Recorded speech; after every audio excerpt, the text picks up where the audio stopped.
You are listening to Frankenstein by Mary Wollstonecraft Shelley, a timeless tale of ambition, creation, and the tragic cost of defying nature. Let's begin. Letter 1, to Mrs. Saville, England, St. Petersburg, December 11th, 17... You will rejoice to hear that no disaster has accompanied the commencement of an enterprise which you have regarded with such evil forebodings. I arrived here yesterday, and my first task is to assure my dear sister of my welfare and increasing confidence in the success of my undertaking. I am already far north of London, and as I walk in the streets of Petersburg, I feel a cold northern breeze play upon my cheeks, which braces my nerves and fills me with delight. Do you understand this feeling? This breeze, which has traveled from the regions towards which I am advancing, gives me a foretaste of those icy climes. Inspirited by this wind of promise, my daydreams become more fervent and vivid. I try in vain to be persuaded that the pole is the seat of frost and desolation. It ever presents itself to my imagination as the region of beauty and delight. There, Margaret, the sun is forever visible, its broad disk just skirting the horizon and diffusing a perpetual splendor. There, for with your leave, my sister, I will put some trust in preceding navigators. There snow and frost are banished, and sailing over a calm sea, we may be wafted to a land surpassing in wonders and in beauty every region hitherto discovered on the habitable globe. Its productions and features may be without example, as the phenomena of the heavenly bodies undoubtedly are in those undiscovered solitudes. What may not be expected in a country of eternal light? I may there discover the wondrous power which attracts the needle, and may regulate 1,000 celestial observations that require only this voyage to render their seeming eccentricities consistent forever. I shall satiate my ardent curiosity with the sight of a part of the world never before visited, and may tread a land never before imprinted by the foot of man.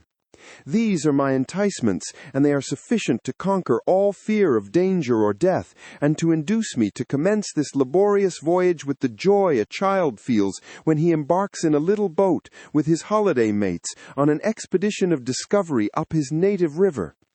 But supposing all these conjectures to be false, you cannot contest the inestimable benefit which I shall confer on all mankind to the last generation by discovering a passage near the pole to those countries to reach which at present so many months are requisite, or by ascertaining the secret of the magnet, which, if at all possible, can only be effected by an undertaking such as mine.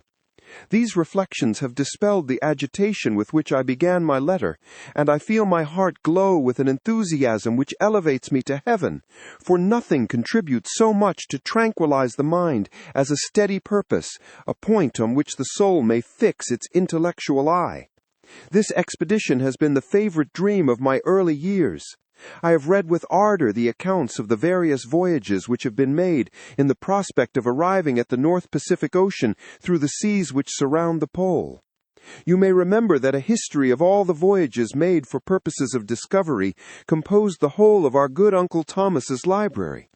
My education was neglected, yet I was passionately fond of reading. These volumes were my study day and night, and my familiarity with them increased that regret which I had felt as a child on learning that my father's dying injunction had forbidden my uncle to allow me to embark in a seafaring life. These visions faded when I perused for the first time those poets whose effusions entranced my soul and lifted it to heaven. I also became a poet, and for 1 year lived in a paradise of my own creation. I imagined that I also might obtain a niche in the temple where the names of Homer and Shakespeare are consecrated. You are well acquainted with my failure, and how heavily I bore the disappointment. But just at that time I inherited the fortune of my cousin, and my thoughts were turned into the channel of their earlier bent. 6 years have passed since I resolved on my present undertaking. I can, even now, remember the hour from which I dedicated myself to this great enterprise. I commenced by inuring my body to hardship. I accompanied the whale fishers on several expeditions to the North Sea. I voluntarily endured cold, famine, thirst, and want of sleep. I often worked harder than the common sailors during the day, and devoted my nights to the study of mathematics, the theory of medicine, and those branches of physical science from which a naval adventurer might derive the greatest practical advantage.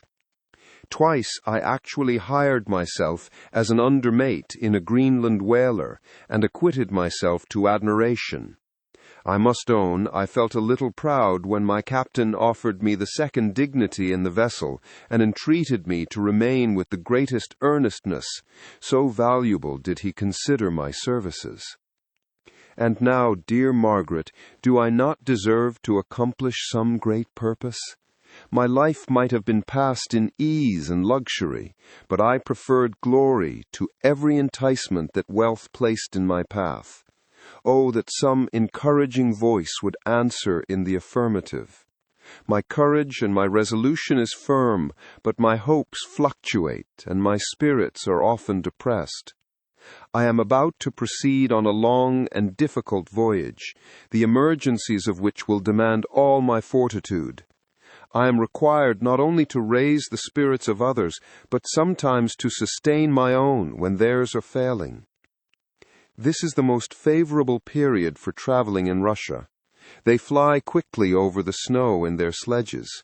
The motion is pleasant, and in my opinion far more agreeable than that of an English stagecoach.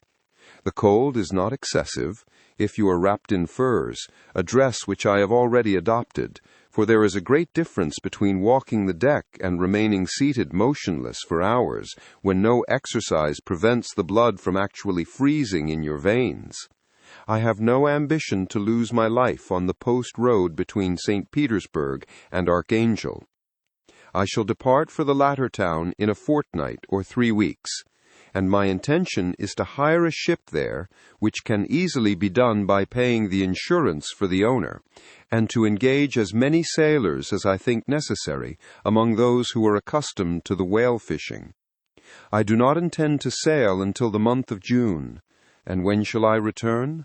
Ah, dear sister, how can I answer this question? If I succeed, many, many months, perhaps years will pass before you and I may meet. If I fail, you will see me again soon, or never. Farewell, my dear, excellent Margaret. Heaven shower down blessings on you, and save me that I may again and again testify my gratitude for all your love and kindness. Your affectionate brother, R. Walton. Letter 2. To Mrs. Saville, England. Archangel, the 28th of March, 17. How slowly the time passes here, encompassed as I am by frost and snow. Yet a second step is taken towards my enterprise. I have hired a vessel, and am occupied in collecting my sailors. Those whom I have already engaged appear to be men on whom I can depend, and are certainly possessed of dauntless courage. But I have one want which I have never yet been able to satisfy, and the absence of the object of which I now feel as a most severe evil. I have no friend, Margaret. When I am glowing with the enthusiasm of success, there will be none to participate my joy. If I am assailed by disappointment, no one will endeavor to sustain me in dejection. I shall commit my thoughts to paper, it is true, but that is a poor medium for the communication of feeling. I desire the company of a man who could sympathize with me, whose eyes would reply to mine. You may deem me romantic, my dear sister, but I bitterly feel the want of a friend. I have no one near me, gentle yet courageous, possessed of a cultivated as well as of a capacious mind, whose tastes are like my own, to approve or amend my plans. How would such a friend repair the faults of your poor brother?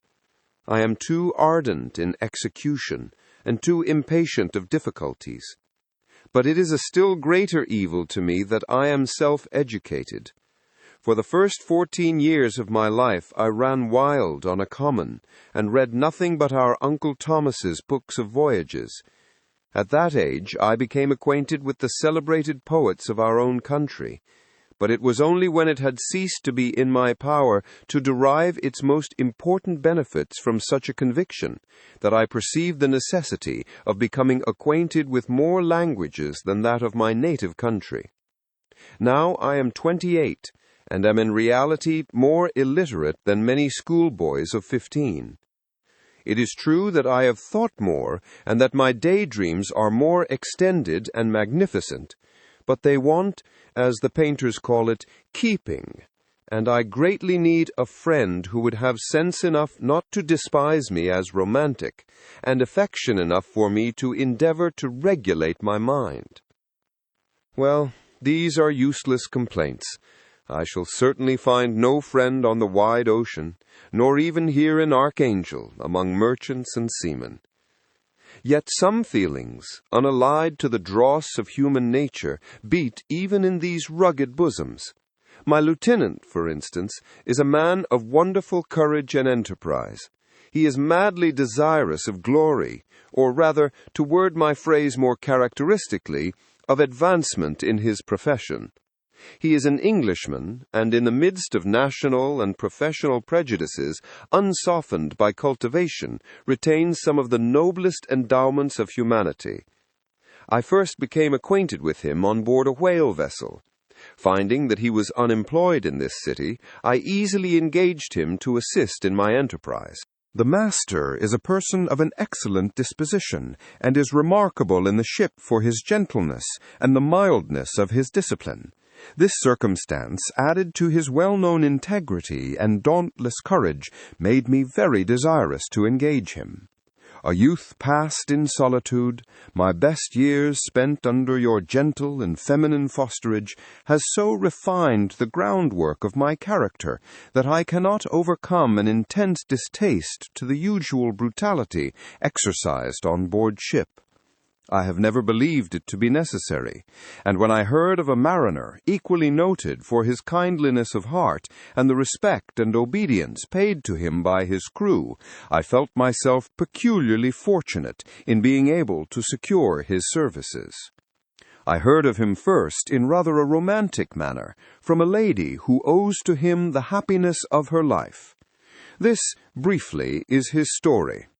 Some years ago he loved a young Russian lady of moderate fortune, and having amassed a considerable sum in prize money, the father of the girl consented to the match. He saw his mistress once before the destined ceremony, but she was bathed in tears, and throwing herself at his feet, entreated him to spare her, confessing at the same time that she loved another, but that he was poor, and that her father would never consent to the union. My generous friend reassured the suppliant, and on being informed of the name of her lover, instantly abandoned his pursuit. He had already bought a farm with his money, on which he had designed to pass the remainder of his life, but he bestowed the whole on his rival, together with the remains of his prize money to purchase stock, and then himself solicited the young woman's father to consent to her marriage with her lover. But the old man decidedly refused, thinking himself bound in honor to my friend, who, when he found the father inexorable, quitted his country, nor returned until he heard that his former mistress was married according to her inclinations. What a noble fellow, you will exclaim. He is so, but then he is wholly uneducated.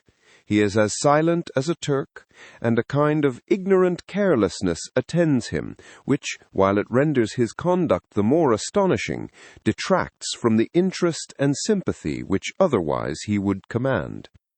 Yet do not suppose, because I complain a little, or because I can conceive a consolation for my toils, which I may never know, that I am wavering in my resolutions. Those are as fixed as fate, and my voyage is only now delayed until the weather shall permit my embarkation. The winter has been dreadfully severe, but the spring promises well, and it is considered as a remarkably early season, so that perhaps I may sail sooner than I expected. I shall do nothing rashly. You know me sufficiently to confide in my prudence and considerateness whenever the safety of others is committed to my care. I cannot describe to you my sensations on the near prospect of my undertaking. It is impossible to communicate to you a conception of the trembling sensation, half pleasurable and half fearful, with which I am preparing to depart. I am going to unexplored regions, to the land of mist and snow, but I shall kill no albatross. Therefore, do not be alarmed for my safety, or if I should come back to you as worn and woeful as the ancient mariner. You will smile at my allusion, but I will disclose a secret. I have often attributed my attachment to, my passionate enthusiasm for, the dangerous mysteries of ocean to that production of the most imaginative of modern poets. There is something at work in my soul which I do not understand. I am practically industrious, painstaking, a workman to execute with perseverance and labor. But besides this, there is a love for the marvelous, a belief in the marvelous, intertwined in all my projects, which hurries me out of the common pathways of men, even to the wild sea and unvisited regions I am about to explore. But to return to dearer considerations, shall I meet you again, after having traversed immense seas and returned by the most southern cape of Africa or America? I dare not expect such success, yet I cannot bear to look on the reverse of the picture. Continue for the present to write to me by every opportunity. I may receive your letters on some occasions when I need them most to support my spirits. I love you very tenderly. Remember me with affection, should you never hear from me again. Your affectionate brother, Robert Walton. Letter 3, _, to Mrs. Saville, _, July 7th, 17. My dear sister, I write a few lines in haste to say that I am safe and well advanced on my voyage.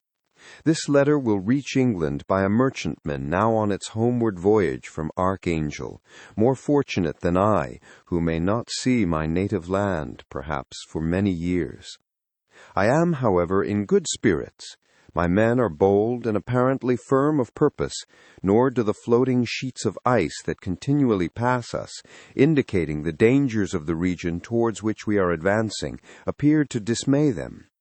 We have already reached a very high latitude, but it is the height of summer, and although not so warm as in England, the south gales, which blow us speedily towards those shores which I so ardently desired to attain, breathe the degree of renovating warmth which I had not expected.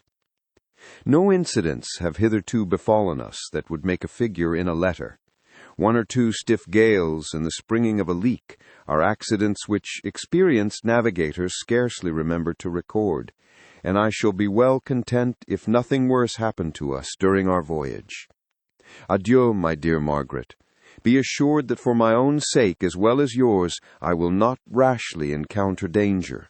I will be cool, persevering, and prudent, but success shall crown my endeavors. Wherefore not? Thus far I have gone, tracing a secure way over the pathless seas, the very stars themselves being witnesses and testimonies of my triumph. Why not still proceed over the untamed yet obedient element? What can stop the determined heart and resolved will of man? My swelling heart involuntarily pours itself out thus, but I must finish. Heaven bless my beloved sister. R.W. Letter 4, to Mrs. Saville, England, August 5th, 17.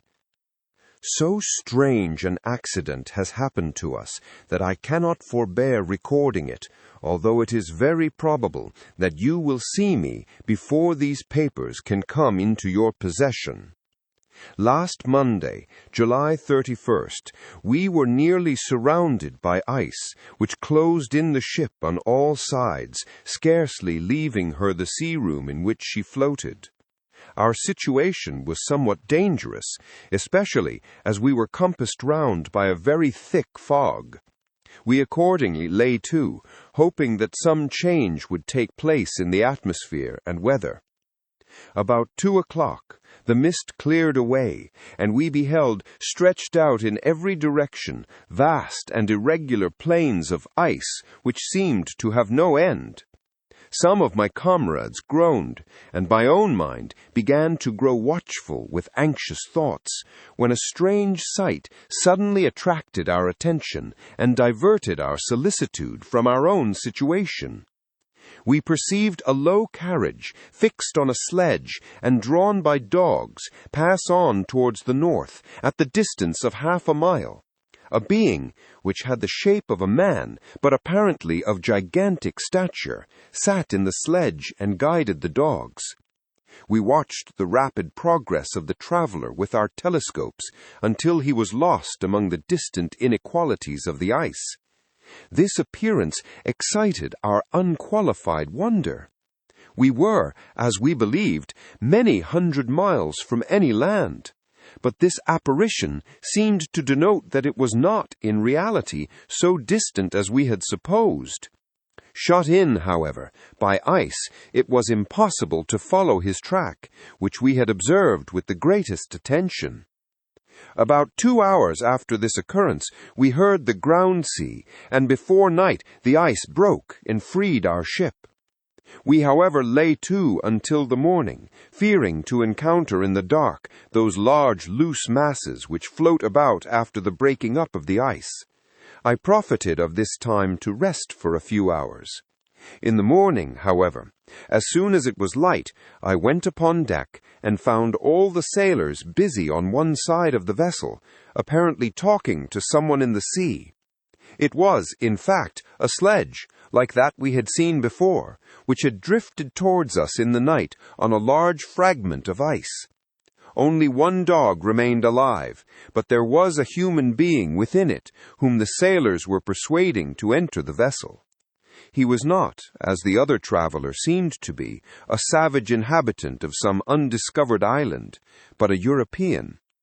When I appeared on deck, the master said, "Here is our captain, and he will not allow you to perish on the open sea." On perceiving me, the stranger addressed me in English, although with a foreign accent. "Before I come on board your vessel," said he, "will you have the kindness to inform me whither you are bound?" You may conceive my astonishment on hearing such a question addressed to me from a man on the brink of destruction, and to whom I should have supposed that my vessel would have been a resource which he would not have exchanged for the most precious wealth the earth can afford. I replied, however, that we were on a voyage of discovery towards the northern pole. Upon hearing this, he appeared satisfied and consented to come on board. Good God, Margaret, if you had seen the man who thus capitulated for his safety, your surprise would have been boundless. His limbs were nearly frozen, and his body dreadfully emaciated by fatigue and suffering. I never saw a man in so wretched a condition. We attempted to carry him into the cabin, but as soon as he had quitted the fresh air, he fainted. We accordingly brought him back to the deck and restored him to animation by rubbing him with brandy and forcing him to swallow a small quantity. As soon as he showed signs of life, we wrapped him up in blankets and placed him near the chimney of the kitchen stove. By slow degrees he recovered and ate a little soup, which restored him wonderfully. 2 days passed in this manner before he was able to speak, and I often feared that his sufferings had deprived him of understanding. When he had in some measure recovered, I removed him to my own cabin and attended on him as much as my duty would permit. I never saw a more interesting creature. His eyes have generally an expression of wildness and even madness, but there are moments when, if anyone performs an act of kindness towards him, or does him any the most trifling service, his whole countenance is lighted up, as it were, with a beam of benevolence and sweetness that I never saw equaled. But he is generally melancholy and despairing, and sometimes he gnashes his teeth as if impatient of the weight of woes that oppresses him.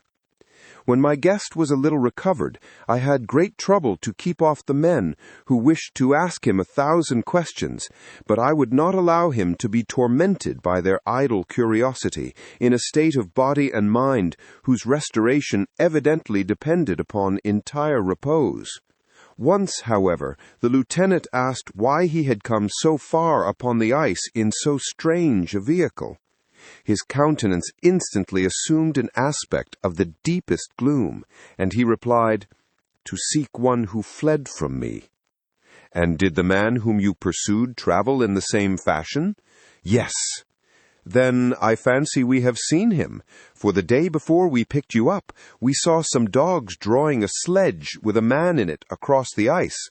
This aroused the stranger's attention, and he asked a multitude of questions concerning the route which the demon, as he called him, had pursued.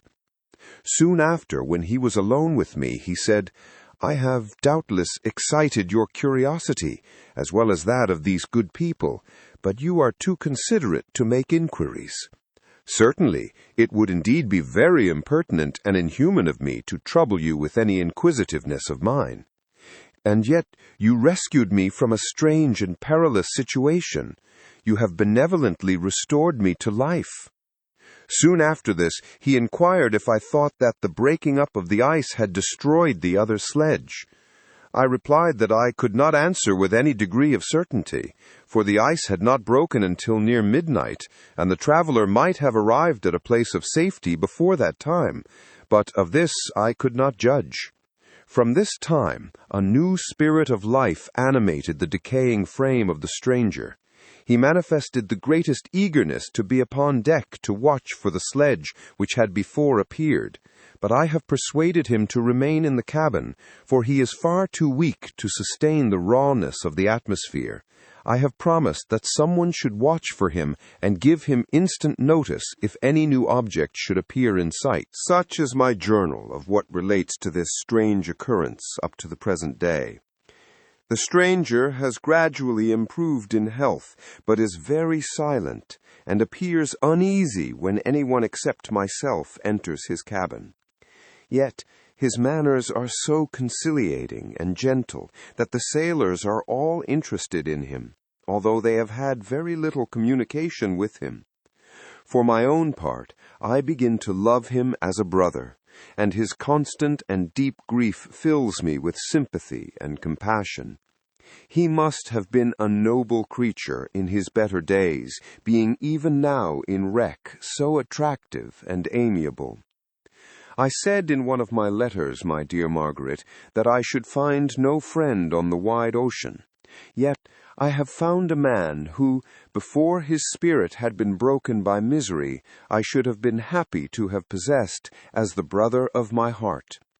I shall continue my journal concerning the stranger at intervals, should I have any fresh incidents to record. August 13, 17. My affection for my guest increases every day. He excites at once my admiration and my pity to an astonishing degree. How can I see so noble a creature destroyed by misery without feeling the most poignant grief? He is so gentle, yet so wise. His mind is so cultivated, and when he speaks, although his words are called with the choicest art, yet they flow with rapidity and unparalleled eloquence.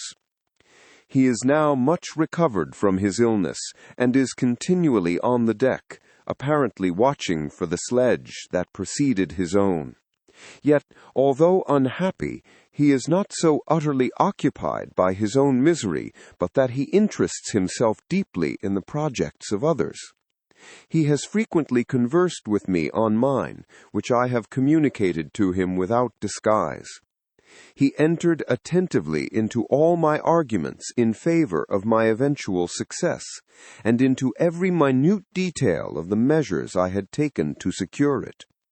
I was easily led by the sympathy which he evinced to use the language of my heart, to give utterance to the burning ardor of my soul, and to say, with all the fervor that warmed me, how gladly I would sacrifice my fortune, my existence, my every hope to the furtherance of my enterprise. One man's life or death were but a small price to pay for the acquirement of the knowledge which I sought, for the dominion I should acquire and transmit over the elemental foes of our race. As I spoke, a dark gloom spread over my listener's countenance. At first I perceived that he tried to suppress his emotion.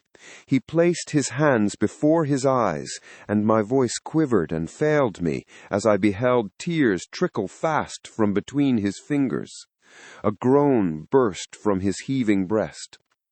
I paused. At length he spoke in broken accents. "Unhappy man, do you share my madness? Have you drunk also of the intoxicating draught? Hear me, let me reveal my tale, and you will dash the cup from your lips." Such words, you may imagine, strongly excited my curiosity, but the paroxysm of grief that had seized the stranger overcame his weakened powers, and many hours of repose and tranquil conversation were necessary to restore his composure. Having conquered the violence of his feelings, he appeared to despise himself for being the slave of passion, and quelling the dark tyranny of despair, he led me again to converse concerning myself personally. He asked me the history of my earlier years. The tale was quickly told, but it awakened various trains of reflection.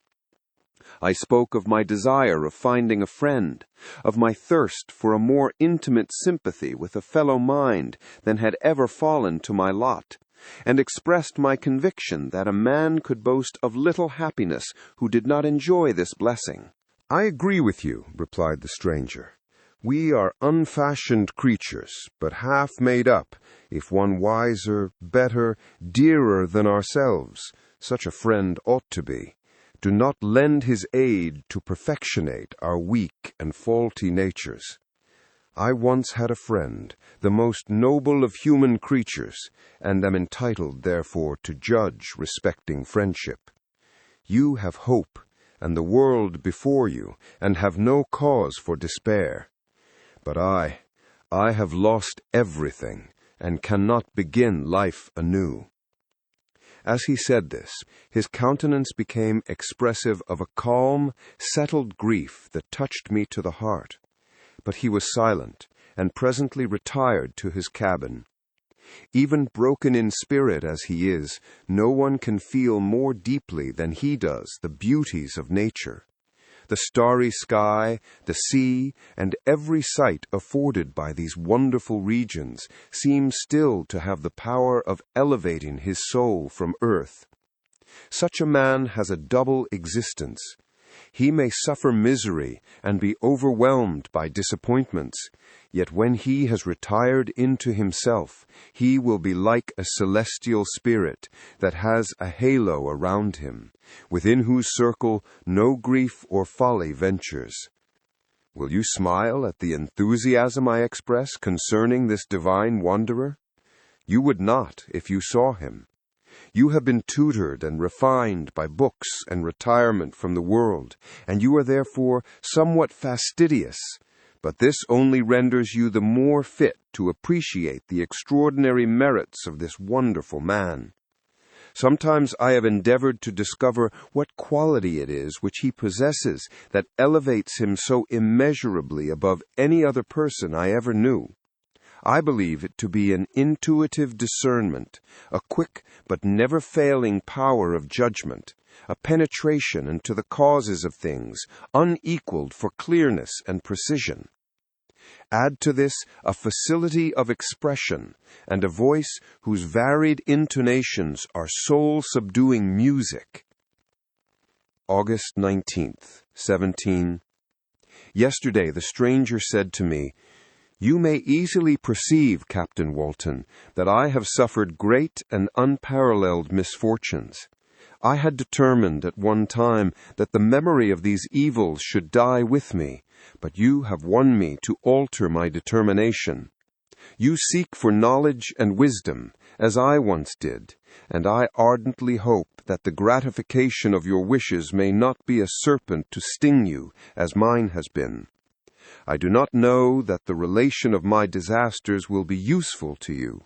Yet when I reflect that you are pursuing the same course, exposing yourself to the same dangers which have rendered me what I am, I imagine that you may deduce an apt moral from my tale, one that may direct you if you succeed in your undertaking, and console you in case of failure. Prepare to hear of occurrences which are usually deemed marvelous. Were we among the tamer scenes of nature, I might fear to encounter your unbelief, perhaps your ridicule. But many things will appear possible in these wild and mysterious regions which would provoke the laughter of those unacquainted with the ever-varied powers of nature. Nor can I doubt but that my tale conveys in its series internal evidence of the truth of the events of which it is composed. You may easily imagine that I was much gratified by the offered communication, yet I could not endure that he should renew his grief by a recital of his misfortunes. I felt the greatest eagerness to hear the promised narrative, partly from curiosity, and partly from a strong desire to ameliorate his fate if it were in my power. I expressed these feelings in my answer. "I thank you," he replied, "for your sympathy. But it is useless. My fate is nearly fulfilled. I wait but for one event, and then I shall repose in peace. I understand your feeling," continued he, perceiving that I wished to interrupt him, "but you are mistaken, my friend, if thus you will allow me to name you. Nothing can alter my destiny. Listen to my history, and you will perceive how irrevocably it is determined." He then told me that he would commence his narrative the next day when I should be at leisure. This promise drew from me the warmest thanks. I have resolved every night, when I am not imperatively occupied by my duties, to record as nearly as possible in his own words what he has related during the day. If I should be engaged, I will at least make notes. This manuscript will doubtless afford you the greatest pleasure. But to me, who know him, and who hear it from his own lips, with what interest and sympathy shall I read it in some future day? Even now, as I commence my task, his full-toned voice swells in my ears. His lustrous eyes dwell on me with all their melancholy sweetness. I see his thin hand raised in animation, while the lineaments of his face are irradiated by the soul within. Strange and harrowing must be his story, frightful the storm which embraced the gallant vessel on its course and wrecked it thus. Chapter 1. I am by birth a Genovese, and my family is one of the most distinguished of that republic. My ancestors had been for many years counselors and syndics, and my father had filled several public situations with honor and reputation. He was respected by all who knew him for his integrity and indefatigable attention to public business. He passed his younger days perpetually occupied by the affairs of his country. A variety of circumstances had prevented him marrying early, nor was it until the decline of life that he became a husband and the father of a family. As the circumstances of his marriage illustrate his character, I cannot refrain from relating them. One of his most intimate friends was a merchant who, from a flourishing state, fell through numerous mischances into poverty. This man, whose name was Beaufort, was of a proud and unbending disposition, and could not bear to live in poverty and oblivion in the same country where he had formerly been distinguished for his rank and magnificence. Having paid his debts, therefore, in the most honorable manner, he retreated with his daughter to the town of Lucerne, where he lived unknown and in wretchedness. My father loved Beaufort with the truest friendship, and was deeply grieved by his retreat in these unfortunate circumstances. He bitterly deplored the false pride which led his friend to a conduct so little worthy of the affection that united them. He lost no time in endeavoring to seek him out, with the hope of persuading him to begin the world again through his credit and assistance. Beaufort had taken effectual measures to conceal himself, and it was 10 months before my father discovered his abode. Overjoyed at this discovery, he hastened to the house, which was situated in a mean street near the Reuss. But when he entered, misery and despair alone welcomed him. Beaufort had saved but a very small sum of money from the wreck of his fortunes, but it was sufficient to provide him with sustenance for some months, and in the meantime he hoped to procure some respectable employment in a merchant's house. The interval was consequently spent in inaction. His grief only became more deep and rankling when he had leisure for reflection, and at length it took so fast hold of his mind that at the end of 3 months he lay on a bed of sickness, incapable of any exertion. His daughter attended him with the greatest tenderness, but she saw with despair that their little fund was rapidly decreasing, and that there was no other prospect of support. But Caroline Beaufort possessed a mind of an uncommon mold, and her courage rose to support her in her adversity. She procured plain work, she plaited straw, and by various means contrived to earn a pittance scarcely sufficient to support life. Several months passed in this manner. Her father grew worse. Her time was more entirely occupied in attending him. Her means of subsistence decreased, and in the 10th month her father died in her arms, leaving her an orphan and a beggar. This last blow overcame her, and she knelt by Beaufort's coffin, weeping bitterly when my father entered the chamber. He came like a protecting spirit to the poor girl who committed herself to his care, and after the interment of his friend, he conducted her to Geneva and placed her under the protection of a relation. 2 years after this event, Caroline became his wife. There was a considerable difference between the ages of my parents, but this circumstance seemed to unite them only closer in bonds of devoted affection. There was a sense of justice in my father's upright mind, which rendered it necessary that he should approve highly, to love strongly. Perhaps during former years he had suffered from the late-discovered unworthiness of one beloved, and so was disposed to set a greater value on tried worth. There was a show of gratitude and worship in his attachment to my mother, differing wholly from the doting fondness of age, for it was inspired by reverence for her virtues and a desire to be the means of, in some degree, recompensing her for the sorrows she had endured, but which gave inexpressible grace to his behavior to her. Everything was made to yield to her wishes and her convenience.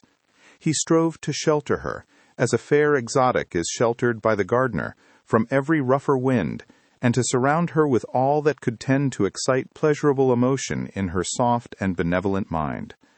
Her health, and even the tranquillity of her hitherto constant spirit, had been shaken by what she had gone through. During the 2 years that had elapsed previous to their marriage, my father had gradually relinquished all his public functions, and immediately after their union they sought the pleasant climate of Italy, and the change of scene and interest attendant on a tour through that land of wonders, as a restorative for her weakened frame. From Italy they visited Germany and France. I, their eldest child, was born at Naples, and as an infant accompanied them in their rambles. I remained for several years their only child. Much as they were attached to each other, they seemed to draw inexhaustible stores of affection from a very mine of love to bestow them upon me. My mother's tender caresses and my father's smile of benevolent pleasure while regarding me are my first recollections. I was their plaything and their idol, and something better, their child, the innocent and helpless creature bestowed on them by heaven, whom to bring up to good, and whose future lot it was in their hands to direct to happiness or misery, according as they fulfilled their duties towards me. With this deep consciousness of what they owed towards the being to which they had given life, added to the active spirit of tenderness that animated both, it may be imagined that while during every hour of my infant life I received a lesson of patience, of charity, and of self-control, I was so guided by a silken cord that all seemed but one train of enjoyment to me. For a long time, I was their only care. My mother had much desired to have a daughter, but I continued their single offspring. When I was about 5 years old, while making an excursion beyond the frontiers of Italy, they passed a week on the shores of the Lake of Como. Their benevolent disposition often made them enter the cottages of the poor. This, to my mother, was more than a duty. It was a necessity, a passion, remembering what she had suffered and how she had been relieved, for her to act in her turn the guardian angel to the afflicted. During one of their walks, a poor cot in the foldings of a veil attracted their notice as being singularly disconsolate, while the number of half-clothed children gathered about it spoke of penury in its worst shape. One day, when my father had gone by himself to Milan, my mother, accompanied by me, visited this abode. She found a peasant and his wife, hard-working, bent down by care and labor, distributing a scanty meal to 5 hungry babes. Among these, there was one which attracted my mother far above all the rest. She appeared of a different stock. The 4 others were dark-eyed, hardy little vagrants. This child was thin and very fair. Her hair was the brightest living gold, and despite the poverty of her clothing, seemed to set a crown of distinction on her head. Her brow was clear and ample, her blue eyes cloudless, and her lips and the molding of her face so expressive of sensibility and sweetness that none could behold her without looking on her as of a distinct species, a being heaven-sent, and bearing a celestial stamp in all her features. The peasant woman, perceiving that my mother fixed eyes of wonder and admiration on this lovely girl, eagerly communicated her history. She was not her child, but the daughter of a Milanese nobleman. Her mother was a German and had died on giving her birth. The infant had been placed with these good people to nurse. They were better off then. They had not been long married, and their eldest child was but just born. The father of their charge was one of those Italians nursed in the memory of the antique glory of Italy, one among the schiavi ognor frementi, who exerted himself to obtain the liberty of his country. He became the victim of its weakness. Whether he had died or still lingered in the dungeons of Austria was not known. His property was confiscated. His child became an orphan and a beggar. She continued with her foster parents, and bloomed in their rude abode, fairer than a garden rose among dark-leaved brambles. When my father returned from Milan, he found playing with me in the hall of our villa a child fairer than pictured cherub, a creature who seemed to shed radiance from her looks, and whose form and motions were lighter than the chamois of the hills. The apparition was soon explained.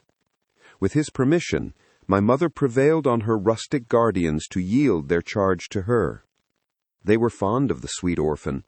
Her presence had seemed a blessing to them, but it would be unfair to her to keep her in poverty and want when Providence afforded her such powerful protection. They consulted their village priest, and the result was that Elizabeth Lavenza became the inmate of my parents' house, my more-than-sister, the beautiful and adored companion of all my occupations and my pleasures. Everyone loved Elizabeth. The passionate and almost reverential attachment with which all regarded her became, while I shared it, my pride and my delight. On the evening previous to her being brought to my home, my mother had said playfully, "I have a pretty present for my Victor. Tomorrow he shall have it." And when on the morrow she presented Elizabeth to me as her promised gift, I, with childish seriousness, interpreted her words literally, and looked upon Elizabeth as mine to protect, love, and cherish. All praises bestowed on her I received as made to a possession of my own. We called each other familiarly by the name of cousin. No word, no expression could body forth the kind of relation in which she stood to me, my more than sister, since till death she was to be mine only. Chapter 2. We were brought up together. There was not quite a year difference in our ages. I need not say that we were strangers to any species of disunion or dispute. Harmony was the soul of our companionship, and the diversity and contrast that subsisted in our characters drew us nearer together. Elizabeth was of a calmer and more concentrated disposition, but with all my ardor I was capable of a more intense application, and was more deeply smitten with the thirst for knowledge. She busied herself with following the aerial creations of the poets, and in the majestic and wondrous scenes which surrounded our Swiss home, the sublime shapes of the mountains, the changes of the seasons, tempest and calm, the silence of winter, and the life and turbulence of our alpine summers, she found ample scope for admiration and delight. While my companion contemplated with a serious and satisfied spirit the magnificent appearances of things, I delighted in investigating their causes. The world was to me a secret which I desired to divine. Curiosity, earnest research to learn the hidden laws of nature, gladness akin to rapture as they were unfolded to me, are among the earliest sensations I can remember. On the birth of a second son, my junior by 7 years, my parents gave up entirely their wandering life and fixed themselves in their native country. We possessed a house in Geneva and a campagne on Belle Rive, the eastern shore of the lake, at the distance of rather more than a league from the city. We resided principally in the latter, and the lives of my parents were passed in considerable seclusion. It was my temper to avoid a crowd, and to attach myself fervently to a few. I was indifferent, therefore, to my schoolfellows in general, but I united myself in the bonds of the closest friendship to one among them. Henry Clerval was the son of a merchant of Geneva. He was a boy of singular talent and fancy. He loved enterprise, hardship, and even danger for its own sake. He was deeply read in books of chivalry and romance. He composed heroic songs, and began to write many a tale of enchantment and knightly adventure.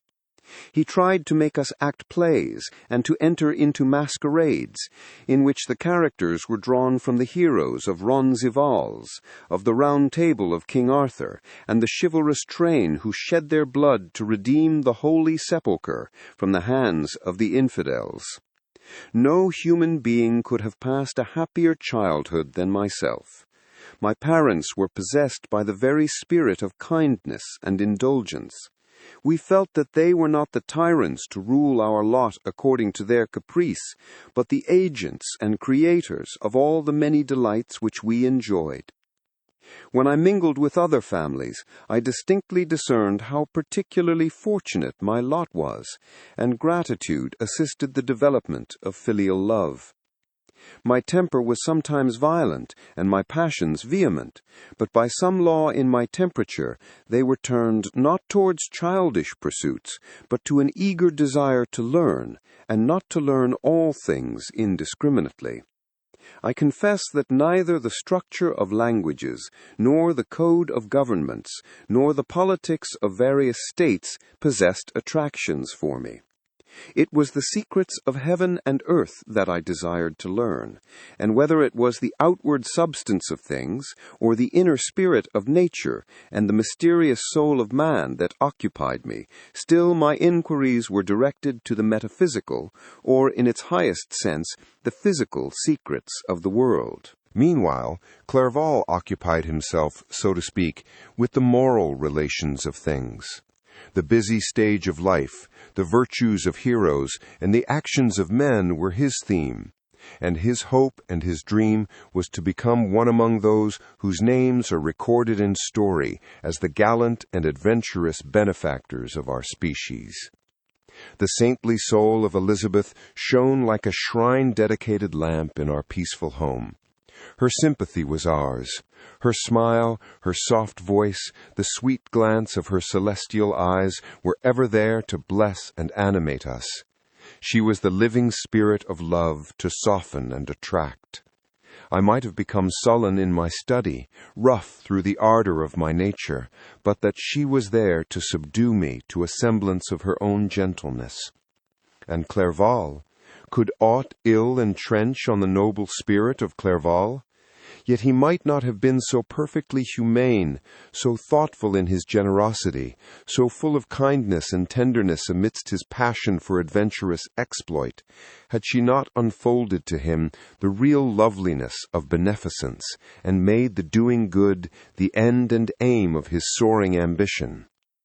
I feel exquisite pleasure in dwelling on the recollections of childhood, before misfortune had tainted my mind, and changed its bright visions of extensive usefulness into gloomy and narrow reflections upon self. Besides, in drawing the picture of my early days, I also record those events which led by insensible steps to my after tale of misery. For when I would account to myself for the birth of that passion which afterwards ruled my destiny, I find it arise like a mountain river from ignoble and almost forgotten sources. But swelling as it proceeded, it became the torrent which, in its course, has swept away all my hopes and joys. Natural philosophy is the genius that has regulated my fate. I desire, therefore, in this narration, to state those facts which led to my predilection for that science. When I was 13 years of age, we all went on a party of pleasure to the baths near Thonon.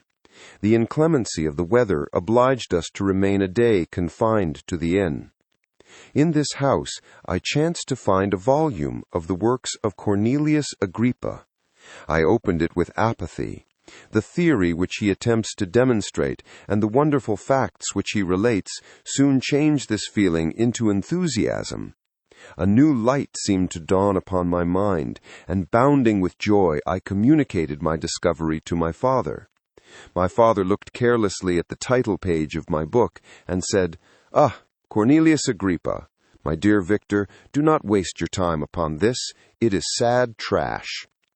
If instead of this remark, my father had taken the pains to explain to me that the principles of Agrippa had been entirely exploded, and that a modern system of science had been introduced which possessed much greater powers than the ancient, because the powers of the latter were chimerical, while those of the former were real and practical, under such circumstances, I should certainly have thrown Agrippa aside, and have contented my imagination, warmed as it was, by returning with greater ardor to my former studies.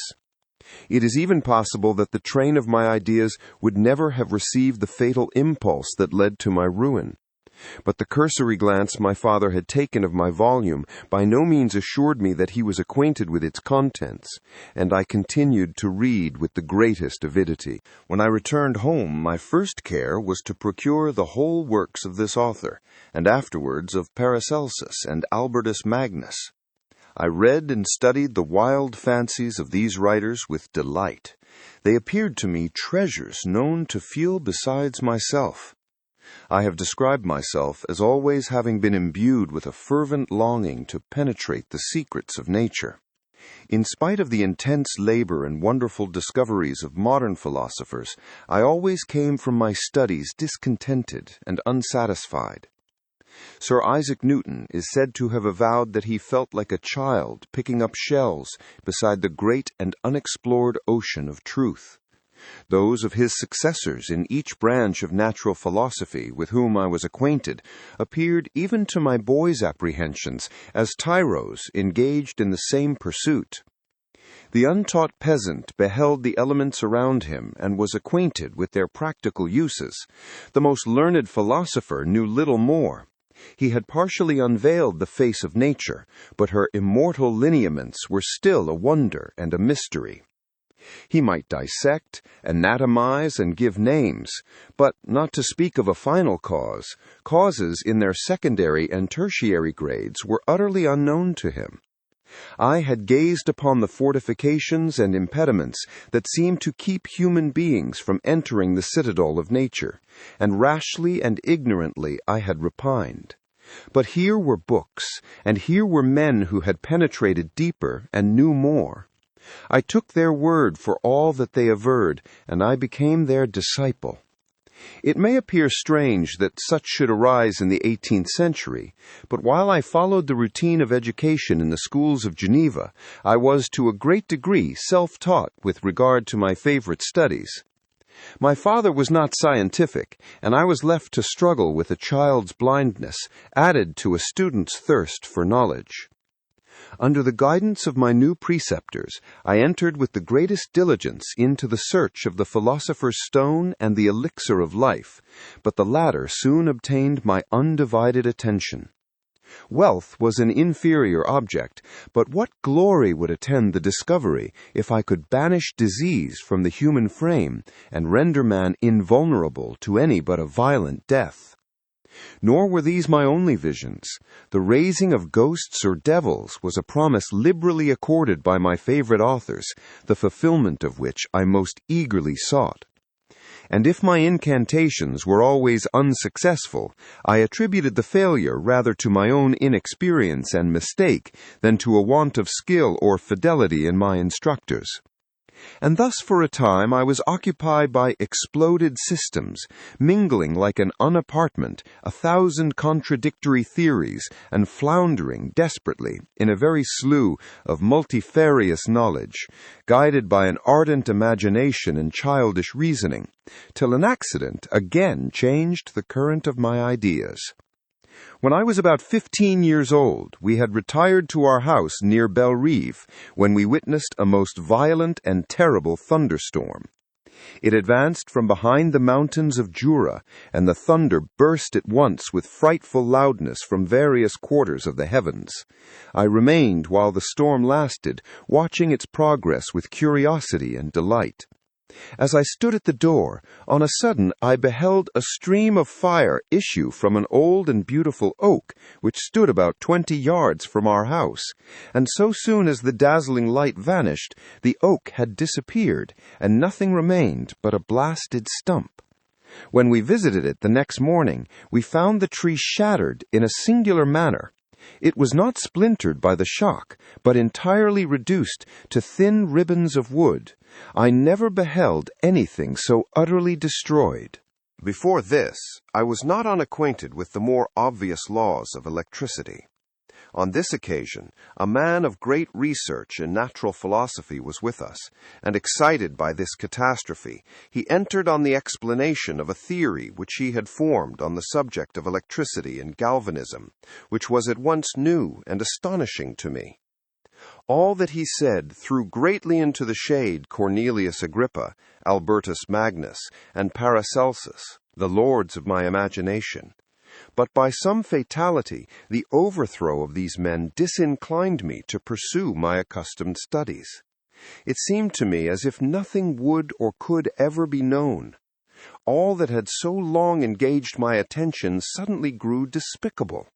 By one of those caprices of the mind which we are perhaps most subject to in early youth, I at once gave up my former occupations, set down natural history and all its progeny as a deformed and abortive creation, and entertained the greatest disdain for a would-be science which could never even step within the threshold of real knowledge. In this mood of mind, I betook myself to the mathematics and the branches of study appertaining to that science, as being built upon secure foundations, and so worthy of my consideration. Thus strangely are our souls constructed, and by such slight ligaments are we bound to prosperity or ruin. When I look back, it seems to me as if this almost miraculous change of inclination and will was the immediate suggestion of the guardian angel of my life, the last effort made by the spirit of preservation to avert the storm that was even then hanging in the stars and ready to envelop me. Her victory was announced by an unusual tranquillity and gladness of soul which followed the relinquishing of my ancient and latterly tormenting studies. It was thus that I was to be taught to associate evil with their prosecution, happiness with their disregard. It was a strong effort of the spirit of good, but it was ineffectual. Destiny was too potent, and her immutable laws had decreed my utter and terrible destruction. Chapter 3. When I had attained the age of 17, my parents resolved that I should become a student at the University of Ingolstadt. I had hitherto attended the schools of Geneva, but my father thought it necessary for the completion of my education that I should be made acquainted with other customs than those of my native country. My departure was therefore fixed at an early date, but before the day resolved upon could arrive, the first misfortune of my life occurred, an omen, as it were, of my future misery. Elizabeth had caught the scarlet fever. Her illness was severe, and she was in the greatest danger. During her illness, many arguments had been urged to persuade my mother to refrain from attending upon her. She had at first yielded to our entreaties, but when she heard that the life of her favorite was menaced, she could no longer control her anxiety. She attended her sickbed. Her watchful attentions triumphed over the malignity of the distemper. Elizabeth was saved, but the consequences of this imprudence were fatal to her preserver. On the third day my mother sickened. Her fever was accompanied by the most alarming symptoms, and the looks of her medical attendants prognosticated the worst event. On her deathbed, the fortitude and benignity of this best of women did not desert her. She joined the hands of Elizabeth and myself. "My children," she said, "my firmest hopes of future happiness were placed on the prospect of your union. This expectation will now be the consolation of your father. Elizabeth, my love, you must supply my place to my younger children. Alas, I regret that I am taken from you, and, happy and beloved as I have been, is it not hard to quit you all? But these are not thoughts befitting me. I will endeavor to resign myself cheerfully to death, and will indulge a hope of meeting you in another world." She died calmly, and her countenance expressed affection even in death. I need not describe the feelings of those whose dearest ties are rent by that most irreparable evil, the void that presents itself to the soul, and the despair that is exhibited on the countenance. It is so long before the mind can persuade itself that she whom we saw every day, and whose very existence appeared a part of our own, can have departed forever, that the brightness of a beloved eye can have been extinguished, and the sound of a voice so familiar and dear to the ear can be hushed, never more to be heard. These are the reflections of the first days, but when the lapse of time proves the reality of the evil, then the actual bitterness of grief commences. Yet from whom has not that rude hand rent away some dear connection? And why should I describe a sorrow which all have felt and must feel?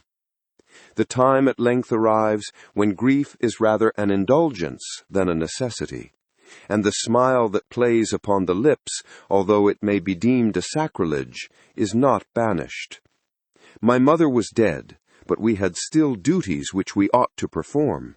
We must continue our course with the rest, and learn to think ourselves fortunate whilst one remains whom the spoiler has not seized. My departure for Ingolstadt, which had been deferred by these events, was now again determined upon. I obtained from my father a respite of some weeks. It appeared to me sacrilege so soon to leave the repose, akin to death, of the house of mourning, and to rush into the thick of life. I was new to sorrow, but it did not the less alarm me.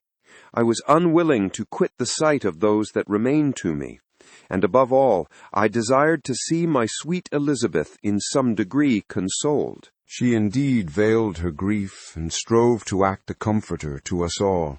She looked steadily on life and assumed its duties with courage and zeal.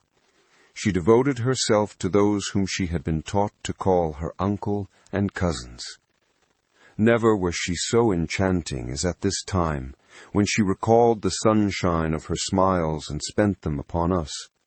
She forgot even her own regret in her endeavors to make us forget. The day of my departure at length arrived. Clerval spent the last evening with us. He had endeavored to persuade his father to permit him to accompany me and to become my fellow student, but in vain. His father was a narrow-minded trader and saw idleness and ruin in the aspirations and ambition of his son. Henry deeply felt the misfortune of being debarred from a liberal education. He said little, but when he spoke, I read in his kindling eye and in his animated glance a restrained but firm resolve not to be chained to the miserable details of commerce. We sat late.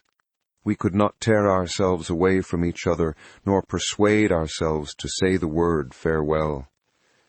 It was said, and we retired under the pretense of seeking repose, each fancying that the other was deceived. But when at morning's dawn I descended to the carriage, which was to convey me away, they were all there. My father again to bless me, Clerval to press my hand once more, my Elizabeth to renew her entreaties that I would write often, and to bestow the last feminine attentions on her playmate and friend. I threw myself into the chaise that was to convey me away, and indulged in the most melancholy reflections. I, who had ever been surrounded by amiable companions, continually engaged in endeavoring to bestow mutual pleasure, I was now alone. In the university whither I was going, I must form my own friends and be my own protector. My life had hitherto been remarkably secluded and domestic, and this had given me invincible repugnance to new countenances. I loved my brothers, Elizabeth and Clerval. These were old familiar faces, but I believed myself totally unfitted for the company of strangers. Such were my reflections as I commenced my journey, but as I proceeded, my spirits and hopes rose. I ardently desired the acquisition of knowledge. I had often, when at home, thought it hard to remain during my youth cooped up in one place, and had longed to enter the world and take my station among other human beings. Now my desires were complied with, and it would indeed have been folly to repent. I had sufficient leisure for these and many other reflections during my journey to Ingolstadt, which was long and fatiguing. At length, the high white steeple of the town met my eyes. I alighted and was conducted to my solitary apartment to spend the evening as I pleased. The next morning I delivered my letters of introduction and paid a visit to some of the principal professors. Chance, or rather the evil influence, the angel of destruction, which asserted omnipotent sway over me from the moment I turned my reluctant steps from my father's door, led me first to Monsieur Krempe, professor of natural philosophy. He was an uncouth man, but deeply imbued in the secrets of his science. He asked me several questions concerning my progress in the different branches of science appertaining to natural philosophy. I replied carelessly, and partly in contempt, mentioned the names of my alchemists as the principal authors I had studied. The professor stared. "Have you," He said, "Really spent your time in studying such nonsense?" I replied in the affirmative. "Every minute," continued M. Kremp with warmth, "every instant that you have wasted on those books is utterly and entirely lost. You have burdened your memory with exploded systems and useless names. Good God, in what desert land have you lived where no one was kind enough to inform you that these fancies which you have so greedily imbibed are 1,000 years old and as musty as they are ancient? I little expected, in this enlightened and scientific age, to find a disciple of Albertus Magnus and Paracelsus. My dear sir, you must begin your studies entirely anew." So saying, he stepped aside and wrote down a list of several books treating of natural philosophy, which he desired me to procure, and dismissed me after mentioning that in the beginning of the following week he intended to commence a course of lectures upon natural philosophy in its general relations, and that M. Waldman, a fellow professor, would lecture upon chemistry the alternate days that he omitted. I returned home, not disappointed, for I had said I had long considered those authors useless whom the professor reprobated. But I returned not at all the more inclined to recur to these studies in any shape. M. Kremp was a little squat man with a gruff voice and a repulsive countenance. The teacher, therefore, did not prepossess me in favor of his pursuits. In rather a too philosophical and connected a strain, perhaps, I have given an account of the conclusions I had come to concerning them in my early years. As a child, I had not been content with the results promised by the modern professors of natural science. With a confusion of ideas only to be accounted for by my extreme youth and my want of a guide on such matters, I had retrod the steps of knowledge along the paths of time and exchanged the discoveries of recent inquirers for the dreams of forgotten alchemists. Besides, I had a contempt for the uses of modern natural philosophy. It was very different when the masters of the science sought immortality and power. Such views, although futile, were grand. But now the scene was changed. The ambition of the inquirer seemed to limit itself to the annihilation of those visions on which my interest in science was chiefly founded. I was required to exchange chimeras of boundless grandeur for realities of little worth. Such were my reflections during the first 2 or 3 days of my residence at Ingolstadt, which were chiefly spent in becoming acquainted with the localities and the principal residents in my new abode. But as the ensuing week commenced, I thought of the information which M. Kremp had given me concerning the lectures, and although I could not consent to go and hear that little conceited fellow deliver sentences out of a pulpit, I recollected what he had said of M. Waldman, whom I had never seen, as he had hitherto been out of town. Partly from curiosity, and partly from idleness, I went into the lecturing room, which M. Waldman entered shortly after. This professor was very unlike his colleague. He appeared about 50 years of age, but with an aspect expressive of the greatest benevolence. A few gray hairs covered his temples, but those at the back of his head were nearly black. His person was short, but remarkably erect, and his voice the sweetest I had ever heard. He began his lecture by a recapitulation of the history of chemistry and the various improvements made by different men of learning, pronouncing with fervor the names of the most distinguished discoverers. He then took a cursory view of the present state of the science and explained many of its elementary terms. After having made a few preparatory experiments, he concluded with a panegyric upon modern chemistry, the terms of which I shall never forget. "The ancient teachers of this science promised impossibilities and performed nothing. The modern masters promise very little. They know that metals cannot be transmuted, and that the elixir of life is a chimera. But these philosophers, whose hands seem only made to dabble in dirt, and their eyes to pore over the microscope or crucible, have indeed performed miracles. They penetrate into the recesses of nature, and show how she works in her hiding places. They ascend into the heavens. They have discovered how the blood circulates, and the nature of the air we breathe. they have acquired new and almost unlimited powers. They can command the thunders of heaven, mimic the earthquake, and even mock the invisible world with its own shadows." Such were the professor's words. Rather, let me say, such the words of the fate, enounced to destroy me. As he went on, I felt as if my soul were grappling with a palpable enemy. One by one, the various keys were touched which formed the mechanism of my being. Chord after chord was sounded, and soon my mind was filled with one thought, one conception, one purpose. "So much has been done," exclaimed the soul of Frankenstein. "More, far more will I achieve. Treading in the steps already marked, I will pioneer a new way, explore unknown powers, and unfold to the world the deepest mysteries of creation." I closed not my eyes that night. My internal being was in a state of insurrection and turmoil. I felt that order would thence arise, but I had no power to produce it. By degrees, after the morning's dawn, sleep came. I awoke, and my yesternight's thoughts were as a dream. There only remained a resolution to return to my ancient studies and to devote myself to a science for which I believed myself to possess a natural talent. On the same day, I paid Monsieur Waldman a visit.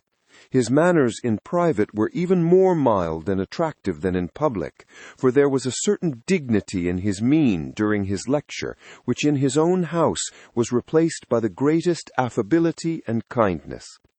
I gave him pretty nearly the same account of my former pursuits as I had given to his fellow professor. He heard with attention the little narration concerning my studies, and smiled at the names of Cornelius Agrippa and Paracelsus, but without the contempt that Monsieur Krempe had exhibited.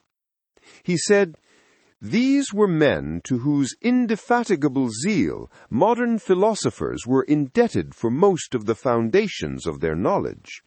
They had left to us as an easier task to give new names and arrange in connected classifications the facts which they, in a great degree, had been the instruments of bringing to light. The labors of men of genius, however erroneously directed, scarcely ever fail in ultimately turning to the solid advantage of mankind." I listened to his statement, which was delivered without any presumption or affection, and then added that his lecture had removed my prejudices against modern chemists. I expressed myself in measured terms, with the modesty and deference due from a youth to his instructor, without letting escape, inexperience in life would have made me ashamed, any of the enthusiasm which stimulated my intended labors. I requested his advice concerning the books I ought to procure. "I am happy," said Monsieur Waldman, "to have gained a disciple, and if your application equals your ability, I have no doubt of your success. Chemistry is that branch of natural philosophy in which the greatest improvements have been and may be made. It is on that account that I have made it my peculiar study. But at the same time, I have not neglected the other branches of science. A man would make but a very sorry chemist if he attended to that department of human knowledge alone. If your wish is to become really a man of science, and not merely a petty experimentalist, I should advise you to apply to every branch of natural philosophy, including mathematics." He then took me into his laboratory and explained to me the uses of his various machines, instructing me as to what I ought to procure and promising me the use of his own when I should have advanced far enough in the science not to derange their mechanism. He also gave me the list of books which I had requested, and I took my leave. Thus ended a day memorable to me. It decided my future destiny. Chapter 4. From this day, natural philosophy, and particularly chemistry, in the most comprehensive sense of the term, became nearly my sole occupation. I read with ardor those works so full of genius and discrimination which modern inquirers have written on these subjects. I attended the lectures and cultivated the acquaintance of the men of science of the university, and I found even in M.C. Krempe a great deal of sound sense and real information, combined, it is true, with a repulsive physiognomy and manners, but not on that account the less valuable. In Waldman I found a true friend. His gentleness was never tinged by dogmatism, and his instructions were given with an air of frankness and good nature that banished every idea of pedantry. In 1,000 ways he smoothed for me the path of knowledge, and made the most abstruse inquiries clear and facile to my apprehension. My application was at first fluctuating and uncertain. It gained strength as I proceeded, and soon became so ardent and eager that the stars often disappeared in the light of morning, whilst I was yet engaged in my laboratory. As I applied so closely, it may be easily conceived that my progress was rapid. My ardor was indeed the astonishment of the students, and my proficiency that of the masters. Professor Krempe often asked me with a sly smile how Cornelius Agrippa went on, whilst M.C. Waldman expressed the most heartfelt exultation in my progress. 2 years passed in this manner, during which I paid no visit to Geneva, but was engaged heart and soul in the pursuit of some discoveries which I hoped to make. None but those who have experienced them can conceive of the enticements of science. In other studies, you go as far as others have gone before you, and there is nothing more to know. But in a scientific pursuit, there is continual food for discovery and wonder. A mind of moderate capacity, which closely pursues one study, must infallibly arrive at great proficiency in that study. And I, who continually sought the attainment of one object of pursuit, and was solely wrapped up in this, improved so rapidly that at the end of 2 years I made some discoveries in the improvement of some chemical instruments, which procured me great esteem and admiration at the university. When I had arrived at this point, and had become as well acquainted with the theory and practice of natural philosophy as depended on the lessons of any of the professors at Ingolstadt, my residence there being no longer conducive to my improvements, I thought of returning to my friends and my native town, when an incident happened that protracted my stay. One of the phenomena which had peculiarly attracted my attention was the structure of the human frame, and indeed any animal endued with life. Whence, I often asked myself, did the principle of life proceed? It was a bold question, and one which has ever been considered as a mystery. Yet with how many things are we upon the brink of becoming acquainted, if cowardice or carelessness did not restrain our inquiries? I revolved these circumstances in my mind, and determined thenceforth to apply myself more particularly to those branches of natural philosophy which relate to physiology. Unless I had been animated by an almost supernatural enthusiasm, my application to this study would have been irksome and almost intolerable. To examine the causes of life, we must first have recourse to death. I became acquainted with the science of anatomy, but this was not sufficient. I must also observe the natural decay and corruption of the human body. In my education, my father had taken the greatest precautions that my mind should be impressed with no supernatural horrors. I do not ever remember to have trembled at a tale of superstition, or to have feared the apparition of a spirit. Darkness had no effect upon my fancy, and a churchyard was to me merely the receptacle of bodies deprived of life, which, from being the seat of beauty and strength, had become food for the worm. Now I was led to examine the cause and progress of this decay, and forced to spend days and nights in vaults and charnel houses. My attention was fixed upon every object the most insupportable to the delicacy of the human feelings. I saw how the fine form of man was degraded and wasted. I beheld the corruption of death succeed to the blooming cheek of life. I saw how the worm inherited the wonders of the eye and brain.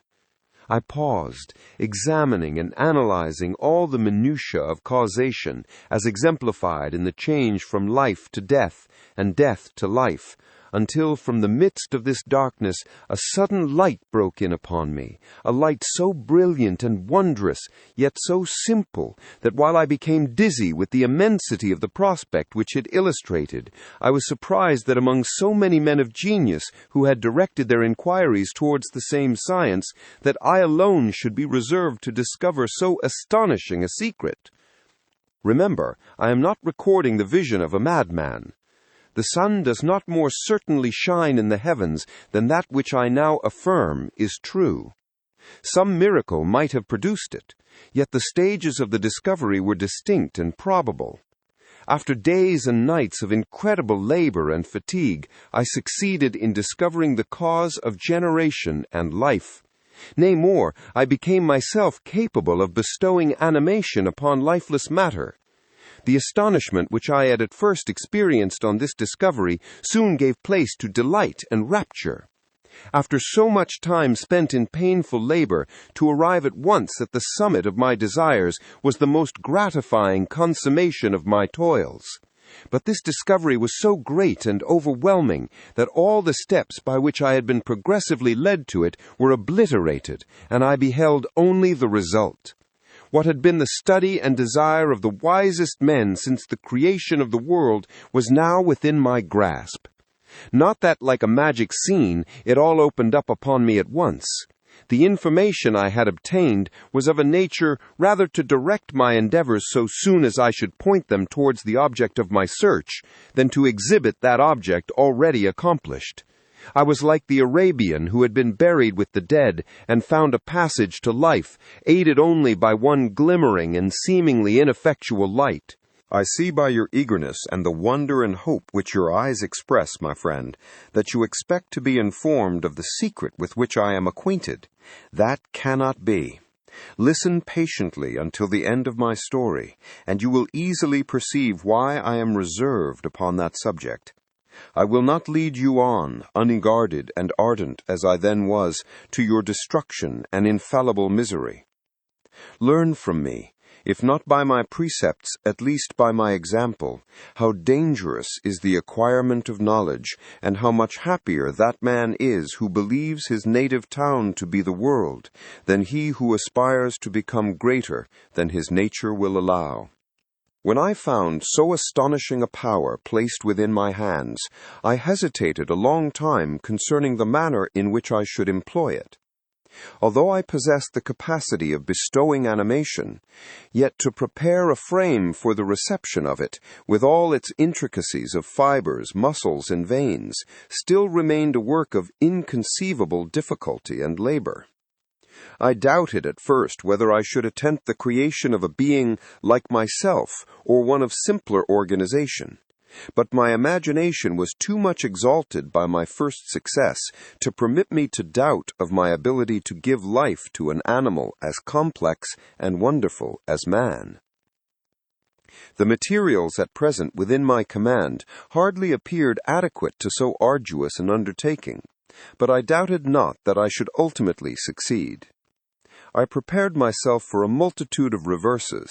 My operations might be incessantly baffled, and at last my work be imperfect.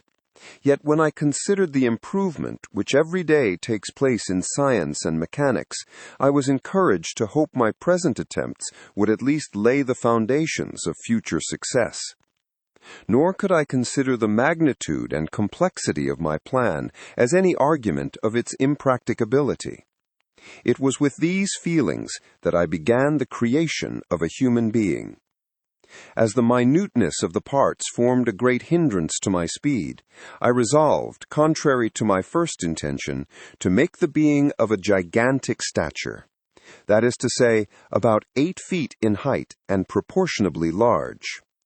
After having formed this determination, and having spent some months in successfully collecting and arranging my materials, I began. No one can conceive the variety of feelings which bore me onwards, like a hurricane, in the first enthusiasm of success.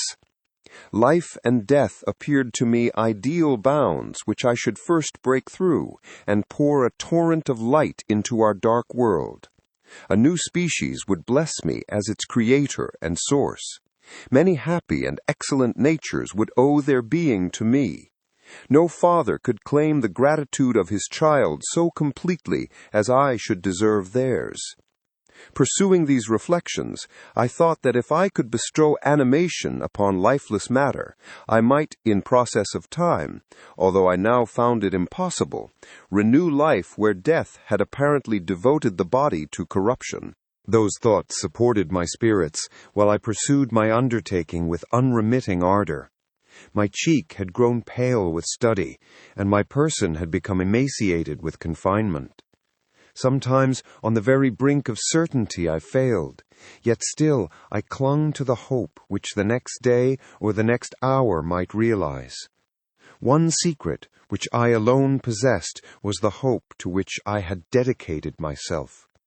And the moon gazed on my midnight labors, while with unrelaxed and breathless eagerness I pursued nature to her hiding places. Who shall conceive the horrors of my secret toil as I dabbled among the unhallowed damps of the grave, or tortured the living animal to animate the lifeless clay? My limbs now tremble, and my eyes swim with the remembrance. But then a resistless and almost frantic impulse urged me forward. I seemed to have lost all soul or sensation but for this one pursuit. It was, indeed, but a passing trance that only made me feel with renewed acuteness so soon as, the unnatural stimulus ceasing to operate, I had returned to my old habits. I collected bones from charnel houses, and disturbed with profane fingers the tremendous secrets of the human frame. In a solitary chamber, or rather cell, at the top of the house, and separated from all the other apartments by a gallery and staircase, I kept my workshop of filthy creation. My eyeballs were starting from their sockets in attending to the details of my employment. The dissecting room and the slaughterhouse furnished many of my materials, and often did my human nature turn with loathing from my occupation, whilst, still urged on by an eagerness which perpetually increased, I brought my work near to a conclusion. The summer months passed while I was thus engaged, heart and soul, in one pursuit. It was a most beautiful season. Never did the fields bestow a more plentiful harvest, or the vines yield a more luxuriant vintage, but my eyes were insensible to the charms of nature. And the same feelings which made me neglect the scenes around me caused me also to forget those friends who were so many miles absent, and whom I had not seen for so long a time. I knew my silence disquieted them, and I well remembered the words of my father. I know that while you are pleased with yourself, you will think of us with affection, and we shall hear regularly from you. You must pardon me if I regard any interruption in your correspondence as a proof that your other duties are equally neglected. I knew well, therefore, what would be my father's feelings, but I could not tear my thoughts from my employment, loathsome in itself, but which had taken an irresistible hold of my imagination. I wished, as it were, to procrastinate all that related to my feelings of affection until the great object, which swallowed up every habit of my nature, should be completed. I then thought that my father would be unjust if he ascribed my neglect to vice or faultiness on my part, but I am now convinced that he was justified in conceiving that I should not be altogether free from blame. A human being in perfection ought always to preserve a calm and peaceful mind, and never to allow passion or a transitory desire to disturb his tranquillity. I do not think that the pursuit of knowledge is an exception to this rule. If the study to which you apply yourself has a tendency to weaken your affections and to destroy your taste for those simple pleasures in which no alloy can possibly mix, then that study is certainly unlawful, that is to say, not befitting the human mind. If this rule were always observed, if no man allowed any pursuit whatsoever to interfere with the tranquillity of his domestic affections, Greece had not been enslaved, Caesar would have spared his country, America would have been discovered more gradually, and the empires of Mexico and Peru had not been destroyed. But I forget that I am moralizing in the most interesting part of my tale, and your looks remind me to proceed. My father made no reproach in his letters, and only took notice of my silence by inquiring into my occupations more particularly than before. Winter, spring, and summer passed away during my labors, but I did not watch the blossoming or the expanding leaves, sights which before always yielded me supreme delight, so deeply was I engrossed in my occupation.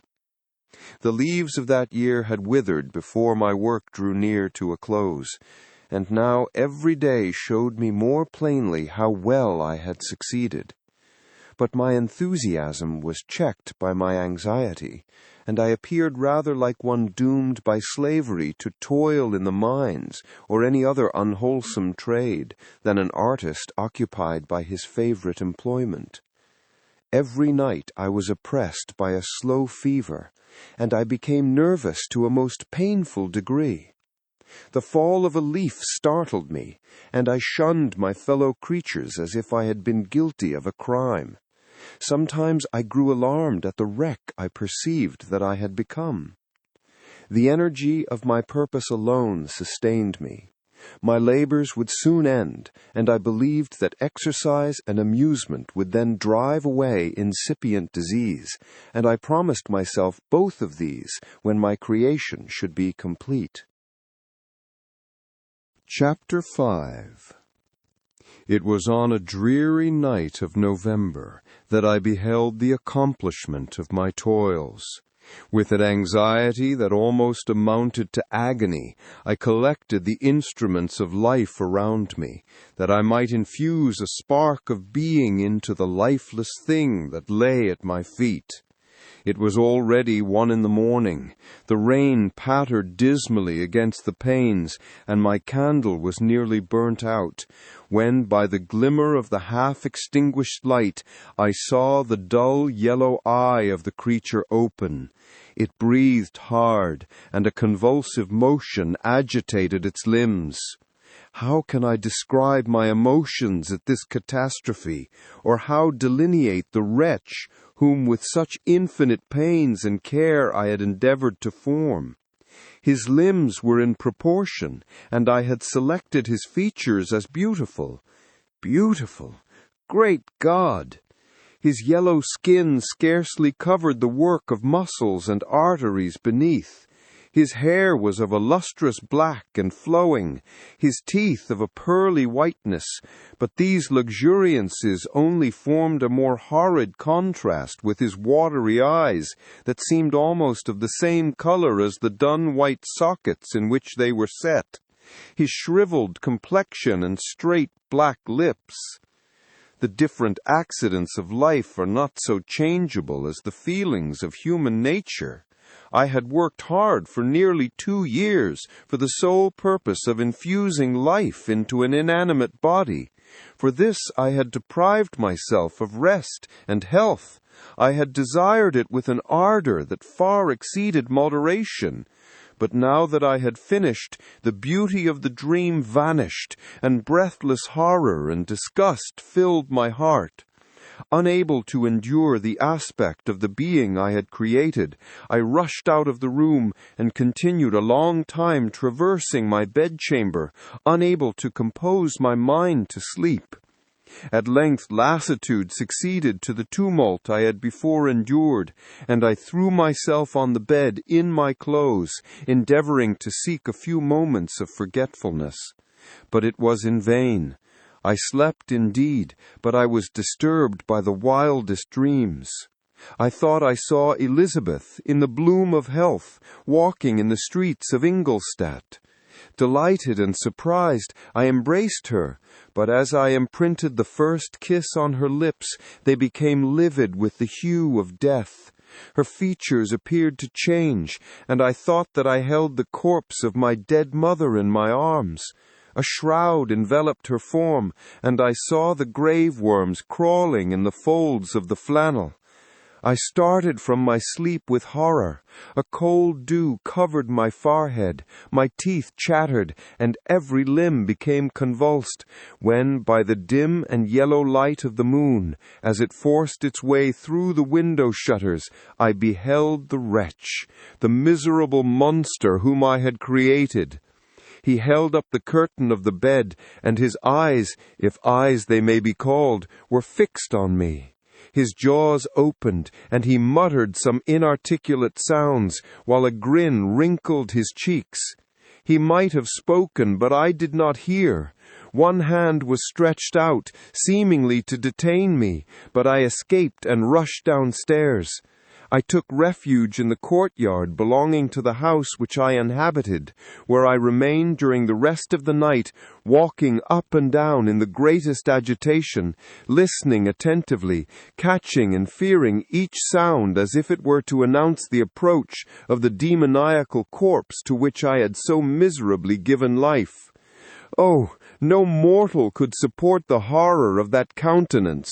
A mummy again endued with animation could not be so hideous as that wretch. I had gazed on him while unfinished. He was ugly then, but when those muscles and joints were rendered capable of motion, it became a thing as such as even Dante could not have conceived. I passed the night wretchedly. Sometimes my pulse beat so quickly and hardly that I felt the palpitation of every artery. At others, I nearly sank to the ground through languor and extreme weakness. Mingled with this horror, I felt the bitterness of disappointment. Dreams that had been my food and pleasant rest for so long a space were now become a hell to me. And the change was so rapid, the overthrow so complete. Morning, dismal and wet, at length dawned and discovered to my sleepless and aching eyes the church of Ingolstadt, its white steeple and clock, which indicated the 6th hour. The porter opened the gates of the court, which had that night been my asylum, and I issued into the streets, pacing them with quick steps, as if I sought to avoid the wretch whom I feared every turning of the street would present to my view. I did not dare return to the apartment which I inhabited, but felt impelled to hurry on, although drenched by the rain which poured from a black and comfortless sky. I continued walking in this manner for some time, endeavoring by bodily exercise to ease the load that weighed upon my mind. I traversed the streets without any clear conception of where I was or what I was doing. My heart palpitated in the sickness of fear, and I hurried on with irregular steps, not daring to look about me. Like one who, on a lonely road, doth walk in fear and dread, and having once turned around, walks on, and turns no more his head, because he knows a frightful fiend doth close behind him tread. Continuing thus, I came at length opposite to the inn at which the various diligences and carriages usually stopped. Here I paused, I knew not why, but I remained some minutes with my eyes fixed on a coach that was coming towards me from the other end of the street. As it drew nearer, I observed that it was the Swiss diligence. It stopped just where I was standing, and on the door being opened, I perceived Henry Clerval, who, on seeing me, instantly sprung out. "My dear Frankenstein," exclaimed he, "how glad I am to see you! How fortunate that you should be here at the very moment of my alighting!" Nothing could equal my delight on seeing Clerval. His presence brought back to my thoughts my father, Elizabeth, and all those scenes of home so dear to my recollection. I grasped his hand, and in a moment forgot my horror and misfortune. I felt suddenly, and for the first time during many months, calm and serene. I welcomed my friend, therefore, in the most cordial manner, and we walked towards my college. Clerval continued talking for some time about our mutual friends and his own good fortune in being permitted to come to Ingolstadt. "You may easily believe," he said, "how great was the difficulty to persuade my father that all necessary knowledge was not comprised in the noble art of bookkeeping.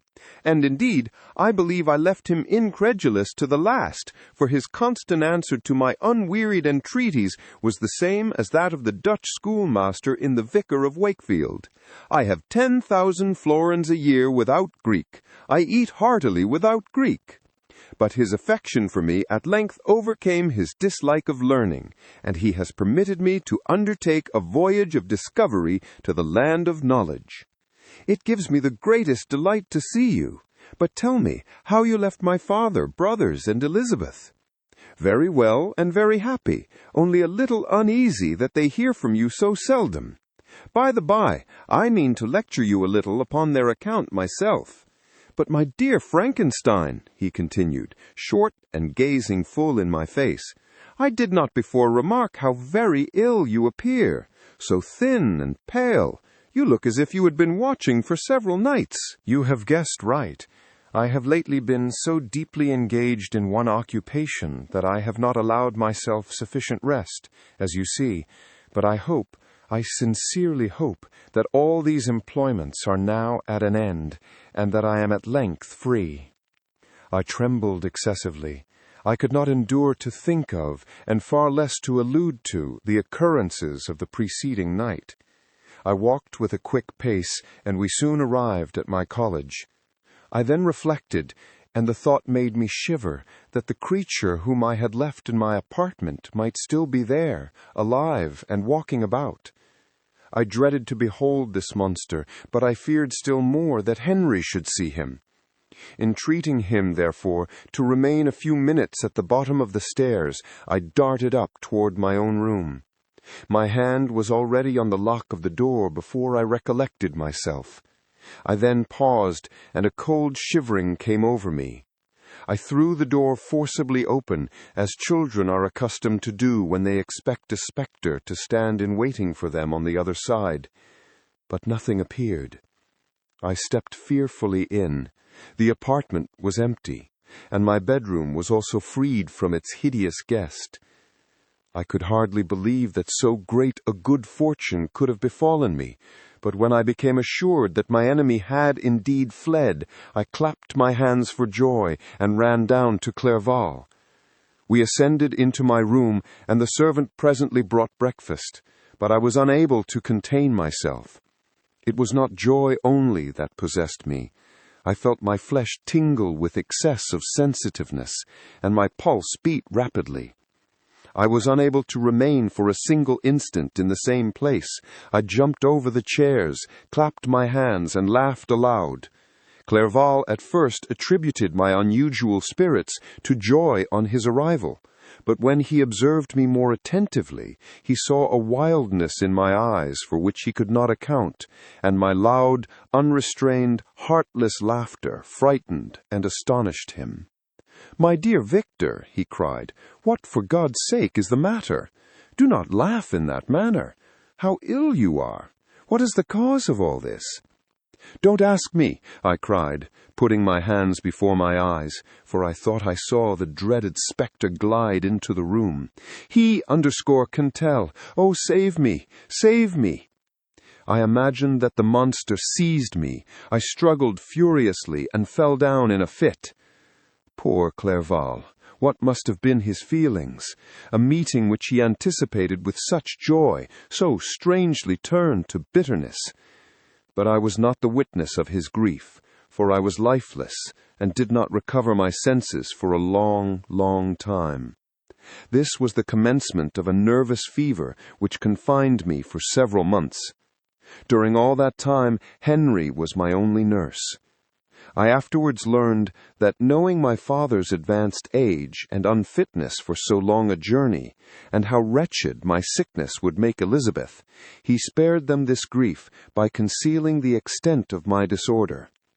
He knew that I could not have a more kind and attentive nurse than himself, and firm in the hope he felt of my recovery, he did not doubt that, instead of doing harm, he performed the kindest action that he could towards them.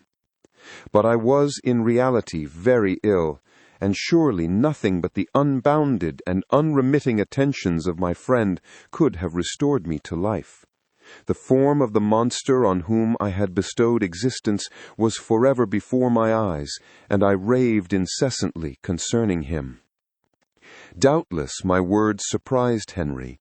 He at first believed them to be the wonderings of my disturbed imagination, but the pertinacity with which I continually recurred to the same subject persuaded him that my disorder indeed owed its origin to some uncommon and terrible event. By very slow degrees, and with frequent relapses that alarmed and grieved my friend, I recovered. I remember the first time I became capable of observing outward objects with any kind of pleasure.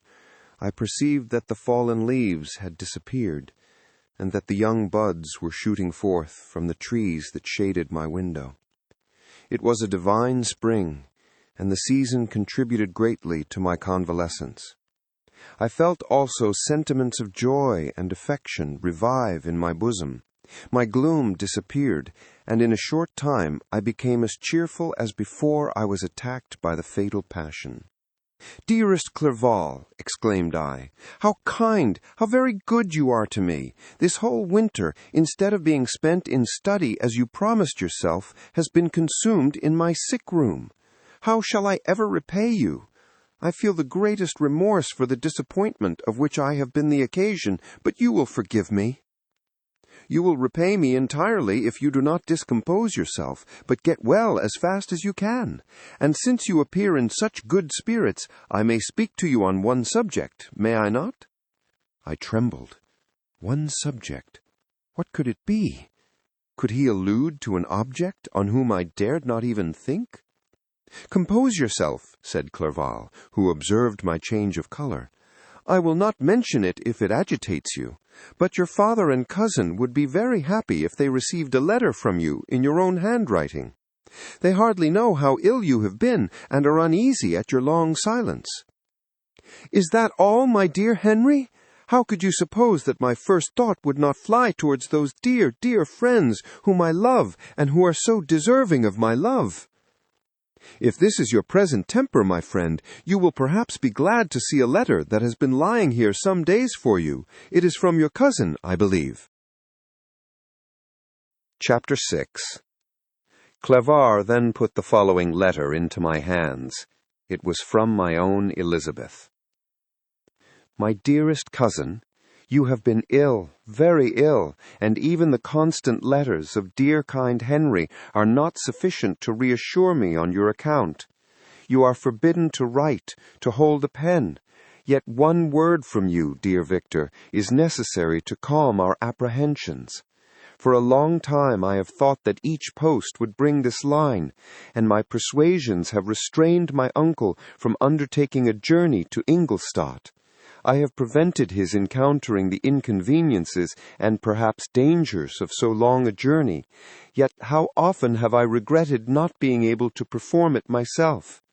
I figured to myself that the task of attending on your sickbed has devolved on some mercenary old nurse, who could never guess your wishes nor minister to them with the care and affection of your poor cousin. Yet that is over now. Clerval writes that indeed you are getting better. I eagerly hope that you will confirm this intelligence soon in your own handwriting. Get well and return to us. You will find a happy, cheerful home and friends who love you dearly. Your father's health is vigorous, and he asks but to see you, but to be assured that you are well, and not a care will ever cloud his benevolent countenance. How pleased you would be to remark the improvement of our Ernest! He is now 16 and full of activity and spirit. He is desirous to be a true Swiss and to enter into foreign service, but we cannot part with him, at least until his elder brother returns to us. My uncle is not pleased with the idea of a military career in a distant country, but Ernest never had your powers of application. He looks upon study as an odious fetter. His time is spent in the open air, climbing the hills or rowing on the lake.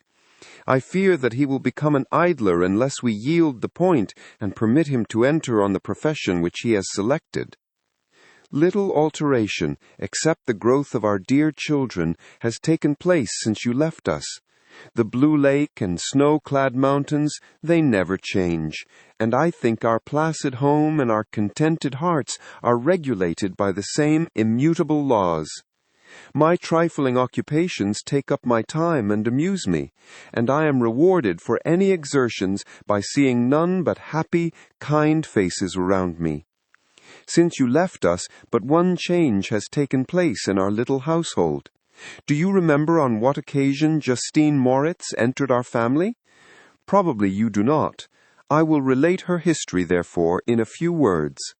Madame Moritz, her mother, was a widow with 4 children, of whom Justine was the third. This girl had always been the favorite of her father, but through a strange perversity her mother could not endure her, and after the death of Monsieur Moritz, treated her very ill. My aunt observed this, and when Justine was 12 years of age, prevailed on her mother to allow her to live at our house. The republican institutions of our country have produced simpler and happier manners than those which prevail in the great monarchies that surround it. Hence there is less distinction between the several classes of its inhabitants, and the lower orders, being neither so poor nor so despised, their manners are more refined and moral. A servant in Geneva does not mean the same thing as a servant in France and England. Justine, thus received in our family, learned the duties of a servant, a condition which, in our fortunate country, does not include the idea of ignorance and a sacrifice of the dignity of a human being. Justine, you may remember, was a great favorite of yours, and I recollect you once remarked that if you were in an ill humor, one glance from Justine could dissipate it, for the same reason that Ariosto gives concerning the beauty of Angelica. She looked so frank-hearted and happy. My aunt conceived a great attachment for her, by which she was induced to give her an education superior to that which she had first intended. This benefit was fully repaid. Justine was the most grateful little creature in the world. I do not mean that she made any professions. I never heard one pass her lips, but you could see by her eyes that she almost adored her protectress. Although her disposition was gay and in many respects inconsiderate, yet she paid the greatest attention to every gesture of my aunt. She thought her the model of all excellence, and endeavored to imitate her phraseology and manners, so that even now she often reminds me of her. When my dearest aunt died, everyone was too much occupied in their own grief to notice poor Justine, who had attended her during her illness with the most anxious affection. Poor Justine was very ill, but other trials were reserved for her. One by one, her brothers and sister died, and her mother, with the exception of her neglected daughter, was left childless. The conscience of the woman was troubled. She began to think that the deaths of her favorites was a judgment from heaven to chastise her partiality. She was a Roman Catholic, and I believe her confessor confirmed the idea which she had conceived. Accordingly, a few months after your departure for Ingolstadt, Justine was called home by her repentant mother. Poor girl! She wept when she quitted our house. She was much altered since the death of my aunt. Grief had given softness and a winning mildness to her manners, which had before been remarkable for vivacity. Nor was her residence at her mother's house of a nature to restore her gaiety. The poor woman was very vacillating in her repentance. She sometimes begged Justine to forgive her unkindness, but much oftener accused her of having caused the deaths of her brothers and sister. Perpetual fretting at length threw Madame Moritz into a decline, which at first increased her irritability, but she is now at peace forever. She died on the first approach of cold weather at the beginning of this last winter. Justine has just returned to us, and I assure you I love her tenderly. She is very clever and gentle and extremely pretty. As I mentioned before, her mien and her expression continually remind me of my dear aunt. I must say also a few words to you, my dear cousin, of little darling William. I wish you could see him. He is very tall of his age, with sweet laughing blue eyes, dark eyelashes, and curling hair. When he smiles, 2 little dimples appear on each cheek, which are rosy with health. He has already had 1 or 2 little wives, but Louisa Byron is his favorite, a pretty little girl of 5 years of age. Now, dear Victor, I dare say you wish to be indulged in a little gossip concerning the good people of Geneva. The pretty Miss Mansfield has already received the congratulatory visits on her approaching marriage with a young Englishman, John Melbourne, Esquire. Her ugly sister, Manon, married M. Duvillard, the rich banker, last autumn. Your favorite schoolfellow, Louis Manoir, has suffered several misfortunes since the departure of Clerval from Geneva, but he has already recovered his spirits, and is reported to be on the point of marrying a lively, pretty French woman, Madame Tavernier. She is a widow, and much older than Manoir, but she is very much admired and a favorite with everybody. I have written myself into better spirits, dear cousin, but my anxiety returns upon me as I conclude. Write, dearest Victor. 1 line, 1 word will be a blessing to us. 10,000 thanks to Henry for his kindness, his affection, and his many letters. We are sincerely grateful. Adieu, my cousin. Take care of yourself, and I entreat you, write. Elizabeth Avenza, Geneva, March 18th, 17. Dear, dear Elizabeth, I exclaimed when I had read her letter. I will write instantly and relieve them from the anxiety they must feel. I wrote, and this exertion greatly fatigued me, but my convalescence had commenced and proceeded regularly. In another fortnight I was able to leave my chamber. One of my first duties on my recovery was to introduce Clerval to the several professors of the university. In doing this, I underwent a kind of rough usage, ill befitting the wounds that my mind had sustained. Ever since the fatal night, the end of my labors and the beginning of my misfortunes, I had conceived a violent antipathy even to the name of natural philosophy. When I was otherwise quite restored to health, the sight of a chemical instrument would renew all the agony of my nervous symptoms. Henry saw this, and had removed all my apparatus from my view. He had also changed my apartment, for he perceived that I had acquired a dislike for the room which had previously been my laboratory. But these cares of Clerval were made of no avail when I visited the professors. Monsieur Waldman inflicted torture when he praised with kindness and warmth the astonishing progress I had made in the sciences.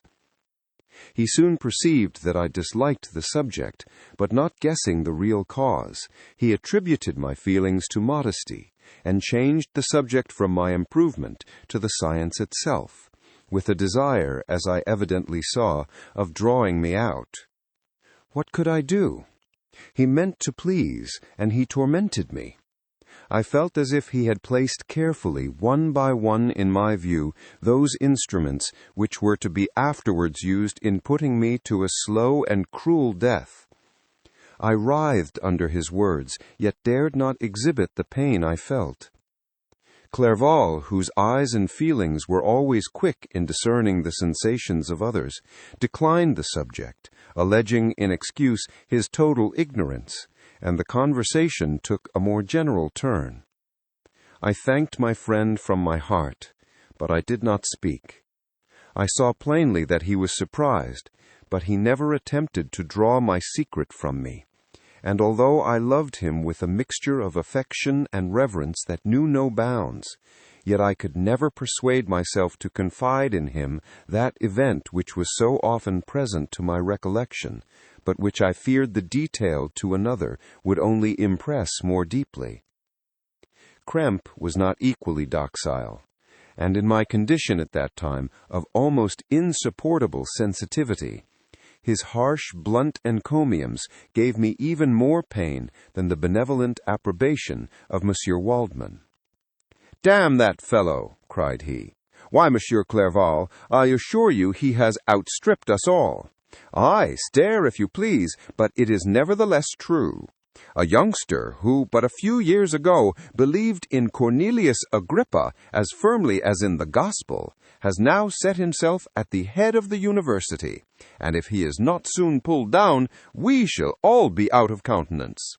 Aye, aye," he continued, observing my face expressive of suffering, "Monsieur Frankenstein is modest, an excellent quality in a young man. Young men should be diffident of themselves, you know, Monsieur Clerval. I was myself when young, but that wears out in a very short time." Krempe had now commenced an eulogy on himself, which happily turned the conversation from a subject that was so annoying to me. Clerval had never sympathized in my tastes for natural science, and his literary pursuits differed wholly from those which had occupied me. He came to the university with the design of making himself complete master of the Oriental languages, and thus he should open a field for the plan of life he had marked out for himself. Resolved to pursue no inglorious career, he turned his eyes toward the East as affording scope for his spirit of enterprise. The Persian, Arabic, and Sanskrit languages engaged his attention, and I was easily induced to enter on the same studies. Idleness had ever been irksome to me, and now that I wished to fly from reflection and hated my former studies, I felt great relief in being the fellow pupil with my friend, and found not only instruction, but consolation in the works of the Orientalists. I did not, like him, attempt a critical knowledge of their dialects, for I did not contemplate making any other use of them than temporary amusement. I read merely to understand their meaning, and they well repaid my labors. Their melancholy is soothing, and their joy elevating, to a degree I never experienced in studying the authors of any other country. When you read their writings, life appears to consist in a warm sun and a garden of roses, in the smiles and frowns of a fair enemy, and the fire that consumes your own heart. How different from the manly and heroical poetry of Greece and Rome! Summer passed away in these occupations, and my return to Geneva was fixed for the latter end of autumn. But being delayed by several accidents, winter and snow arrived, the roads were deemed impassable, and my journey was retarded until the ensuing spring. I felt this delay very bitterly, for I longed to see my native town and my beloved friends. My return had only been delayed so long from an unwillingness to leave Clerval in a strange place before he had become acquainted with any of its inhabitants. The winter, however, was spent cheerfully, and although the spring was uncommonly late, when it came its beauty compensated for its dilatoriness. The month of May had already commenced, and I expected the letter daily, which was to fix the date of my departure, when Henry proposed a pedestrian tour in the environs of Ingolstadt, that I might bid a personal farewell to the country I had so long inhabited. I acceded with pleasure to this proposition. I was fond of exercise, and Clerval had always been my favorite companion in the rambles of this nature that I had taken among the scenes of my native country. We passed a fortnight in these perambulations. My health and spirits had long been restored, and they gained additional strength from the salubrious air I breathed, the natural incidents of our progress, and the conversation of my friend. Study had before secluded me from the intercourse of my fellow creatures, and rendered me unsocial. But Clerval called forth the better feelings of my heart. He again taught me to love the aspect of nature and the cheerful faces of children. Excellent friend, how sincerely you did love me, and endeavor to elevate my mind until it was on a level with your own. A selfish pursuit had cramped and narrowed me, until your gentleness and affection warmed and opened my senses. I became the same happy creature who, a few years ago, loved and beloved by all, had no sorrow or care. When happy, inanimate nature had the power of bestowing on me the most delightful sensations. A serene sky and verdant fields filled me with ecstasy. The present season was indeed divine. The flowers of spring bloomed in the hedges, while those of summer were already in bud. I was undisturbed by thoughts which, during the preceding year, had pressed upon me, notwithstanding my endeavors to throw them off with an invincible burden. Henry rejoiced in my gaiety, and sincerely sympathized in my feelings. He exerted himself to amuse me, while he expressed the sensations that filled his soul. The resources of his mind on this occasion were truly astonishing. His conversation was full of imagination, and very often, in imitation of the Persian and Arabic writers, he invented tales of wonderful fancy and passion. At other times, he repeated my favorite poems, or drew me out into arguments, which he supported with great ingenuity. We returned to our college on a Sunday afternoon. The peasants were dancing, and everyone we met appeared gay and happy. My own spirits were high, and I bounded along with feelings of unbridled joy and hilarity. Chapter 7. On my return, I found the following letter from my father. My dear Victor, you have probably waited impatiently for a letter to fix the date of your return to us, and I was at first tempted to write only a few lines, merely mentioning the day on which I should expect you. On the contrary, tears and wretchedness. And how, Victor, can I relate our misfortune? Absence cannot have rendered you callous to our joys and griefs, and how shall I inflict pain on my long-absent son? I wish to prepare you for the woeful news, but I know it is impossible. Even now your eye skims over the page to seek the words which are to convey to you the horrible tidings. William is dead. That sweet child whose smiles delighted and warmed my heart, who was so gentle yet so gay. Victor, he's murdered. I will not attempt to console you, but will simply relate the circumstances of the transaction.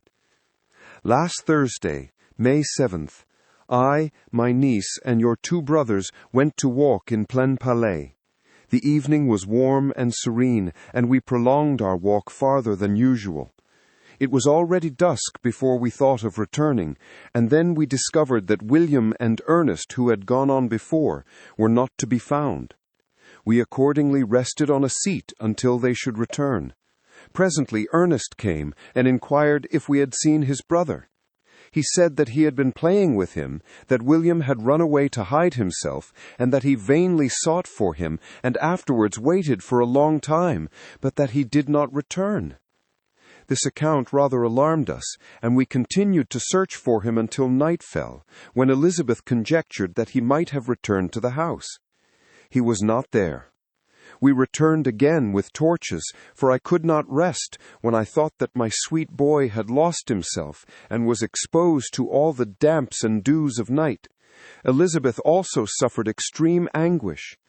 About 5 a.m, I discovered my lovely boy, whom the night before I had seen blooming and active in health, stretched on the grass, livid and motionless. The print of the murderer's finger was on his neck. He was conveyed home, and the anguish that was visible in my countenance betrayed the secret to Elizabeth. She was very earnest to see the corpse. At first I attempted to prevent her, but she persisted, and entering the room where it lay, hastily examined the neck of the victim, and clasping her hands exclaimed, "Oh God, I have murdered my darling child!" She fainted, and was restored with extreme difficulty. When she again lived, it was only to weep and sigh. She told me that same evening William had teased her to let him wear a very valuable miniature that she possessed of your mother. This picture is gone, and was doubtless the temptation which urged the murderer to the deed. We have no trace of him at present, although our exertions to discover him are unremitted, but they will not restore my beloved William.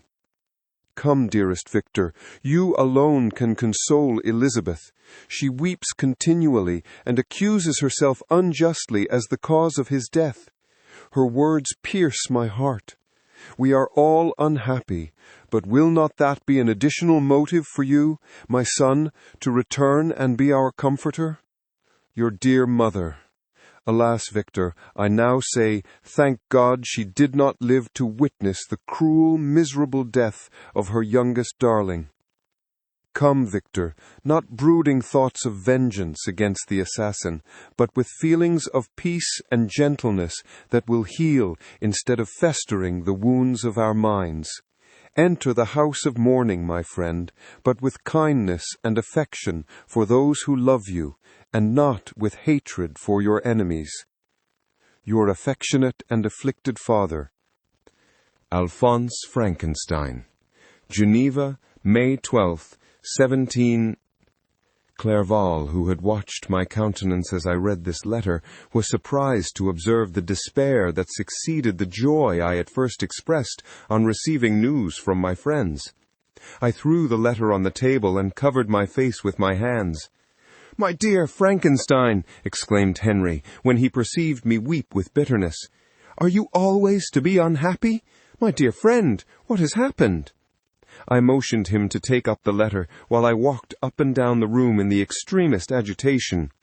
Tears also gushed from the eyes of Clerval as he read the account of my misfortune. "I can offer you no consolation, my friend," he said. "Your disaster is irreparable. What do you intend to do?" "To go instantly to Geneva. Come with me, Henry, to order the horses." During our walk, Clerval endeavored to say a few words of consolation. He could only express his heartfelt sympathy. "Poor William," said he, "dear lovely child, he now sleeps with his angel mother. Who that had seen him bright and joyous in his young beauty, but must weep over his untimely loss? To die so miserably, to feel the murderer's grasp, how much more a murder that could destroy radiant innocence? Poor little fellow! One only consolation have we. His friends mourn and weep, but he is at rest. The pang is over, his sufferings are at an end forever. A sod covers his gentle form, and he knows no pain. He can no longer be a subject for pity. We must reserve that for his miserable survivors." Clerval spoke thus as we hurried through the streets. The words impressed themselves on my mind, and I remembered them afterwards in solitude. But now, as soon as the horses arrived, I hurried into a cabriolet and bade farewell to my friend. My journey was very melancholy. At first I wished to hurry on, for I longed to console and sympathize with my loved and sorrowing friends. But when I drew near my native town, I slackened my progress. I could hardly sustain the multitude of feelings that crowded into my mind. I passed through scenes familiar to my youth, but which I had not seen for nearly 6 years. How altered everything might be during that time! One sudden and desolating change had taken place, but 1,000 little circumstances might have by degrees worked other alterations which, although they were done more tranquilly, might not be the less decisive. Fear overcame me. I dared no advance, dreading 1,000 nameless evils that made me tremble, although I was unable to define them. I remained 2 days at Lausanne in this painful state of mind. I contemplated the lake. The waters were placid. All around was calm, and the snowy mountains, the palaces of nature, were not changed. By degrees the calm and heavenly scene restored me, and I continued my journey towards Geneva. The road ran by the side of the lake, which became narrower as I approached my native town. I discovered more distinctly the black sides of Jura and the bright summit of Mont Blanc. I wept like a child. Dear mountains, my own beautiful lake, how do you welcome your wanderer? Your summits are clear, the sky and lake are placid and blue. Is this to prognosticate peace, or to mock at my unhappiness? I fear, my friend, that I shall render myself tedious by dwelling on these preliminary circumstances, but they were days of comparative happiness, and I think of them with pleasure. My country, my beloved country, who but a native can tell the delight I took in again beholding thy streams, thy mountains, and more than all, thy lovely lake? Yet, as I drew nearer home, grief and fear again overcame me. Night also closed around, and when I could hardly see the dark mountains, I felt still more gloomily. The picture appeared a vast and dim scene of evil, and I foresaw obscurely that I was destined to become the most wretched of human beings. Alas, I prophesied truly, and failed only in one single circumstance, that in all the misery I imagined and dreaded, I did not conceive the 100th part of the anguish I was destined to endure. It was completely dark when I arrived in the environs of Geneva. The gates of the town were already shut, and I was obliged to pass the night at Checaron, a village at the distance of half a league from the city. The sky was serene, and as I was unable to rest, I resolved to visit the spot where my poor William had been murdered. As I could not pass through the town, I was obliged to cross the lake in a boat to arrive at Plaine Palais. During this short voyage, I saw the lightning playing on the summit of Mont Blanc in the most beautiful figures. The storm appeared to approach rapidly, and on landing, I ascended a low hill that I might observe its progress. It advanced. The heavens were clouded, and I soon felt the rain coming slowly in large drops, but its violence quickly increased. I quitted my seat and walked on, although the darkness and storm increased every minute, and the thunder burst with a terrific crash over my head. It was echoed from Salive, the Juras, and the Alps of Savoy. Vivid flashes of lightning dazzled my eyes, illuminating the lake, making it appear like a vast sheet of fire. Then, for an instant, everything seemed of a pitchy darkness until the eye recovered itself from the preceding flash. The storm, as is often the case in Switzerland, appeared at once in various parts of the heavens.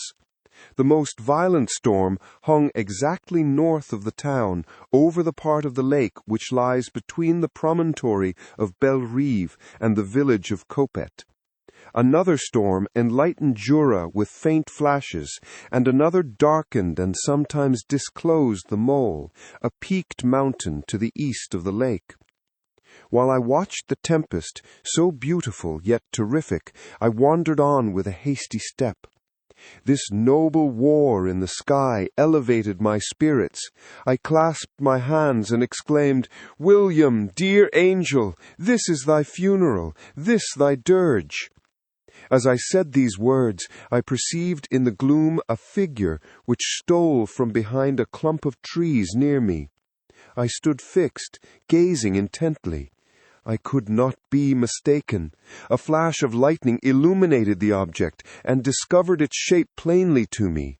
Its gigantic stature and the deformity of its aspect, more hideous than belongs to humanity, instantly informed me that it was the wretch, the filthy Damon to whom I had given life. What did he do there? Could he be, I shuddered at the conception, the murderer of my brother? No sooner did that idea cross my imagination than I became convinced of its truth. My teeth chattered, and I was forced to lean against a tree for support. The figure passed me quickly, and I lost it in the gloom. Nothing in human shape could have destroyed the fair child. He was the murderer. I could not doubt it. The mere presence of the idea was an irresistible proof of the fact.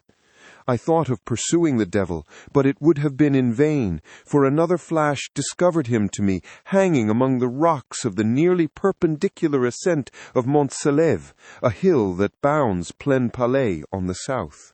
He soon reached the summit and disappeared. I remained motionless. The thunder ceased, but the rain still continued, and the scene was enveloped in an impenetrable darkness. I revolved in my mind the events which I had until now sought to forget. the whole train of my progress toward the creation, the appearance of the works of my own hands at my bedside, its departure. 2 years had now nearly elapsed since the night on which he first received life, and was this his first crime? Alas, I had turned loose into the world a depraved wretch, whose delight was in carnage and misery. Had he not murdered my brother? No one can conceive the anguish I suffered during the remainder of the night, which I spent, cold and wet, in the open air. But I did not feel the inconvenience of the weather. My imagination was busy in scenes of evil and despair. I considered the being whom I had cast among mankind and endowed with the will and power to effect purposes of horror, such as the deed which she had now done, nearly in the light of my own vampire, my own spirit let loose from the grave and forced to destroy all that was dear to me. Day dawned, and I directed my steps towards the town. The gates were open, and I hastened to my father's house. My first thought was to discover what I knew of the murderer and cause instant pursuit to be made. But I paused when I reflected on the story that I had to tell. A being whom I myself had formed and endued with life had met me at midnight among the precipices of an inaccessible mountain. I remembered also the nervous fever with which I had been seized just at the time that I dated my creation, and which would give an air of delirium to a tale otherwise so utterly improbable. I well knew that if any other had communicated such a relation to me, I should have looked upon it as the ravings of insanity. Besides, the strange nature of the animal would elude all pursuit, even if I were so far credited as to persuade my relatives to commence it. And then, of what use would be pursuit? Who could arrest a creature capable of scaling the overhanging sides of Mont Salève? These reflections determined me, and I resolved to remain silent. It was about 5 a.m. when I entered my father's house. I told the servants not to disturb the family, and went into the library to attend their usual hour of rising. 6 years had elapsed, passed in a dream but for one indelible trace, and I stood in the same place where I had last embraced my father before my departure for Ingolstadt. Beloved and venerable parent, he still remained to me. I gazed on the picture of my mother, which stood over the mantelpiece. It was an historical subject, painted at my father's desire, and represented Caroline Beaufort in an agony of despair, kneeling by the coffin of her dead father. Her garb was rustic, and her cheek pale.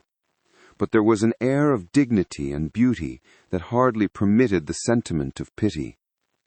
Below this picture was a miniature of William, and my tears flowed when I looked upon it. While I was thus engaged, Ernst entered. He had heard me arrive, and hastened to welcome me. "Welcome, my dearest Victor," said he. "Ah, I wish you had come 3 months ago, and then you would have found us all joyous and delighted. You come to us now to share a misery which nothing can alleviate, yet your presence will, I hope, revive our father, who seems sinking under his misfortune. And your persuasions will induce poor Elizabeth to cease her vain and tormenting self-accusations. Poor William! He was our darling and our pride." Tears, unrestrained, fell from my brother's eyes. A sense of mortal agony crept over my frame. Before, I had only imagined the wretchedness of my desolated home.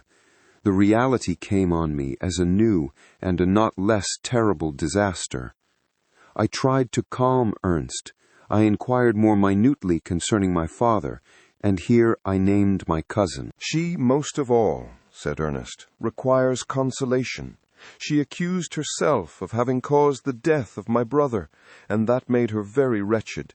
But since the murderer has been discovered—" "The murderer discovered! Good God! How can that be? Who could attempt to pursue him? It is impossible.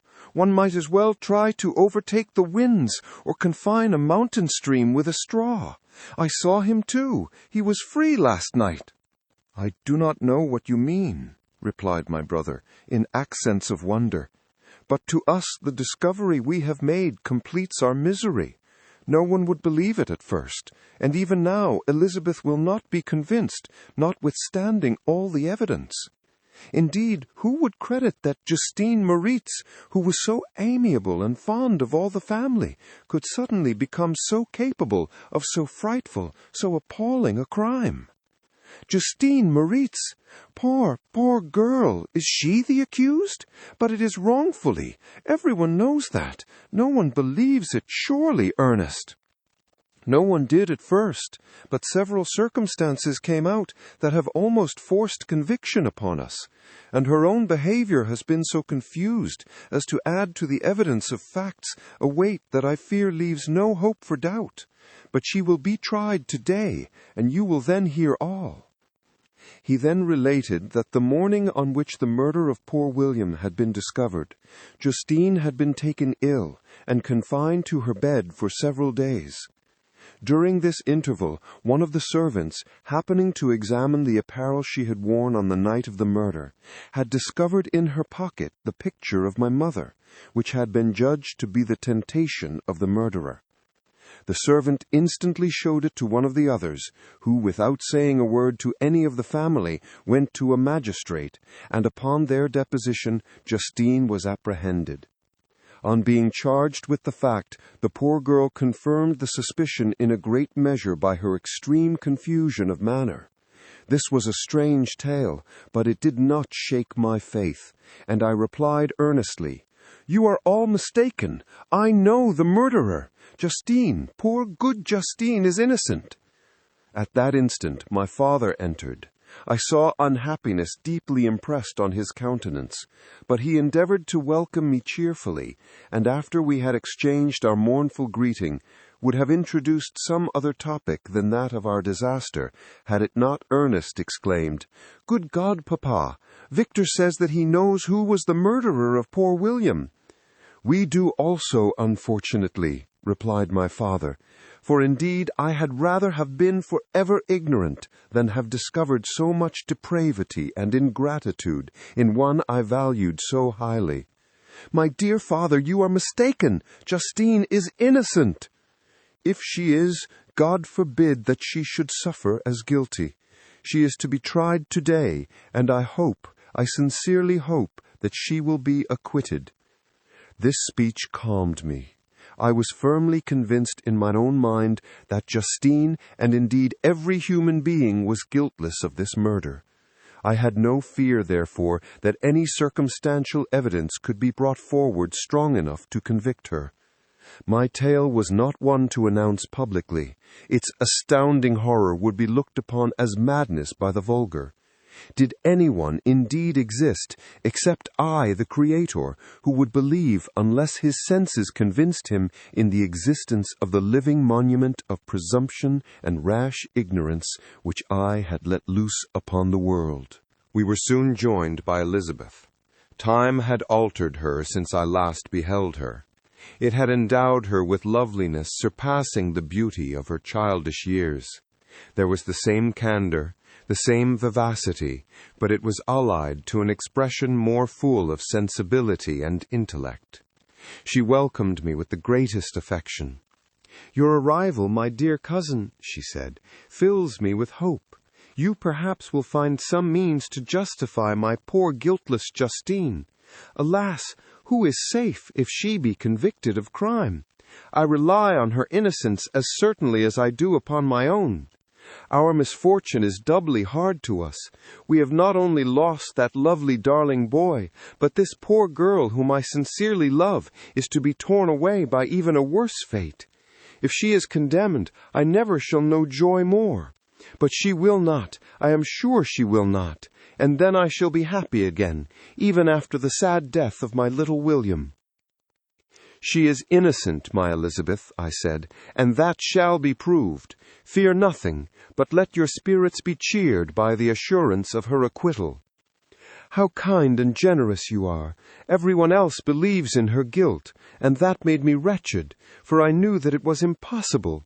And to see everyone else prejudiced in so deadly a manner rendered me hopeless and despairing." She wept. "Dearest niece," said my father, "dry your tears. If she is, as you believe, innocent, rely on the justice of our laws, and the activity with which I shall prevent the slightest shadow of partiality." Chapter 8. We passed a few sad hours until 11 o'clock, when the trial was to commence. My father and the rest of the family being obliged to attend as witnesses, I accompanied them to the court. During the whole of this wretched mockery of justice, I suffered living torture. It was to be decided whether the result of my curiosity and lawless devices would cause the death of two of my fellow beings, one a smiling babe full of innocence and joy, the other far more dreadfully murdered, with every aggravation of infamy that could make the murder memorable in horror. Justine also was a girl of merit, and possessed qualities which promised to render her life happy. Now all was to be obliterated in an ignominious grave, and I the cause. 1,000 times rather would I have confessed myself guilty of the crime ascribed to Justine, but I was absent when it was committed, and such a declaration would have been considered as the ravings of a madman, and would not have exculpated her who suffered through me. The appearance of Justine was calm. She was dressed in mourning, and her countenance, always engaging, was rendered by the solemnity of her feelings exquisitely beautiful. Yet she appeared confident in innocence, and did not tremble, although gazed on and execrated by thousands, for all the kindness which her beauty might otherwise have excited was obliterated in the minds of the spectators by the imagination of the enormity she was supposed to have committed. She was tranquil, yet her tranquillity was evidently constrained, and as her confusion had before been adduced as a proof of her guilt, she worked up her mind to an appearance of courage. When she entered the court, she threw her eyes round it and quickly discovered where we were seated. A tear seemed to dim her eye when she saw us, but she quickly recovered herself, and a look of sorrowful affection seemed to attest her utter guiltlessness. The trial began, and after the advocate against her had stated the charge, several witnesses were called. Several strange facts combined against her, which might have staggered anyone who had not such proof of her innocence as I had. She had been out the whole of the night on which the murder had been committed, and towards morning had been perceived by a market woman not far from the spot where the body of the murdered child had been afterwards found. The woman asked her what she did there, but she looked very strangely and only returned a confused and unintelligible answer. She returned to the house about 8 o'clock, and when one inquired where she had passed the night, she replied that she had been looking for the child, and demanded earnestly if anything had been heard concerning him. When shown the body, she fell into violent hysterics and kept her bed for several days. The picture was then produced, which the servant had found in her pocket, and when Elizabeth, in a faltering voice, proved that it was the same which an hour before the child had been missed, she had placed around his neck, a murmur of horror and indignation filled the court. Justine was called on for her defense. As the trial had proceeded, her countenance had altered. Surprise, horror, and misery were strongly expressed. Sometimes she struggled with her tears, but when she was desired to plead, she collected her powers and spoke in an audible, although variable voice. "God knows how entirely I am innocent, but I do not pretend that my protestations should acquit me.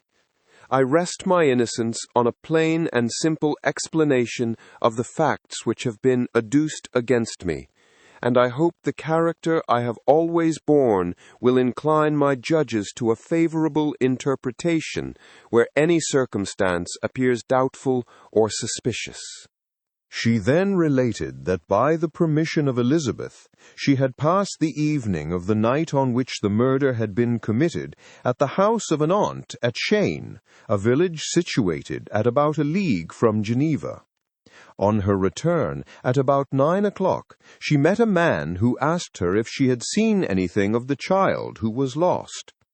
She was alarmed by this account, and passed several hours in looking for him, when the gates of Geneva were shut, and she was forced to remain several hours of the night in a barn belonging to a cottage, being unwilling to call up the inhabitants, to whom she was well known.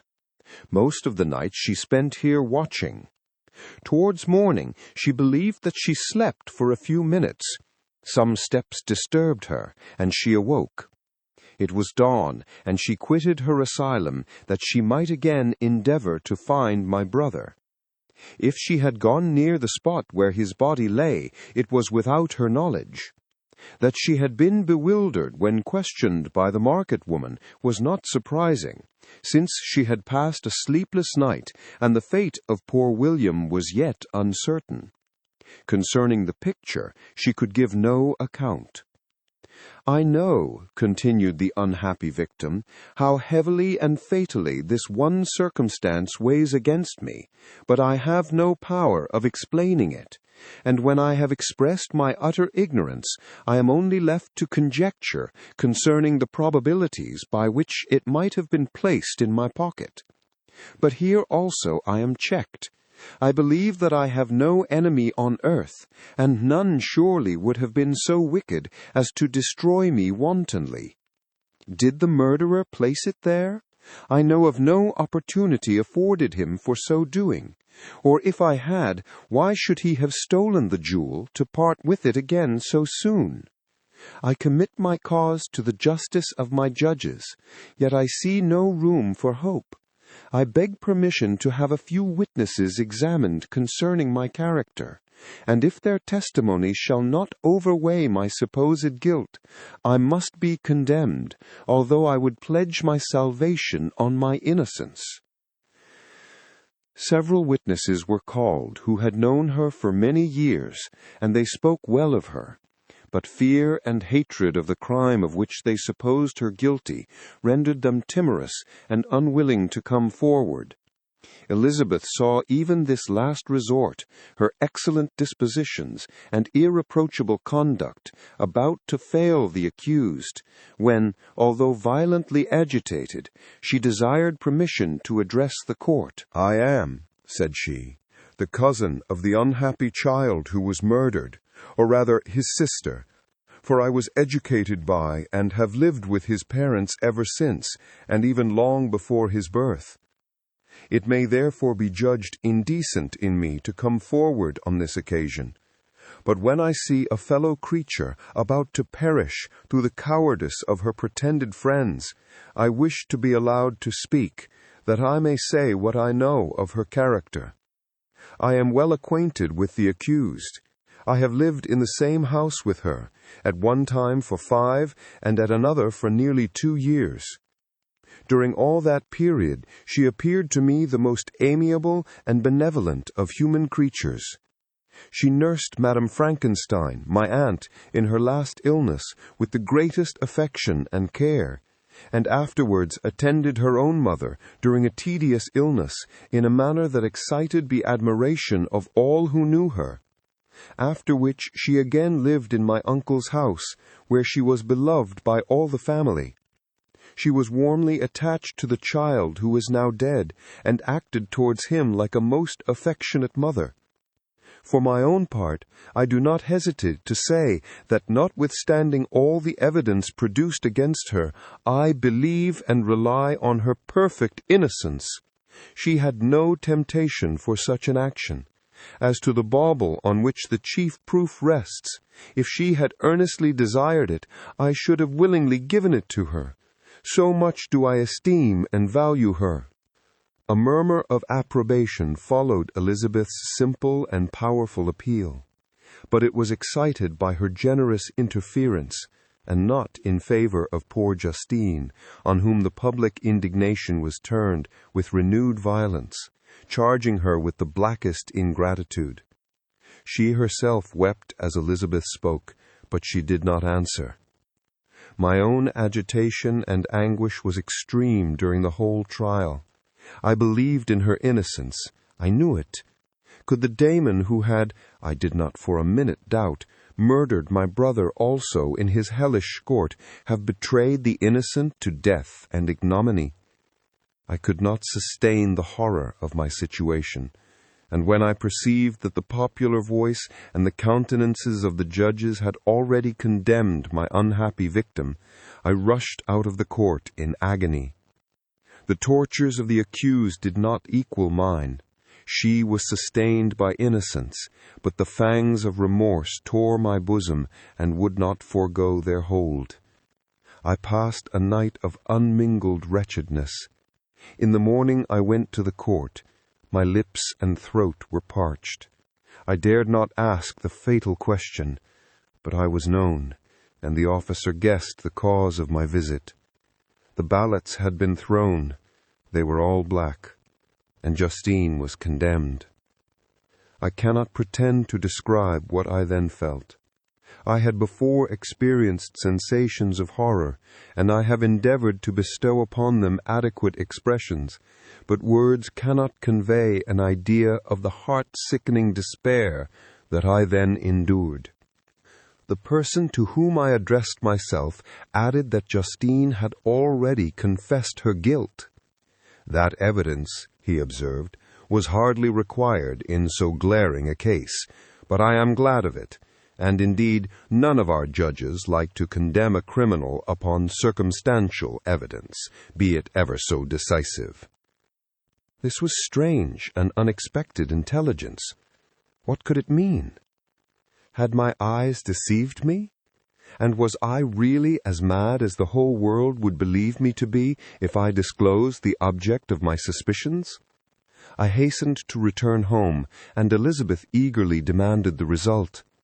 "My cousin," replied I, "it is decided as you may have expected. All judges had rather that 10 innocent should suffer than that 1 guilty should escape. But she has confessed." This was a dire blow to poor Elizabeth, who had relied with firmness upon Justine's innocence. "Alas," she said, "how shall I ever again believe in human goodness? Justine, whom I loved and esteemed as my sister, how could she put on those smiles of innocence only to betray? Her mild eyes seemed incapable of any severity or guile, and yet she has committed a murder." Soon after, we heard that the poor victim had expressed a desire to see my cousin. My father wished her not to go, but said that he left it to her own judgment and feelings to decide. "Yes," said Elizabeth, "I will go, although she is guilty, and you, Victor, shall accompany me. I cannot go alone." The idea of this visit was torture to me, yet I could not refuse. We entered the gloomy prison chamber and beheld Justine, sitting on some straw at the farther end. Her hands were manacled, and her head rested on her knees. She rose on seeing us enter, and when we were left alone with her, she threw herself at the feet of Elizabeth, weeping bitterly. My cousin wept also. "Oh, Justine," she said, "why did you rob me of my last consolation? I relied on your innocence, and although I was then very wretched, I was not so miserable as I am now." "And do you also believe that I am so very, very wicked? Do you also join with my enemies to crush me, to condemn me as a murderer?" Her voice was suffocated with sobs. "Rise, my poor girl," said Elizabeth. "Why do you kneel if you are innocent? I am not one of your enemies. I believed you guiltless, notwithstanding every evidence, until I heard that you had yourself declared your guilt. That report, you say, is false, and be assured, dear Justine, that nothing can shake my confidence in you for a moment but your own confession." "I did confess, but I confessed a lie. I confessed that I might obtain absolution, but now that falsehood lies heavier at my heart than all my other sins. The God of heaven forgive me. Ever since I was condemned, my confessor has besieged me. He threatened and menaced me until I almost began to think that I was the monster that he said I was. He threatened excommunication and hellfire in my last moments if I continued obdurate. Dear lady, I had none to support me. All looked on me as a wretch doomed to ignominy and perdition. What could I do? In an evil hour I subscribed to a lie, and now I am truly miserable." She paused, weeping, and then continued, "I thought with horror, my sweet lady, that you should believe your Justine, whom your blessed aunt had so highly honored, and whom you loved, was a creature capable of a crime which none but the devil himself could have perpetrated. Dear William, dearest blessed child, I soon shall see you again in heaven, where we shall all be happy, and that consoles me, going as I am to suffer ignominy and death. Oh, Justine, forgive me for having for one moment distrusted you. Why did you confess? But do not mourn, dear girl, do not fear. I will proclaim, I will prove your innocence. I will melt the stony hearts of your enemies by my tears and prayers. You shall not die. You, my playfellow, my companion, my sister, perish on the scaffold? No, no, I never could survive so horrible a misfortune." She shook her head mournfully. "I do not fear to die," she said. "That pang is past. God raises my weakness and gives me courage to endure the worst. I leave a sad and bitter world, and if you remember me and think of me as of one unjustly condemned, I am resigned to the fate awaiting me. Learn from me, dear lady, to submit in patience to the will of heaven." During this conversation, I had retired to a corner of the prison room where I could conceal the horrid anguish that possessed me. Despair! Who dared talk of that?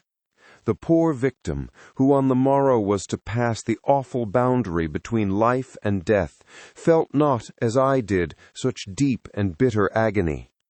I gnashed my teeth and ground them together, uttering a groan that came from my inmost soul. Justine started. When she saw who it was, she approached me and said, "Dear sir, you're very kind to visit me. You, I hope, do not believe that I am guilty?" I could not answer. "No, Justine," said Elizabeth. "He is more convinced of your innocence than I was, for even when he heard that you had confessed, he did not credit it." I truly thank him. In these last moments, I feel the sincerest gratitude towards those who think of me with kindness. How sweet is the affection of others to such a wretch as I am! It removes more than half my misfortune, and I feel as if I could die in peace now that my innocence is acknowledged by you, dear lady, and your cousin." Thus the poor sufferer tried to comfort others and herself. She indeed gained the resignation she desired, but I, the true murderer, felt the never-dying worm alive in my bosom, which allowed of no hope or consolation. Elizabeth also wept and was unhappy, but hers also was the misery of innocence, which like a cloud that passes over the fair moon, for a while hides, but cannot tarnish its brightness.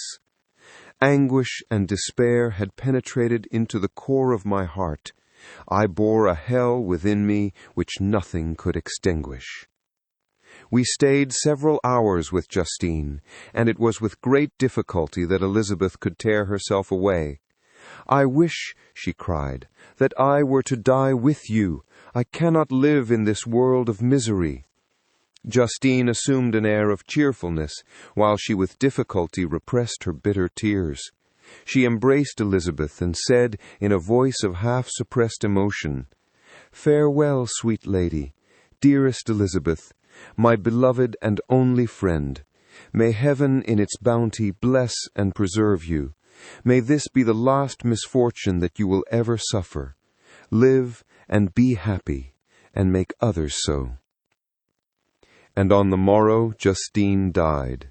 Elizabeth's heart-rending eloquence failed to move the judges from their settled conviction in the criminality of the saintly sufferer. My passionate and indignant appeals were lost upon them, and when I received their cold answers and heard the harsh, unfeeling reasoning of these men, my purposed avowal died away on my lips. Thus I might proclaim myself a madman, but not revoke the sentence passed upon my wretched victim. She perished on the scaffold as a murderess. From the tortures of my own heart, I turned to contemplate the deep and voiceless grief of my Elizabeth. This also was my doing.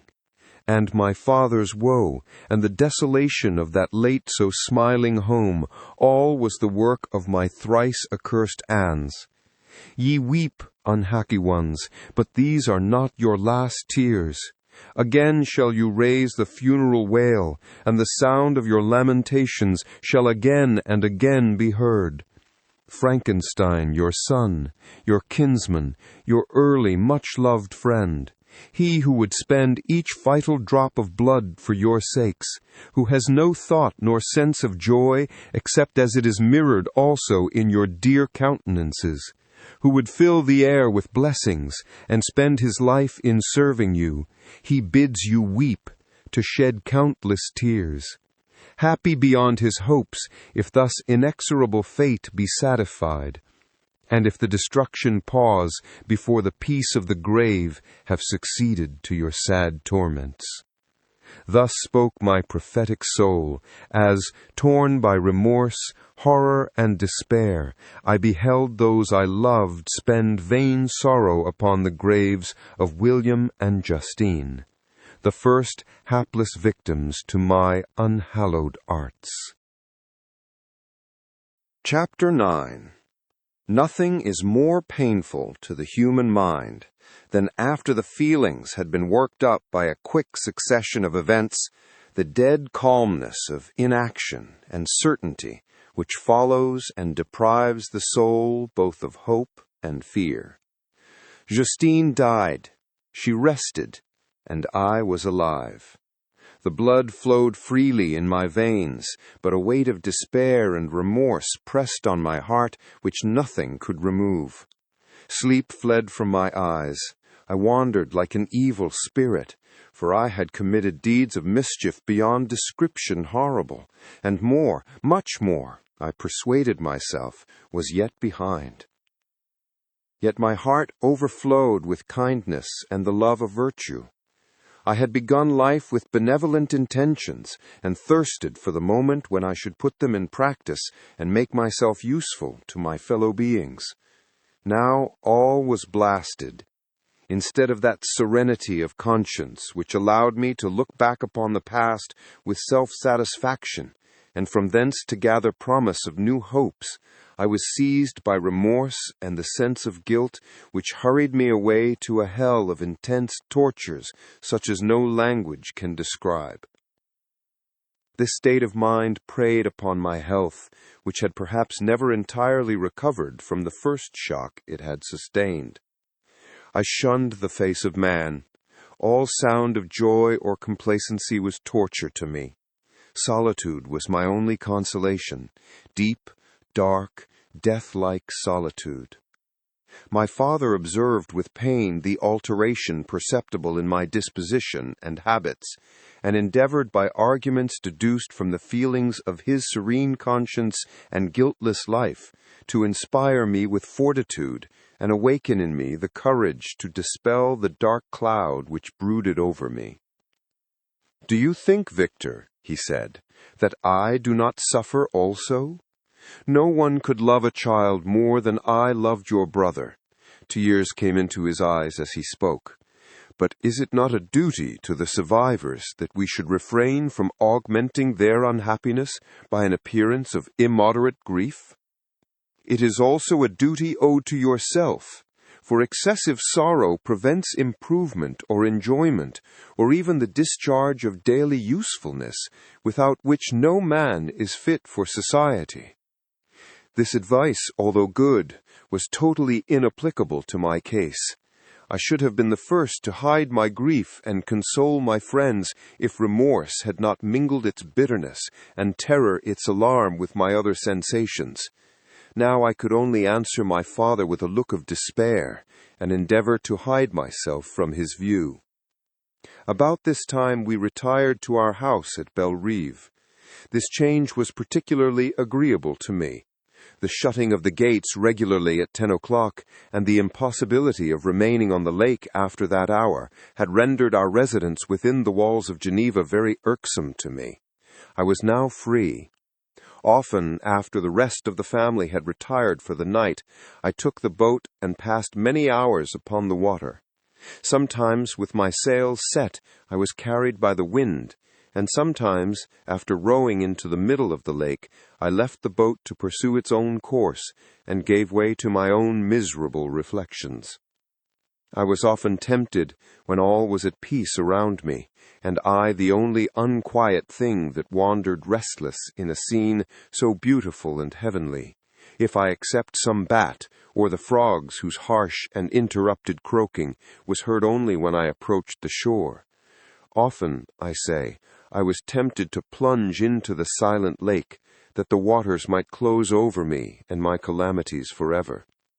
But I was restrained when I thought of the heroic and suffering Elizabeth, whom I tenderly loved, and whose existence was bound up in mine. I thought also of my father and surviving brother.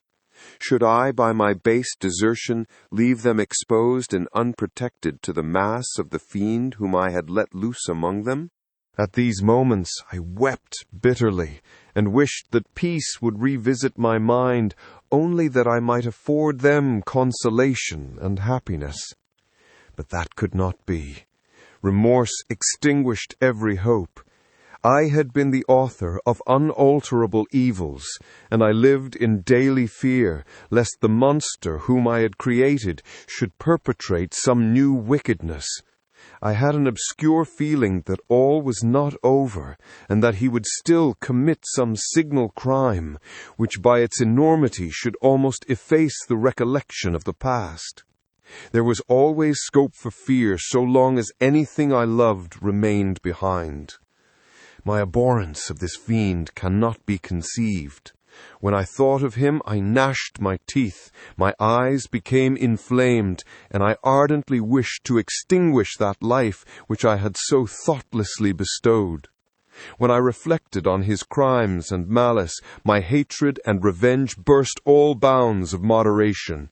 I would have made a pilgrimage to the highest peak of the Andes, could I, when there, have precipitated him to their base. I wished to see him again, that I might wreak the utmost extent of abhorrence on his head, and avenge the deaths of William and Justine. Our house was the house of mourning. My father's health was deeply shaken by the horror of the recent events. Elizabeth was sad and desponding. She no longer took delight in her ordinary occupations. All pleasure seemed to her sacrilege toward the dead. Eternal woe and tears she then thought was the just tribute she should pay to innocence so blasted and destroyed. She was no longer that happy creature who in earlier youth wandered with me on the banks of the lake and talked with ecstasy of our future prospects. The first of those sorrows which are sent to wean us from the earth had visited her, and its dimming influence quenched her dearest smiles. "When I reflect, my dear cousin," said she, "on the miserable death of Justine Moritz, I no longer see the world and its works as they before appeared to me.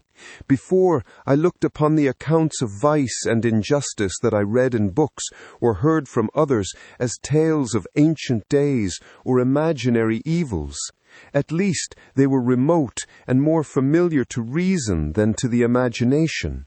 But now misery has come home, and men appear to me as monsters thirsting for each other's blood. Yet I am certainly unjust. Everybody believed that poor girl to be guilty, and if she could have committed the crime for which she suffered, assuredly she would have been the most depraved of human creatures.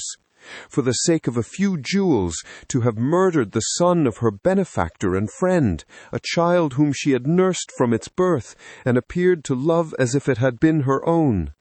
I could not consent to the death of any human being, but certainly I should have thought such a creature unfit to remain in the society of men. But she was innocent. I know, I feel she was innocent. You are of the same opinion, and that confirms me. Alas, Victor, when falsehood can look so like the truth, who can assure themselves of certain happiness? I feel as if I were walking on the edge of a precipice towards which thousands are crowding and endeavoring to plunge me into the abyss. William and Justine were assassinated, and the murderer escapes. He walks about the world free and perhaps respected. But even if I were condemned to suffer on the scaffold for the same crimes, I would not change places with such a wretch." I listened to this discourse with the extremest agony. I, not in deed, but in effect, was the true martyrer.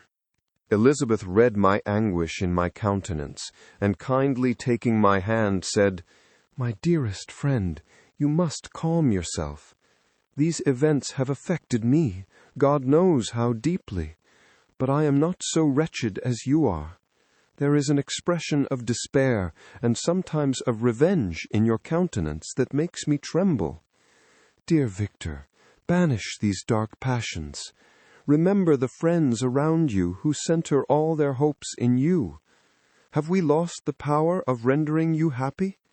Ah, while we love, while we are true to each other, here in this land of peace and beauty, your native country, we may reap every tranquil blessing. What can disturb our peace?" And could not such words from her, whom I fondly prized before every other gift of fortune, suffice to chase away the fiend that lurked in my heart? Even as she spoke, I drew near to her, as if in terror, lest at that very moment the destroyer had been near to rob me of her. Thus not the tenderness of friendship, nor the beauty of earth, nor of heaven could redeem my soul from woe. The very accents of love were ineffectual. I was encompassed by a cloud which no beneficial influence could penetrate. The wounded deer dragging its fainting limbs to some untrodden brake, there to gaze upon the arrow which had pierced it, and to die, was but a type of me. Sometimes I could cope with the sullen despair that overwhelmed me, but sometimes the whirlwind passions of my soul drove me to seek by bodily exercise and by change of place some relief from my intolerable sensations. It was during an access of this kind that I suddenly left my home, and bending my steps towards the near alpine valleys, sought in the magnificence, the eternity of such scenes, to forget myself and my ephemeral, because human, sorrows. My wanderings were directed towards the valley of Chamonix. I had visited it frequently during my boyhood. 6 years had passed since then. I was a wreck, but naught had changed in those savage and enduring scenes. I performed the first part of my journey on horseback. I afterwards hired a mule, as the more sure-footed and least liable to receive injury on these rugged roads. The weather was fine. It was about the middle of the month of August, nearly 2 months after the death of Justine, that miserable epoch from which I dated all my woe. The weight upon my spirit was sensibly lightened as I plunged yet deeper in the ravine of Arve.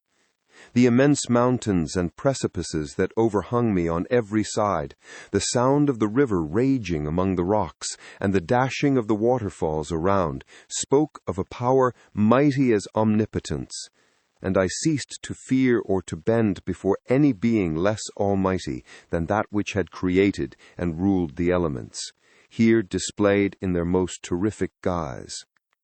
Still, as I ascended higher, the valley assumed a more magnificent and astonishing character.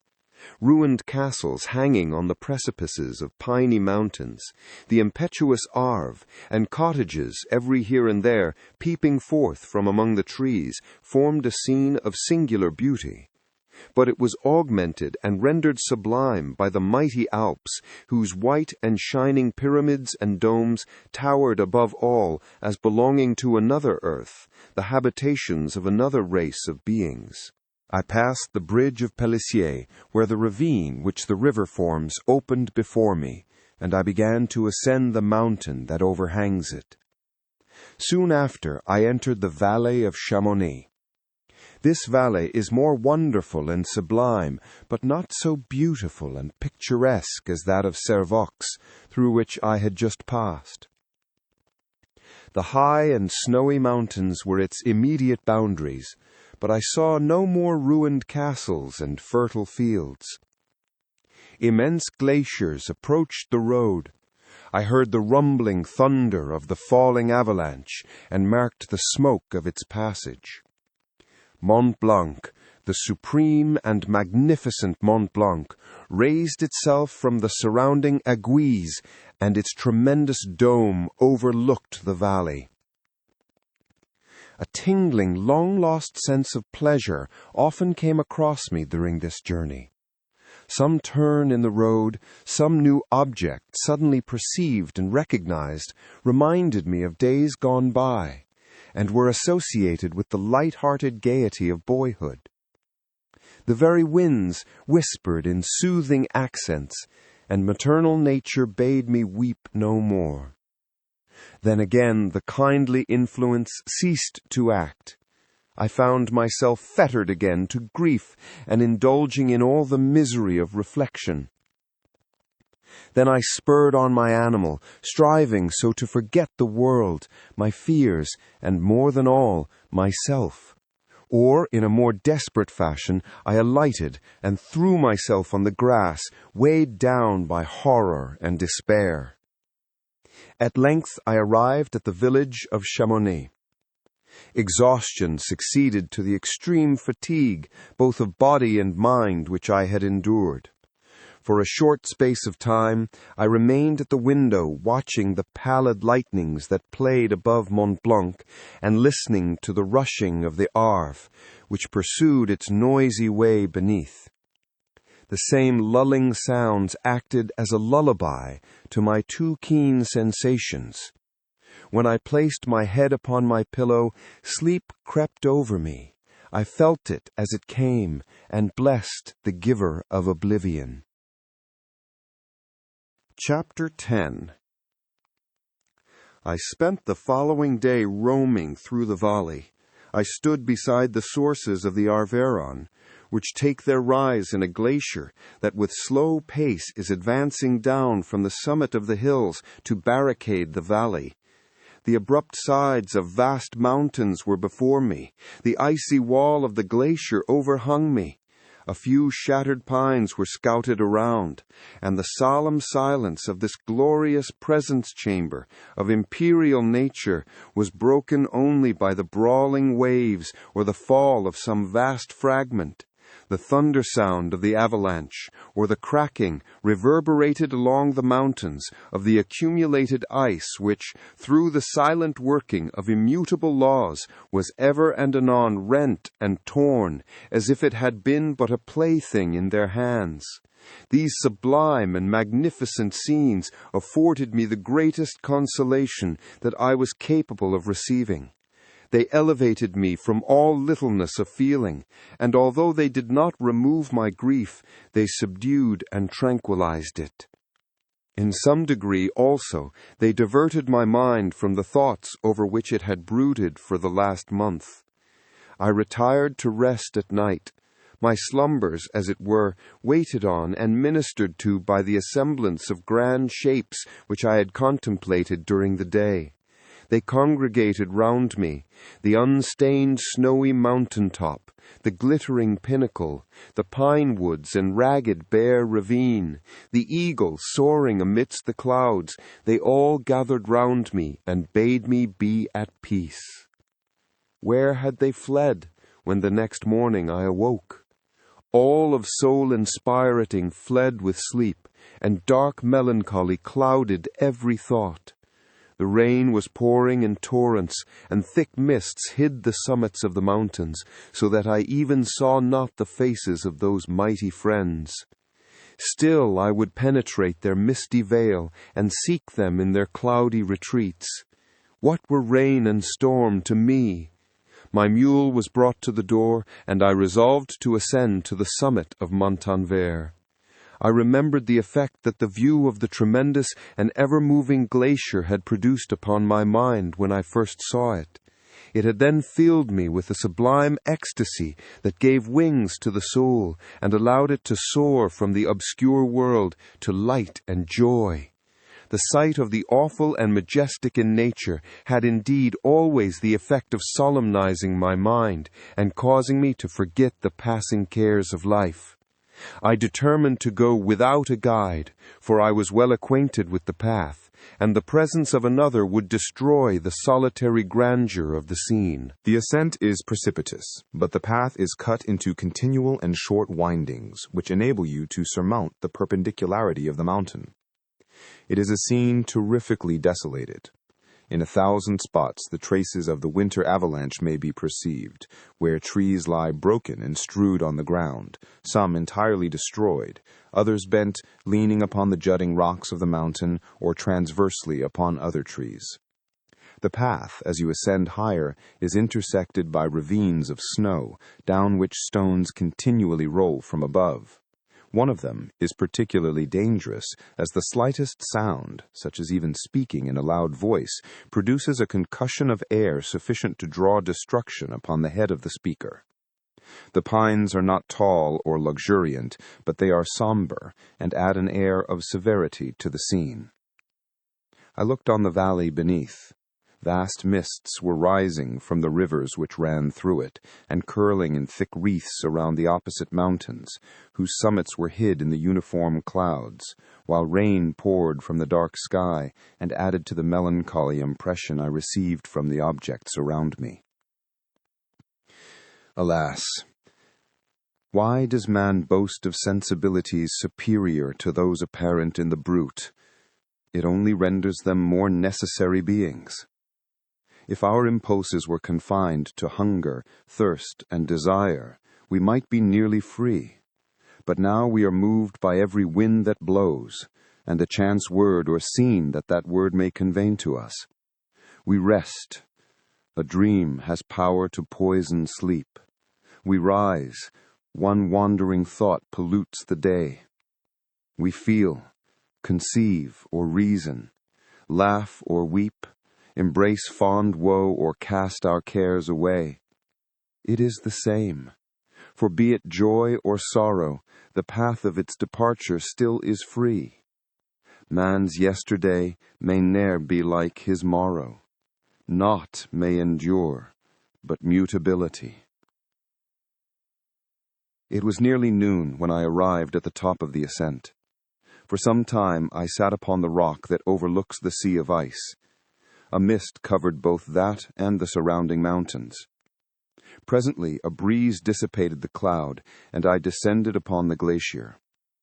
The surface is very uneven, rising like the waves of a troubled sea, descending low, and interspersed by rifts that sink deep.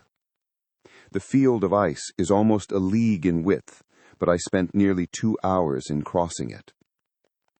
The opposite mountain is a bare, perpendicular rock.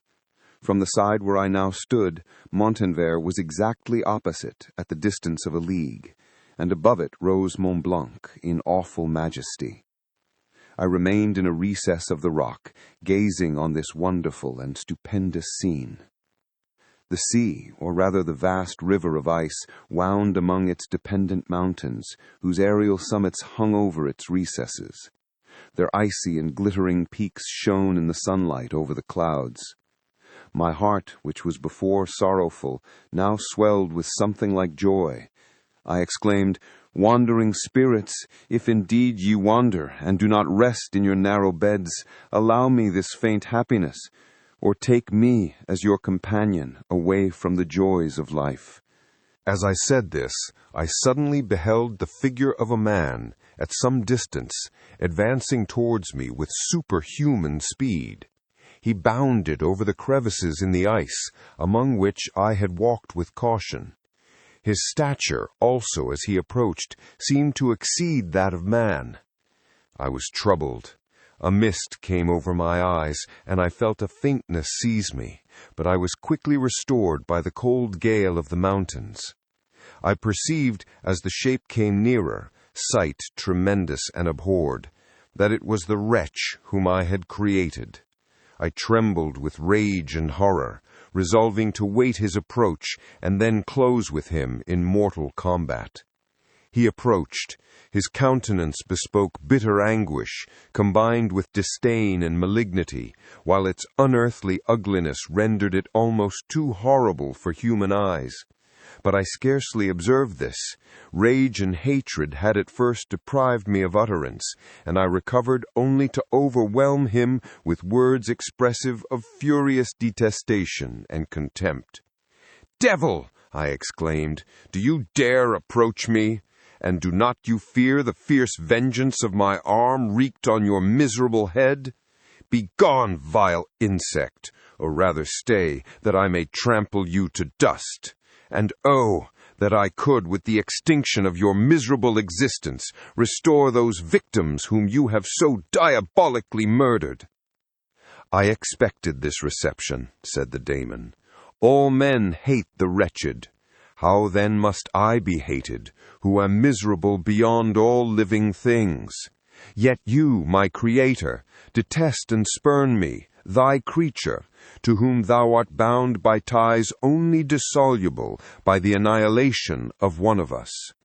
You purpose to kill me. How dare you sport thus with life?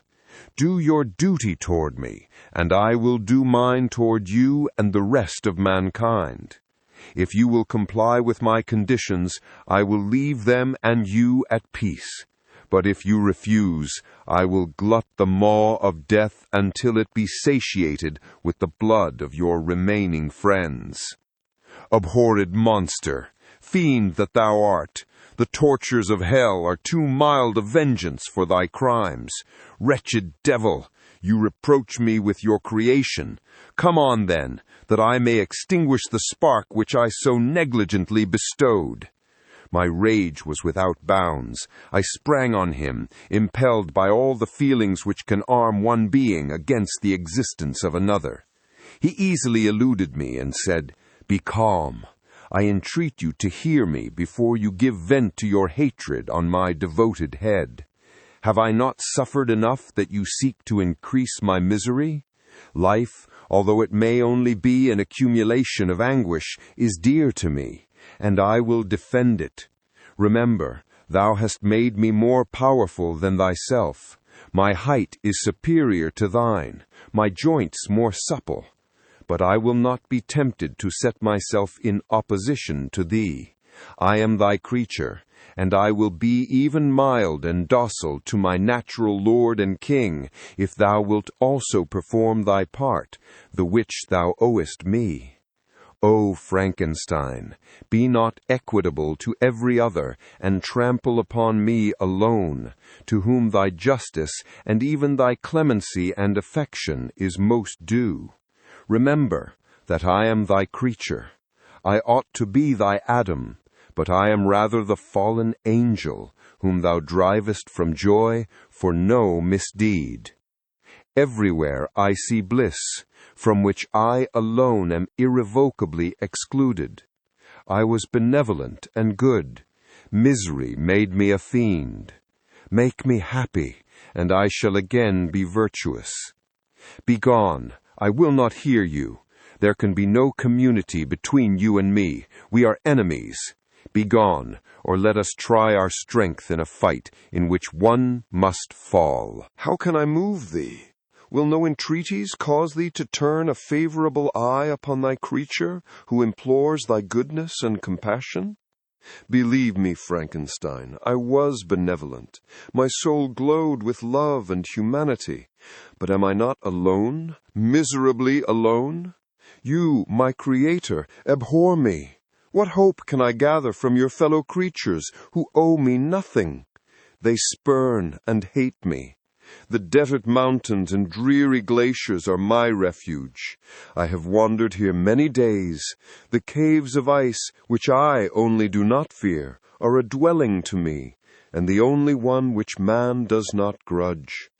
These bleak skies I hail, for they are kinder to me than your fellow beings.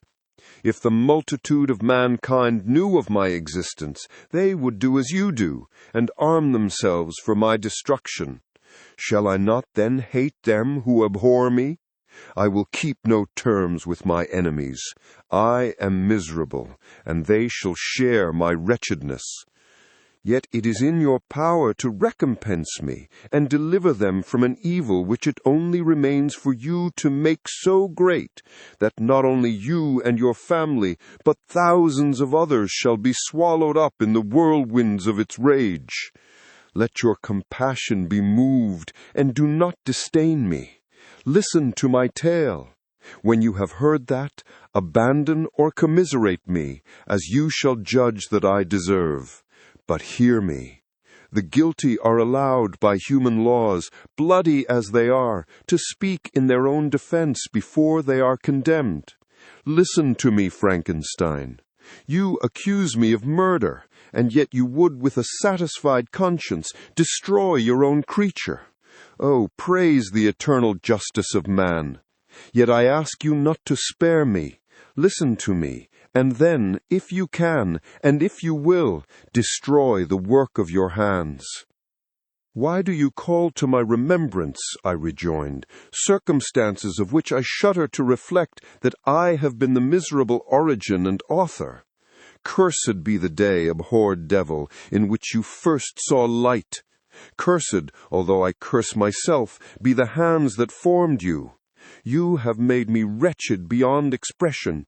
You have left me no power to consider whether I am just to you or not.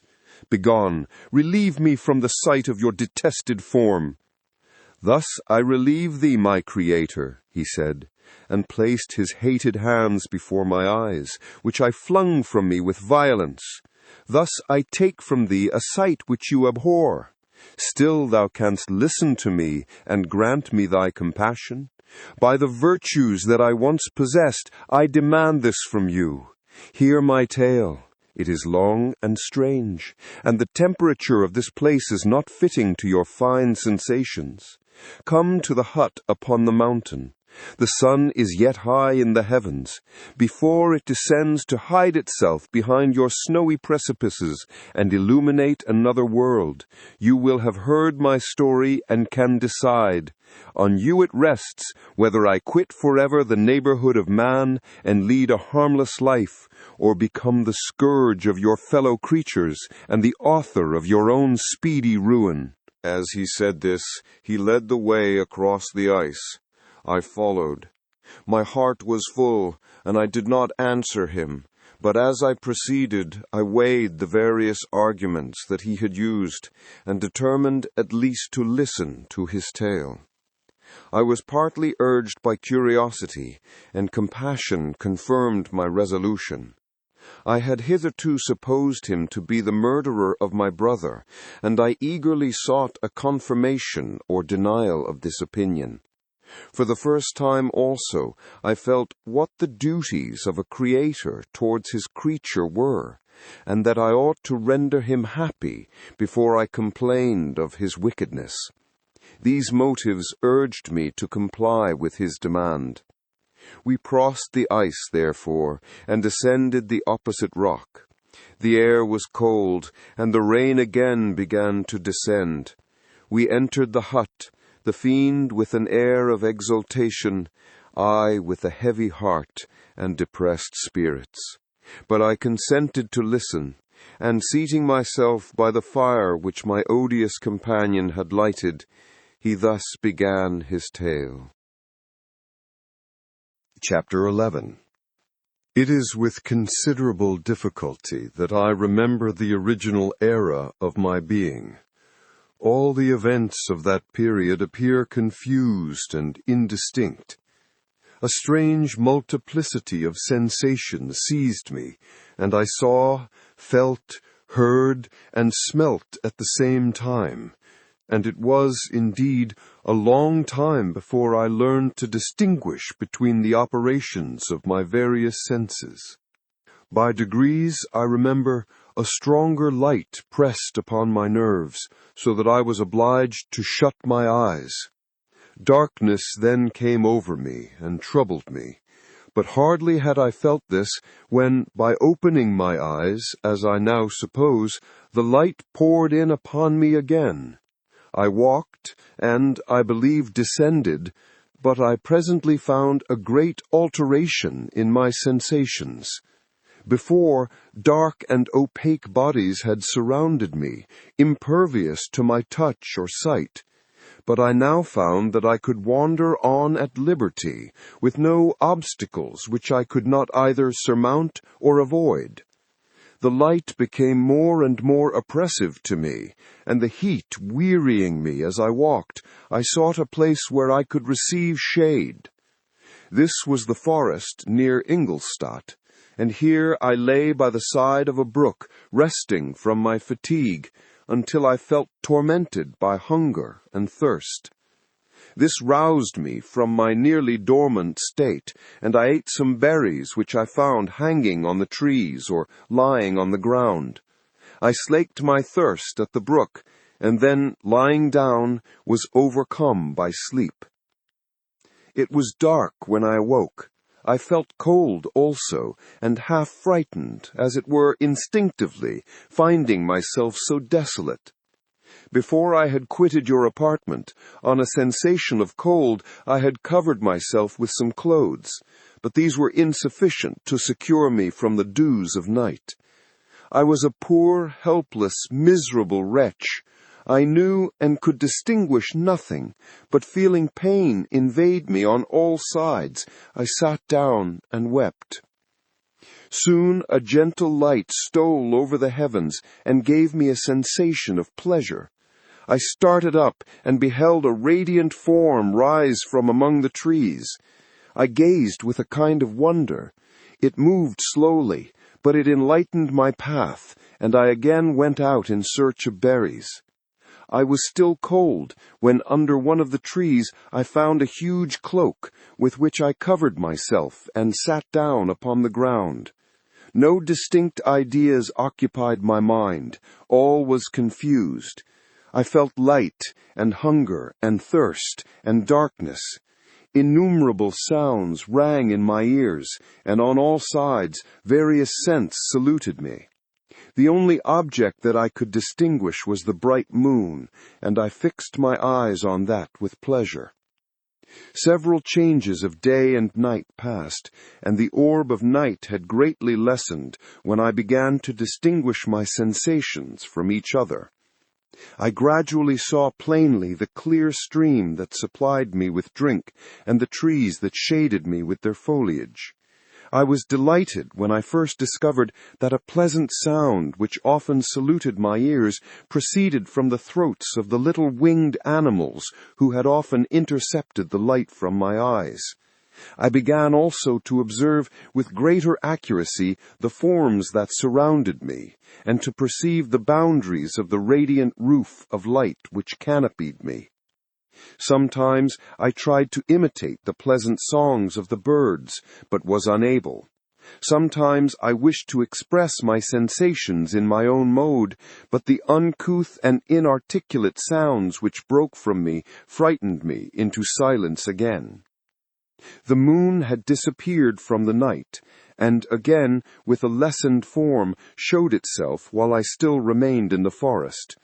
My sensations had by this time become distinct, and my mind received every day additional ideas. My eyes became accustomed to the light, and to perceive objects in their right forms. I distinguished the insect from the herb, and by degrees one herb from another. I found that the sparrow uttered none but harsh notes, whilst those of the blackbird and thrush were sweet and enticing. One day, when I was oppressed by cold, I found a fire which had been left by some wandering beggars, and was overcome with delight at the warmth I experienced from it.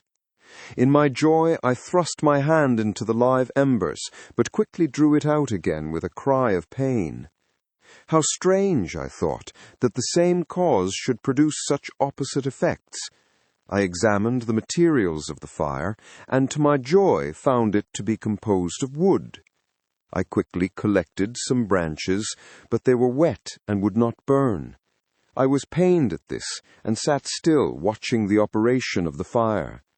The wet wood which I had placed near the heat dried, and itself became inflamed.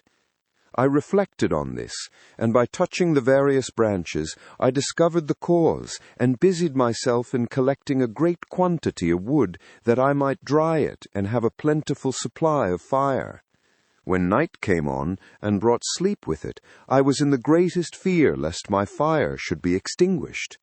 I covered it carefully with dry wood and leaves, and placed wet branches upon it, and then, spreading my cloak, I lay on the ground and sank into sleep. It was morning when I awoke, and my first care was to visit the fire. I uncovered it, and a gentle breeze quickly fanned it into a flame. I observed this also, and contrived a fan of branches, which roused the embers when they were nearly extinguished. When night came again, I found with pleasure that the fire gave light as well as heat, and that the discovery of this element was useful to me in my food, for I found some of the offals that the travelers had left had been roasted, and tasted much more savory than the berries I gathered from the trees. I tried, therefore, to dress my food in the same manner, placing it on the live embers. I found that the berries were spoiled by this operation, and the nuts and roots much improved. Food, however, became scarce, and I often spent the whole day searching in vain for a few acorns to assuage the pangs of hunger. When I found this, I resolved to quit the place that I had hitherto inhabited, to seek for one where the few wants I experienced would be more easily satisfied. In this emigration, I exceedingly lamented the loss of the fire which I had obtained through accident, and knew not how to reproduce it. I gave several hours to the serious consideration of this difficulty, but I was obliged to relinquish all attempt to supply it, and wrapping myself up in my cloak, I struck across the wood towards the setting sun. I passed 3 days in these rambles, and at length discovered the open country. A great fall of snow had taken place the night before, and the fields were of one uniform white. The appearance was disconsolate, and I found my feet chilled by the cold, damp substance that covered the ground. It was about 7 in the morning, and I longed to obtain food and shelter. At length I perceived a small hut on a rising ground, which had doubtless been built for the convenience of some shepherd. This was a new sight to me, and I examined the structure with great curiosity. Finding the door open, I entered. An old man sat in it, near a fire, over which he was preparing his breakfast. He turned on hearing a noise, and perceiving me, shrieked loudly, and quitting the hut, ran across the fields with a speed of which his debilitated form hardly appeared capable. His appearance, different from any I had ever before seen, and his flight somewhat surprised me. But I was enchanted by the appearance of the hut. Here the snow and rain could not penetrate. The ground was dry, and it presented to me then as exquisite and divine a retreat as pandemonium appeared to the demons of hell after their sufferings in the lake of fire. I greedily devoured the remnants of the shepherd's breakfast, which consisted of bread, cheese, milk, and wine. The latter, however, I did not like. Then, overcome by fatigue, I lay down among some straw and fell asleep. It was noon when I awoke, and allured by the warmth of the sun which shone brightly on the white ground, I determined to recommence my travels. and, depositing the remains of the peasant's breakfast in a wallet I found, I proceeded across the fields for several hours, until, at sunset, I arrived at a village. How miraculous did this appear! The huts, the neater cottages, and stately houses engaged my admiration by turns. The vegetables in the gardens, the milk and cheese that I saw placed at the windows of some of the cottages allured my appetite.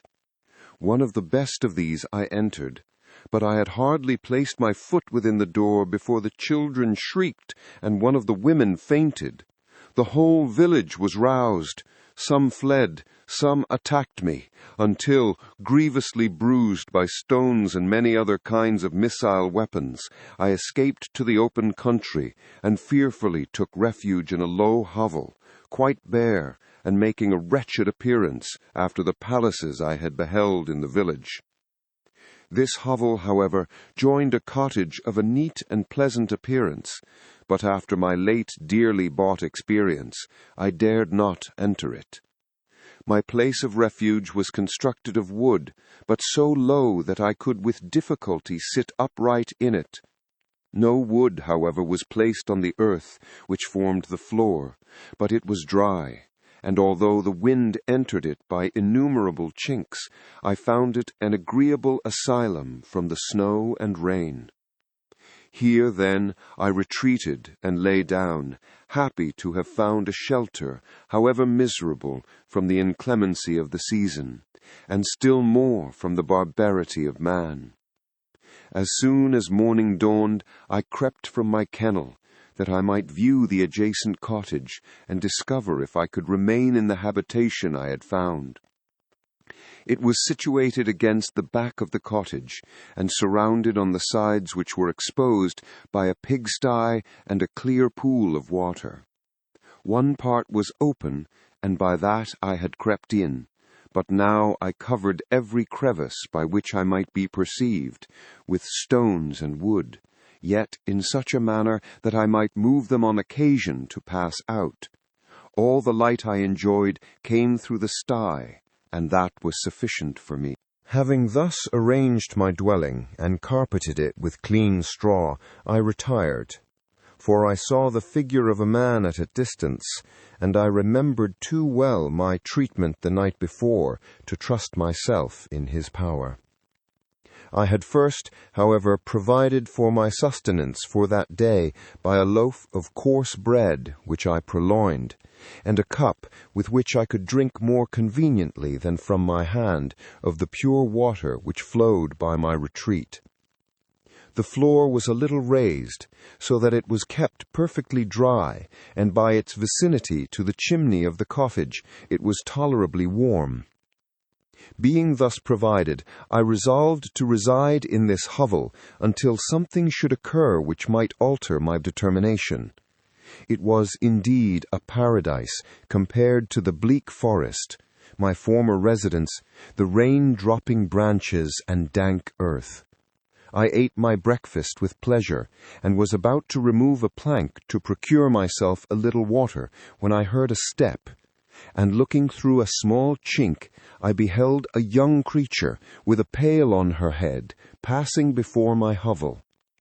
The girl was young and of gentle demeanor, unlike what I have since found cottagers and farmhouse servants to be. Yet she was meanly dressed, a coarse blue petticoat and a linen jacket being her only garb. Her fair hair was plaited but not adorned. She looked patient, yet sad. I lost sight of her, and in about a quarter of an hour she returned bearing the pail, which was now partly filled with milk. As she walked along, seemingly incommoded by the burden, a young man met her, whose countenance expressed a deeper despondence. Uttering a few sounds with an air of melancholy, he took the pail from her head and bore it to the cottage himself. She followed, and they disappeared. Presently I saw the young man again, with some tools in his hand, cross the field behind the cottage, and the girl was also busied, sometimes in the house and sometimes in the yard. On examining my dwelling, I found that one of the windows of the cottage had formerly occupied a part of it, but the panes had been filled up with wood. In one of these was a small and almost imperceptible chink through which the eye could just penetrate. Through this crevice a small room was visible, whitewashed and clean, but very bare of furniture. In one corner, near a small fire, sat an old man, leaning his head on his hands in a disconsolate attitude.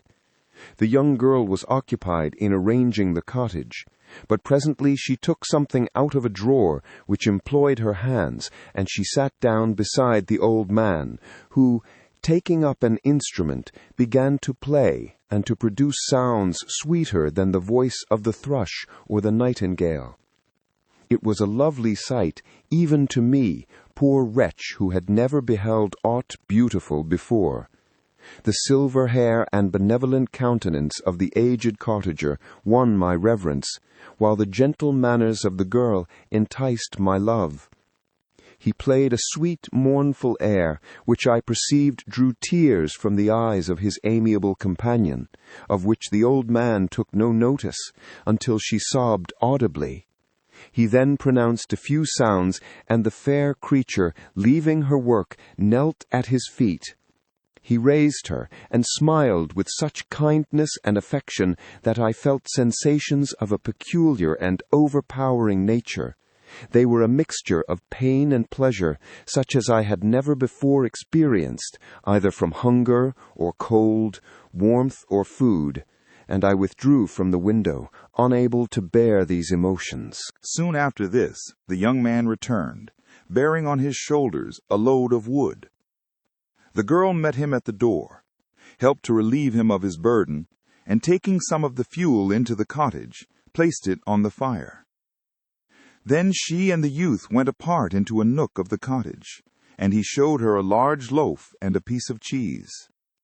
She seemed pleased, and went into the garden for some roots and plants, which she placed in water, and then upon the fire. She afterwards continued her work, whilst the young man went into the garden and appeared busily employed in digging and pulling up roots. After he had been employed thus about an hour, the young woman joined him, and they entered the cottage together.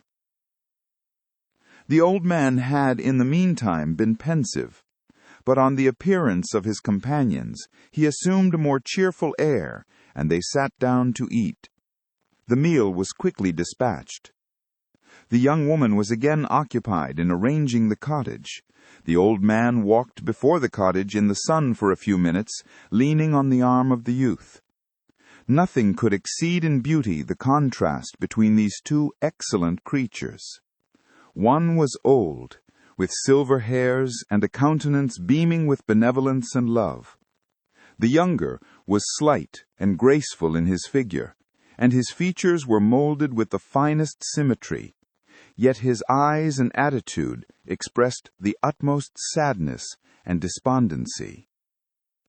The old man returned to the cottage, and the youth, with tools different from those he had used in the morning, directed his steps across the fields. Night quickly shut in, but to my extreme wonder I found that the cottagers had a means of prolonging light by the use of tapers, and was delighted to find that the setting of the sun did not put an end to the pleasure I experienced in watching my human neighbors. In the evening, the young girl and her companion were employed in various occupations which I did not understand, and the old man again took up the instrument which produced the divine sounds that had enchanted me in the morning. So soon as he had finished, the youth began not to play, but to utter sounds that were monotonous, and neither resembling the harmony of the old man's instrument, nor the songs of the birds. I since found that he read aloud, but at that time I knew nothing of the science of words or letters. The family, after having been thus occupied for a short time, extinguished their lights and retired, as I conjectured, to rest. Chapter 12. I lay on my straw, but I could not sleep. I thought of the occurrences of the day. What chiefly struck me was the gentle manners of these people, and I longed to join them, but dared not. I remembered too well the treatment I had suffered the night before from the barbarous villagers, and resolved, whatever course of conduct I might hereafter think it right to pursue, that for the present I would remain quietly in my hovel, watching and endeavoring to discover the motives which influenced their actions. The cottagers arose the next morning before the sun. The young woman arranged the cottage and prepared the food, and the youth departed after the first meal. This day was passed in the same routine as that which preceded it. The young man was constantly employed out of doors, and the girl in various laborious occupations within. The old man, whom I soon perceived to be blind, employed his leisure hours on his instrument or in contemplation. Nothing could exceed the love and respect which the younger cottagers exhibited toward their venerable companion. They performed toward him every little office of affection and duty with gentleness, and he rewarded them by his benevolent smiles. They were not entirely happy. The young man and his companion often went apart and appeared to weep. I saw no cause for their unhappiness, but I was deeply affected by it.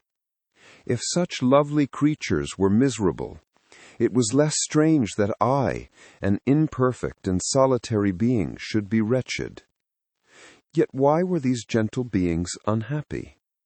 They possessed a delightful house, for such it was in my eyes, and every luxury. They had a fire to warm them when chill, and delicious viands when hungry. They were dressed in excellent clothes, and still more, they enjoyed one another's company and speech, interchanging each day looks of affection and kindness. What did their tears imply? Did they really express pain? I was at first unable to solve these questions, but perpetual attention and time explained to me many appearances which were at first enigmatic.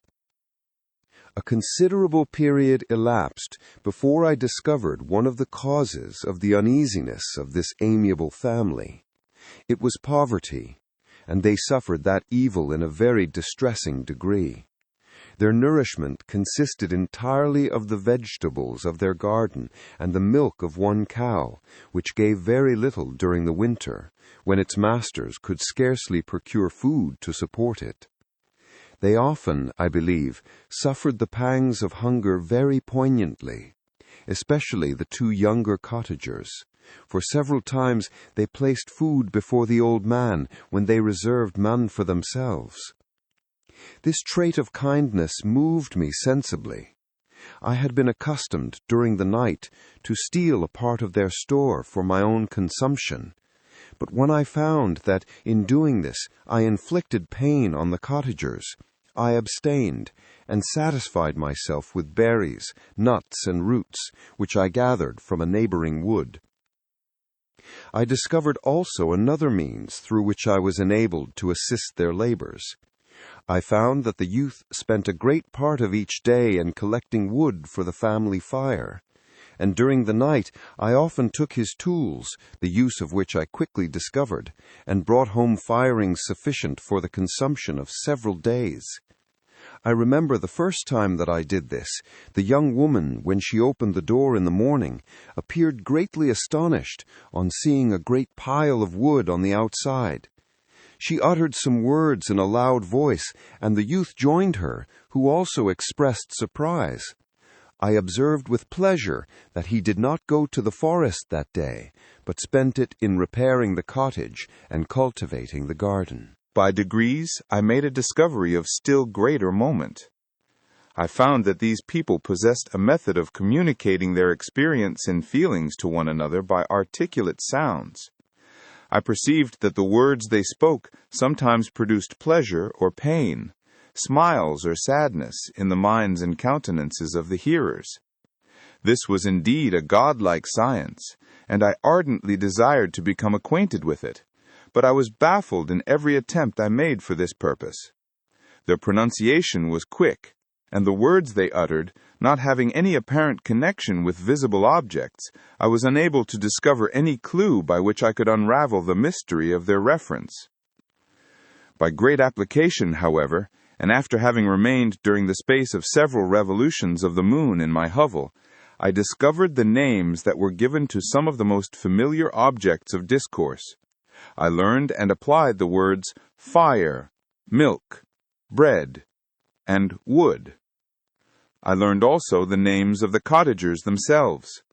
The youth and his companion had each of them several names, but the old man had only one, which was Father. The girl was called Sister, or Agatha, and the youth Felix, Brother, or Son.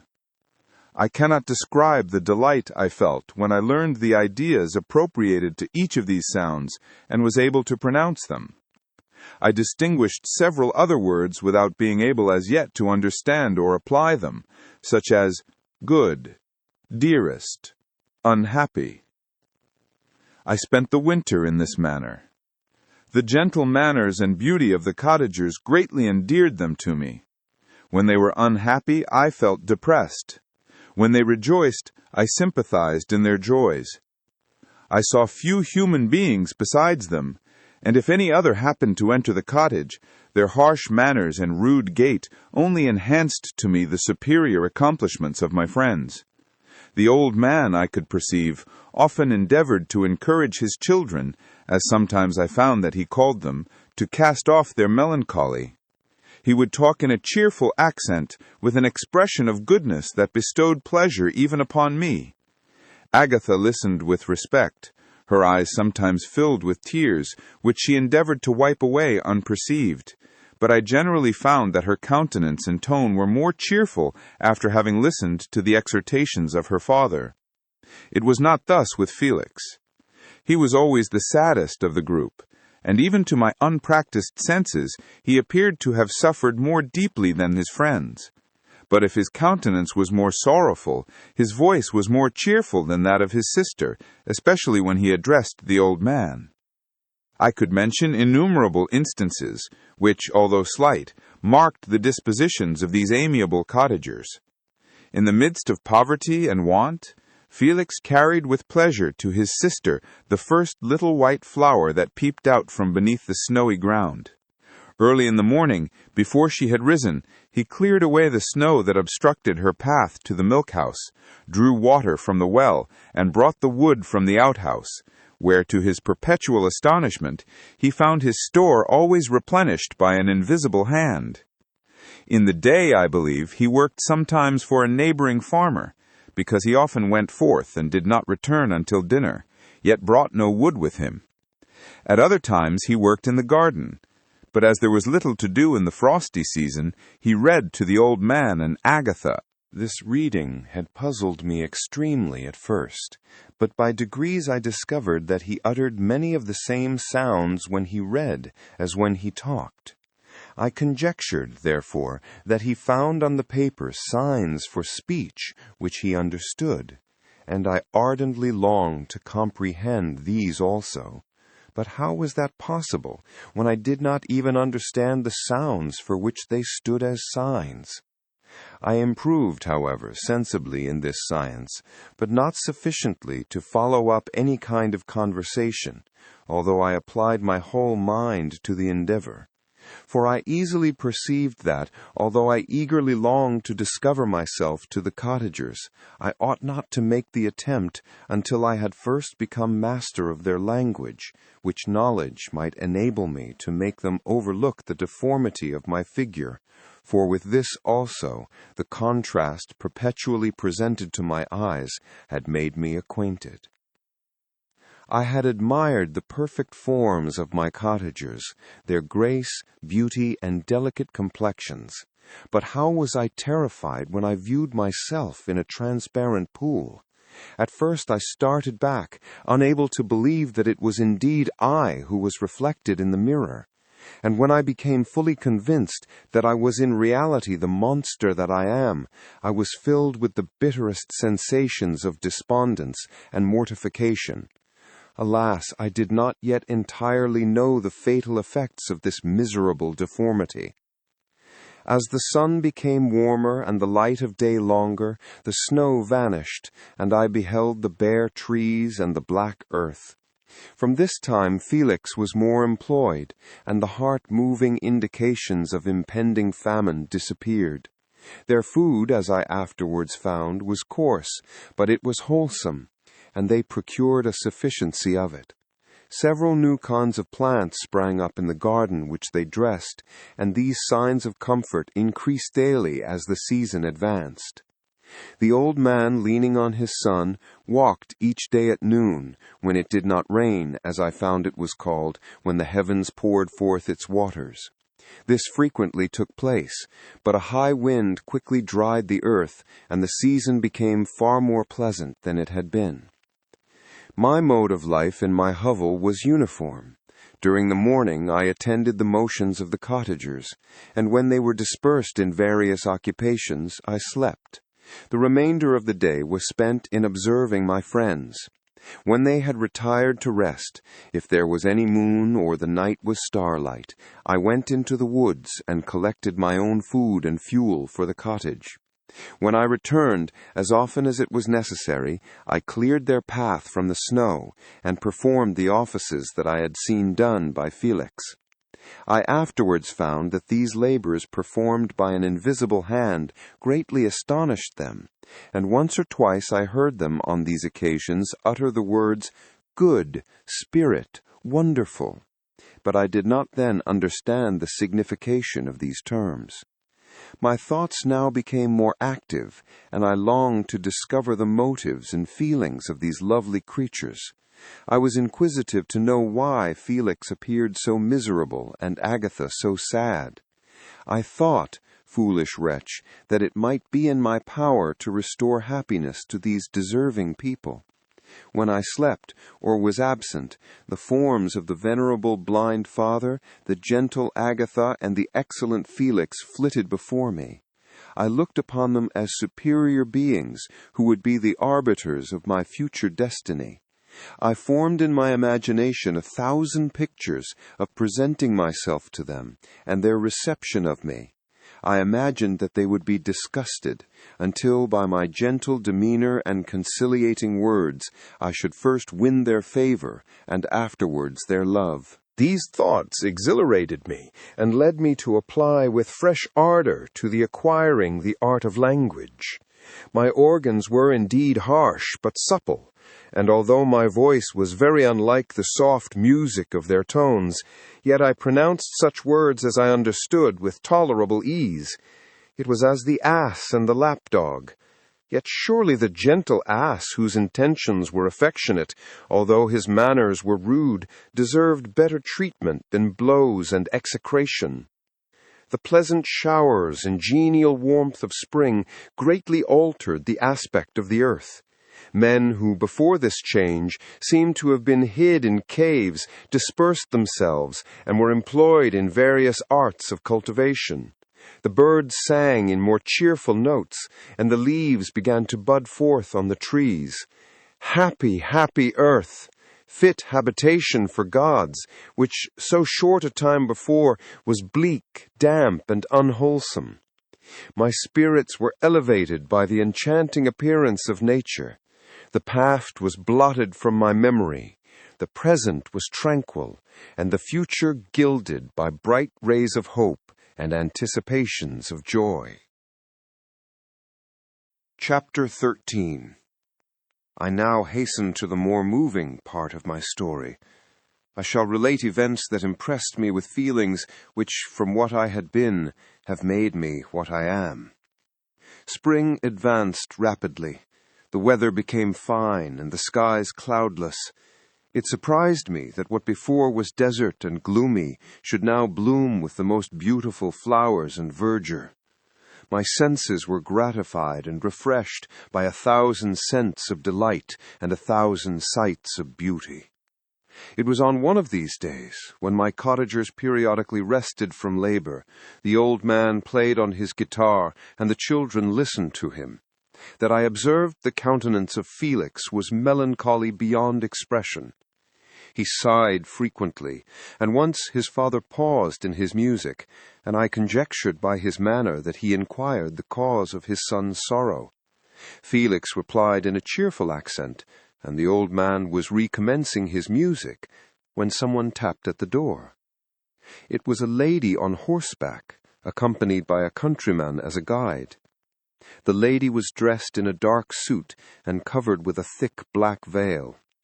Agatha asked a question, to which the stranger only replied by pronouncing in a sweet accent the name of Felix. Her voice was musical, but unlike that of either of my friends. On hearing this word, Felix came up hastily to the lady, who, when she saw him, threw up her veil, and I beheld a countenance of angelic beauty and expression. Her hair of a shining raven black, and curiously braided.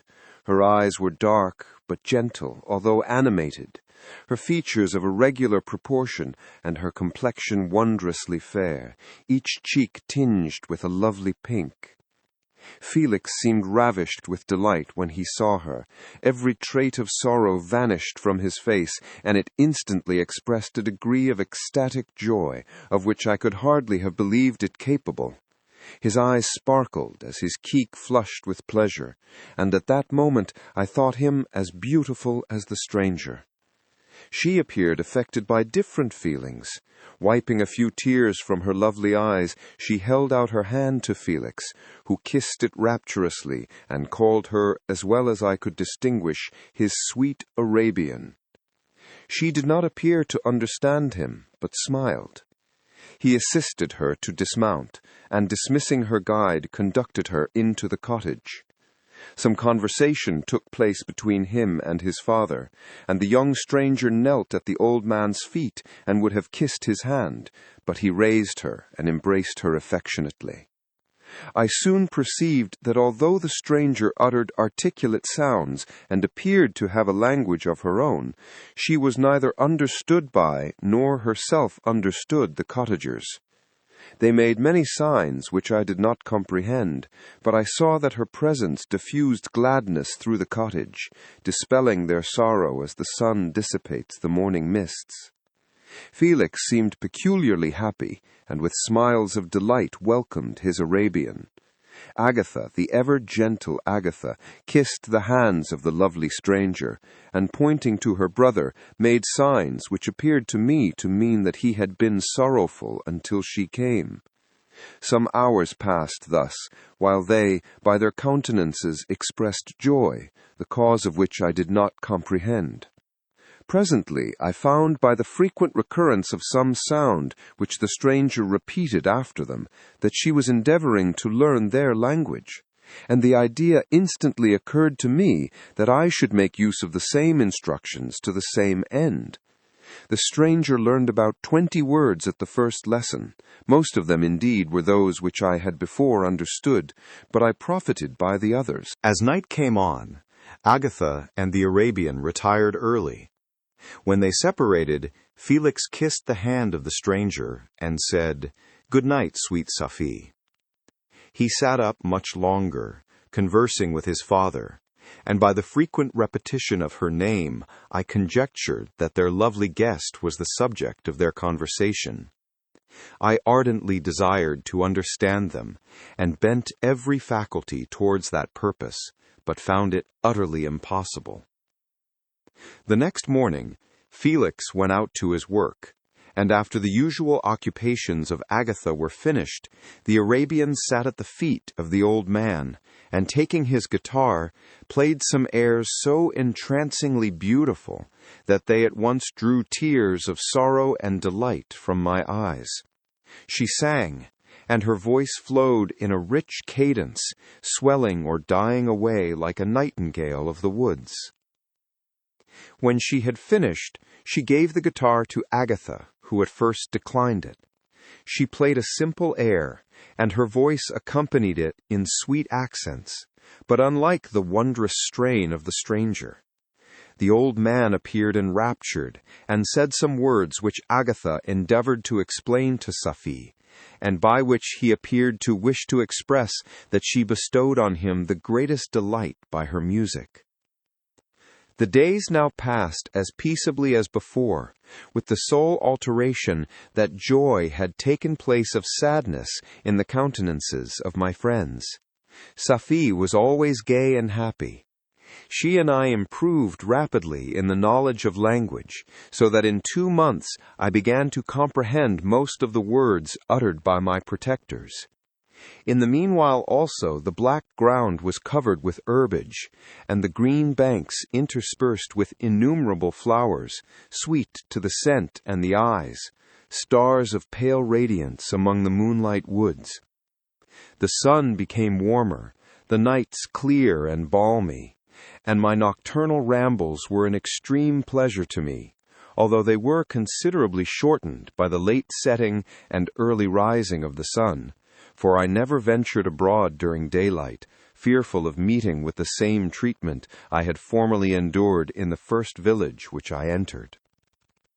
My days were spent in close attention, that I might more speedily master the language, and I may boast that I improved more rapidly than the Arabian, who understood very little and conversed in broken accents, whilst I comprehended and could imitate almost every word that was spoken.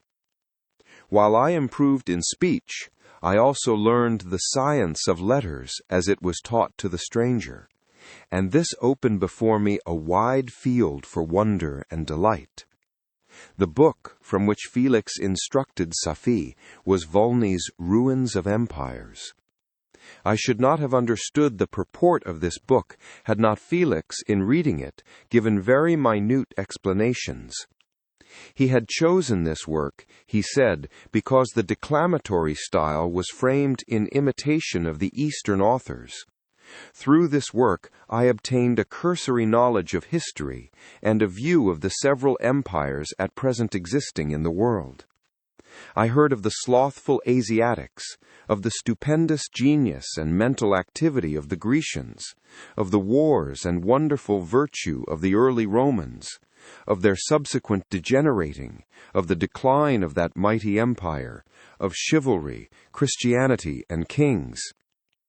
I heard of the discovery of the American hemisphere, and wept with Safie over the hapless fate of its original inhabitants. These wonderful narrations inspired me with strange feelings. Was man indeed at once so powerful, so virtuous and magnificent, yet so vicious and base? He appeared at one time a mere scion of the evil principle, and at another as all that can be conceived of noble and godlike. To be a great and virtuous man appeared the highest honor that can befall a sensitive being. To be base and vicious, as many on record have been, appeared the lowest degradation, a condition more abject than that of the blind mole or harmless worm. For a long time I could not conceive how one man could go forth to murder his fellow, or even why there were laws and governments. But when I heard details of vice and bloodshed, my wonder ceased, and I turned away with disgust and loathing. Every conversation of the cottagers now opened new wonders to me. While I listened to the instructions which Felix bestowed upon the Arabian, the strange system of human society was explained to me. I heard of the division of property, of immense wealth and squalid poverty, of rank, descent, and noble blood. The words induced me to turn towards myself. I learned that the possessions most esteemed by your fellow creatures were high and unsullied descent united with riches. A man might be respected with only one of these advantages, but without either he was considered, except in very rare instances, as a vagabond and a slave, doomed to waste his powers for the profits of the chosen few. And what was I? Of my creation and creator I was absolutely ignorant, but I knew that I possessed no money, no friends, no kind of property. I was, besides, endued with a figure hideously deformed and loathsome.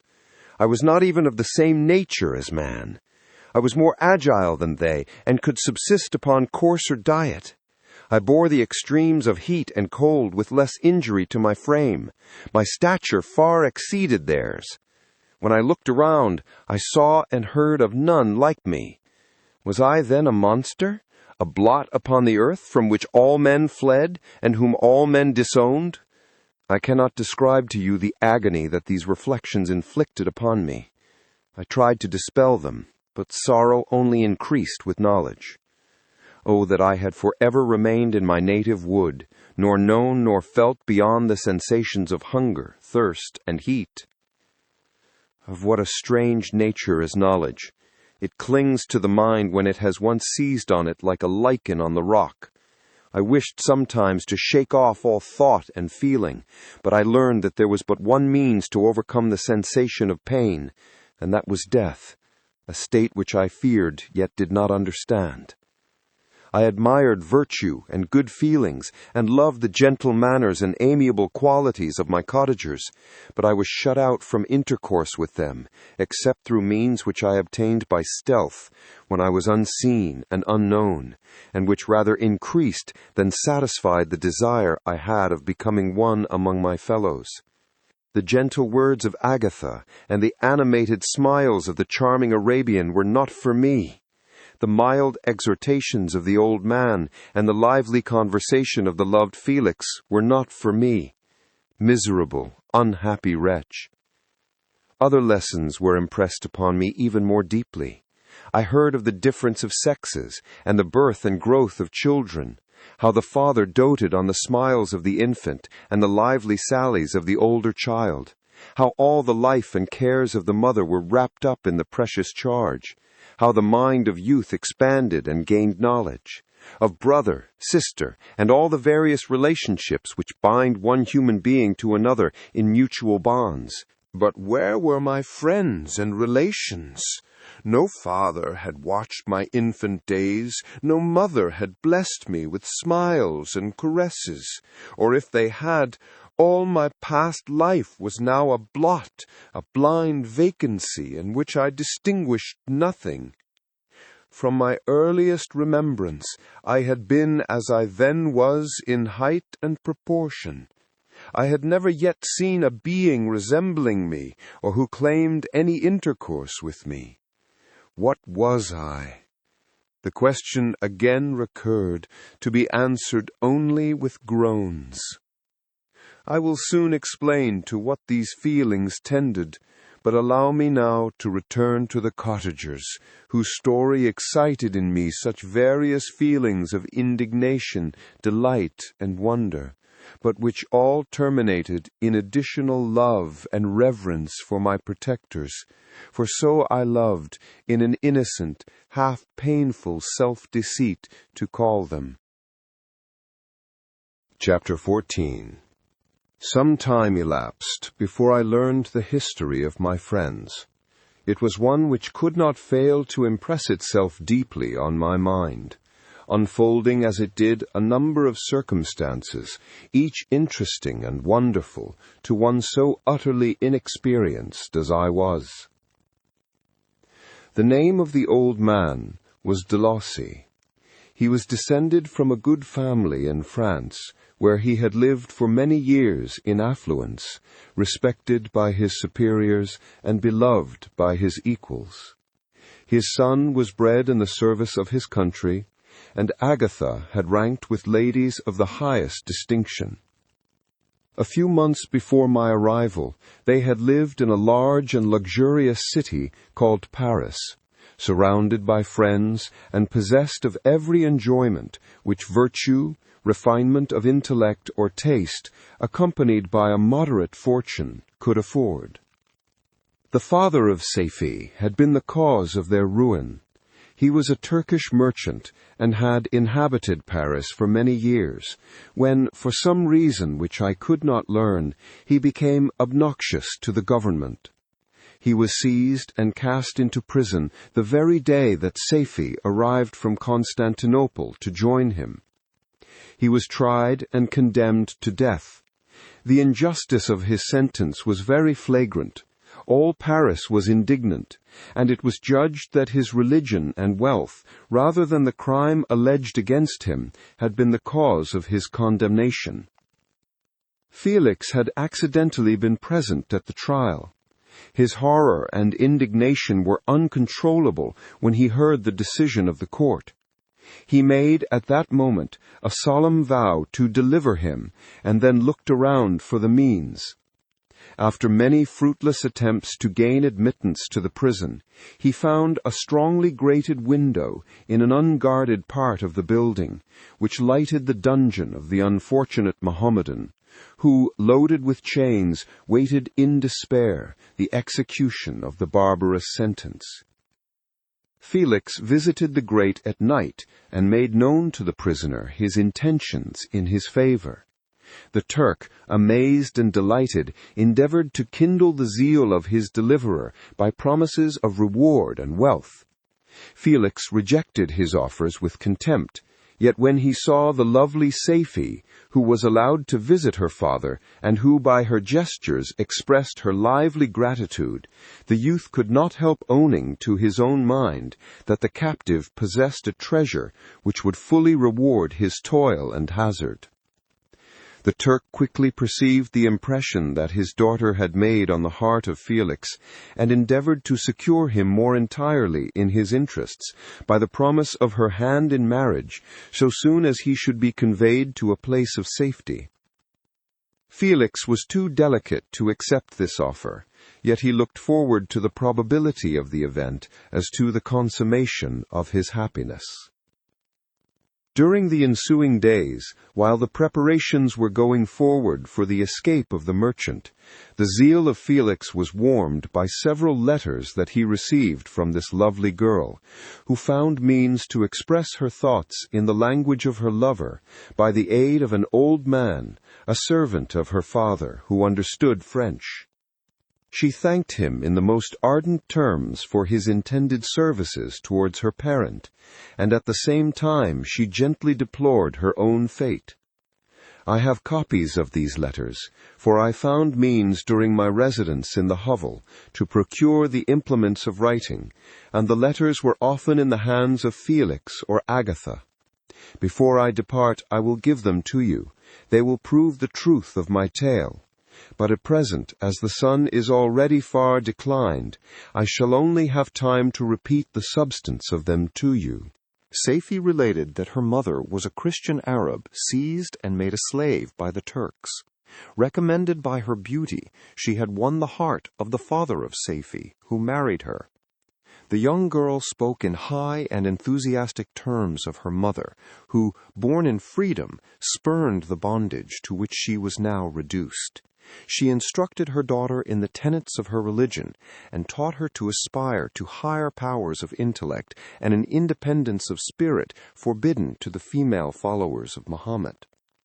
This lady died, but her lessons were indelibly impressed on the mind of Safie, who sickened at the prospect of again returning to Asia and being immured within the walls of a harem, allowed only to occupy herself with infantile amusements, ill-suited to the temper of her soul, now accustomed to grand ideas and a noble emulation for virtue. The prospect of marrying a Christian and remaining in a country where women were allowed to take a rank in society was enchanting to her. The day for the execution of the Turk was fixed, but on the night previous to it he quitted his prison, and before morning was distant many leagues from Paris. Felix had procured passports in the name of his father, sister, and himself. He had previously communicated his plan to the former, who aided the deceit by quitting his house under the pretense of a journey, and concealed himself with his daughter in an obscure part of Paris. Felix conducted the fugitives through France to Lyon, and across Mont-Cenis to Lahorn, where the merchant had decided to wait a favorable opportunity of passing into some part of the Turkish dominions. Safie resolved to remain with her father until the moment of his departure, before which time the Turk renewed his promise that she should be united to his deliverer. And Felix remained with them in expectation of that event, and in the meantime he enjoyed the society of the Arabian, who exhibited toward him the simplest and tenderest affection. They conversed with one another through the means of an interpreter, and sometimes with the interpretation of looks, and Safie sang to him the divine airs of her native country. The Turk allowed this intimacy to take place and encouraged the hopes of the youthful lovers, while in his heart he had formed far other plans. He loathed the idea that his daughter should be united to a Christian, but he feared the resentment of Felix if he should appear lukewarm, for he knew that he was still in the power of his deliverer if he should choose to betray him to the Italian state which they inhabited. He revolved 1,000 plans by which he should be enabled to prolong the deceit until it might no longer be necessary, and secretly to take his daughter with him when he departed. His plans were facilitated by the news which arrived from Paris. The government of France were greatly enraged at the escape of their victim, and spared no pains to detect and punish his deliverer. The plot of Felix was quickly discovered, and De Lacy and Agatha were thrown into prison. The news reached Felix and roused him from his dream of pleasure. His blind and aged father and his gentle sister lay in a noisome dungeon, while he enjoyed the free air and the society of her whom he loved. This idea was torture to him. He quickly arranged with the Turk that if the latter should find a favorable opportunity for escape before Felix could return to Italy, Safie should remain as a boarder at a convent at Leghorn. And then, quitting the lovely Arabian, he hastened to Paris and delivered himself up to the vengeance of the law, hoping to free De Lacy and Agatha by this proceeding. He did not succeed. They remained confined for 5 months before the trial took place, the result of which deprived them of their fortune and condemned them to a perpetual exile from their native country. They found a miserable asylum in the cottage in Germany, where I discovered them. Felix soon learned that the treacherous Turk, for whom he and his family endured such unheard-of oppression, on discovering that his deliverer was thus reduced to poverty and ruin, became a traitor to good feeling and honor, and had quitted Italy with his daughter, insultingly sending Felix a pittance of money to aid him, as he said, in some plan of future maintenance. Such were the events that preyed on the heart of Felix, and rendered him, when I first saw him, the most miserable of his family. He could have endured poverty, and while this distress had been the meed of his virtue, he gloried in it. But the ingratitude of the Turk and the loss of his beloved Safie were misfortunes more bitter and irreparable. The arrival of the Arabian now infused new life into his soul. When the news reached Leghorn that Felix was deprived of his wealth and rank, the merchant commanded his daughter to think no more of her lover, but to prepare to return to her native country. The generous nature of Safie was outraged by this command. She attempted to expostulate with her father, but he left her angrily, reiterating his tyrannical mandate. A few days after, the Turk entered his daughter's apartment and told her hastily that he had reason to believe that his residence at Leghorn had been divulged, and that he should speedily be delivered up to the French government. He had consequently hired a vessel to convey him to Constantinople, for which city he should sail in a few hours. He intended to leave his daughter under the care of a confidential servant, to follow at her leisure with the greater part of his property, which had not yet arrived at Leghorn. When alone, Safie resolved in her own mind the plan of conduct that it would become her to pursue in this emergency. A residence in Turkey was abhorrent to her. Her religion and her feelings were alike averse to it. By some papers of her father, which fell into her hands, she heard of the exile of her lover, and learnt the name of the spot where he then resided.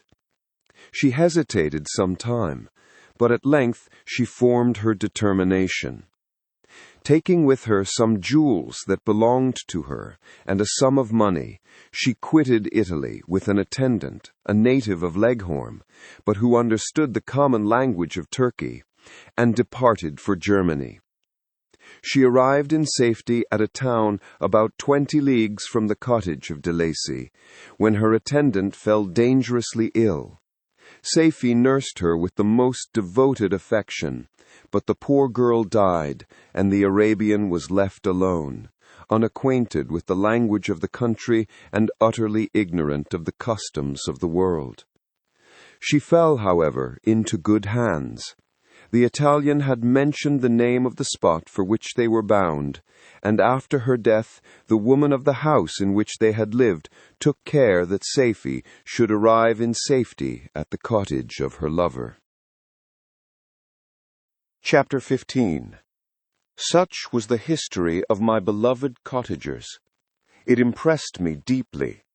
I learned from the views of social life which it developed to admire their virtues and to deprecate the vices of mankind.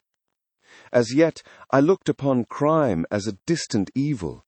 Benevolence and generosity were ever present before me, inciting within me a desire to become an actor in the busy scene where so many admirable qualities were called forth and displayed. But in giving an account of the progress of my intellect, I must not omit a circumstance which occurred in the beginning of the month of August of the same year.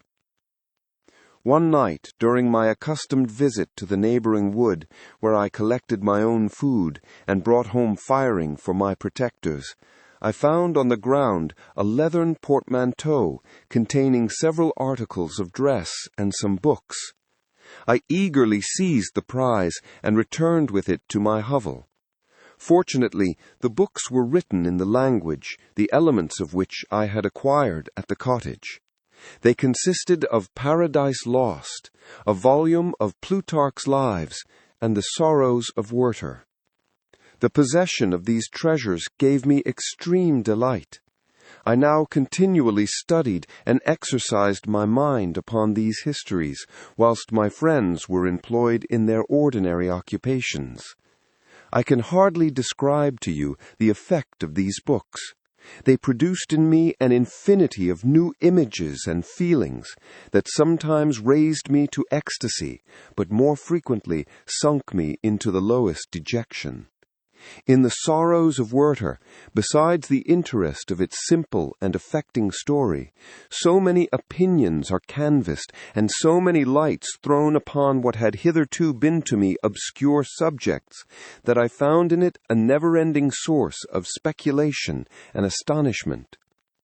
The gentle and domestic manners it described, combined with lofty sentiments and feelings, which had for their object something out of self, accorded well with my experience among my protectors, and with the wants which were forever alive in my own bosom. But I thought Werther himself a more divine being than I had ever beheld or imagined.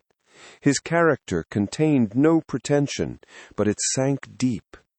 The disquisitions upon death and suicide were calculated to fill me with wonder. I did not pretend to enter into the merits of the case, yet I inclined towards the opinions of the hero, whose extinction I wept without precisely understanding it. As I read, however, I applied much personally to my own feelings and condition. I found myself similar, yet at the same time strangely unlike to the beings concerning whom I read and to whose conversation I was a listener. I sympathized with and partly understood them, but I was unformed in mind. I was dependent on none and related to none. The path of my departure was free, and there was none to lament my annihilation. My person was hideous, and my stature gigantic. What did this mean? Who was I? What was I? Whence did I come? What was my destination? These questions continually recurred, but I was unable to solve them. The volume of _Plutarch's Lives _, which I possessed, contained the histories of the first founders of the ancient republics. This book had a far different effect upon me from the sorrows of Werther. I learned from Werther's imaginations despondency and gloom, but Plutarch taught me high thoughts. He elevated me above the wretched sphere of my own reflections to admire and love the heroes of past ages. Many things I read surpassed my understanding and experience.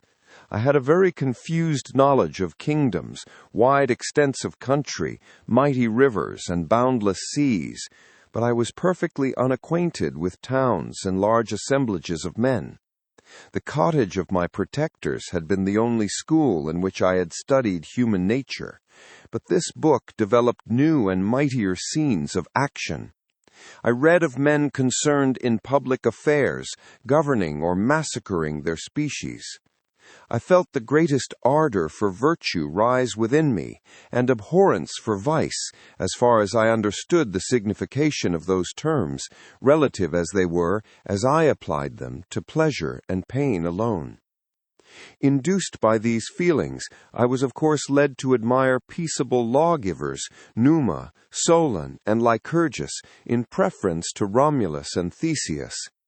The patriarchal lives of my protectors caused these impressions to take a firm hold on my mind. Perhaps if my first introduction to humanity had been made by a young soldier, burning for glory and slaughter, I should have been imbued with different sensations. But Paradise Lost excited different and far deeper emotions.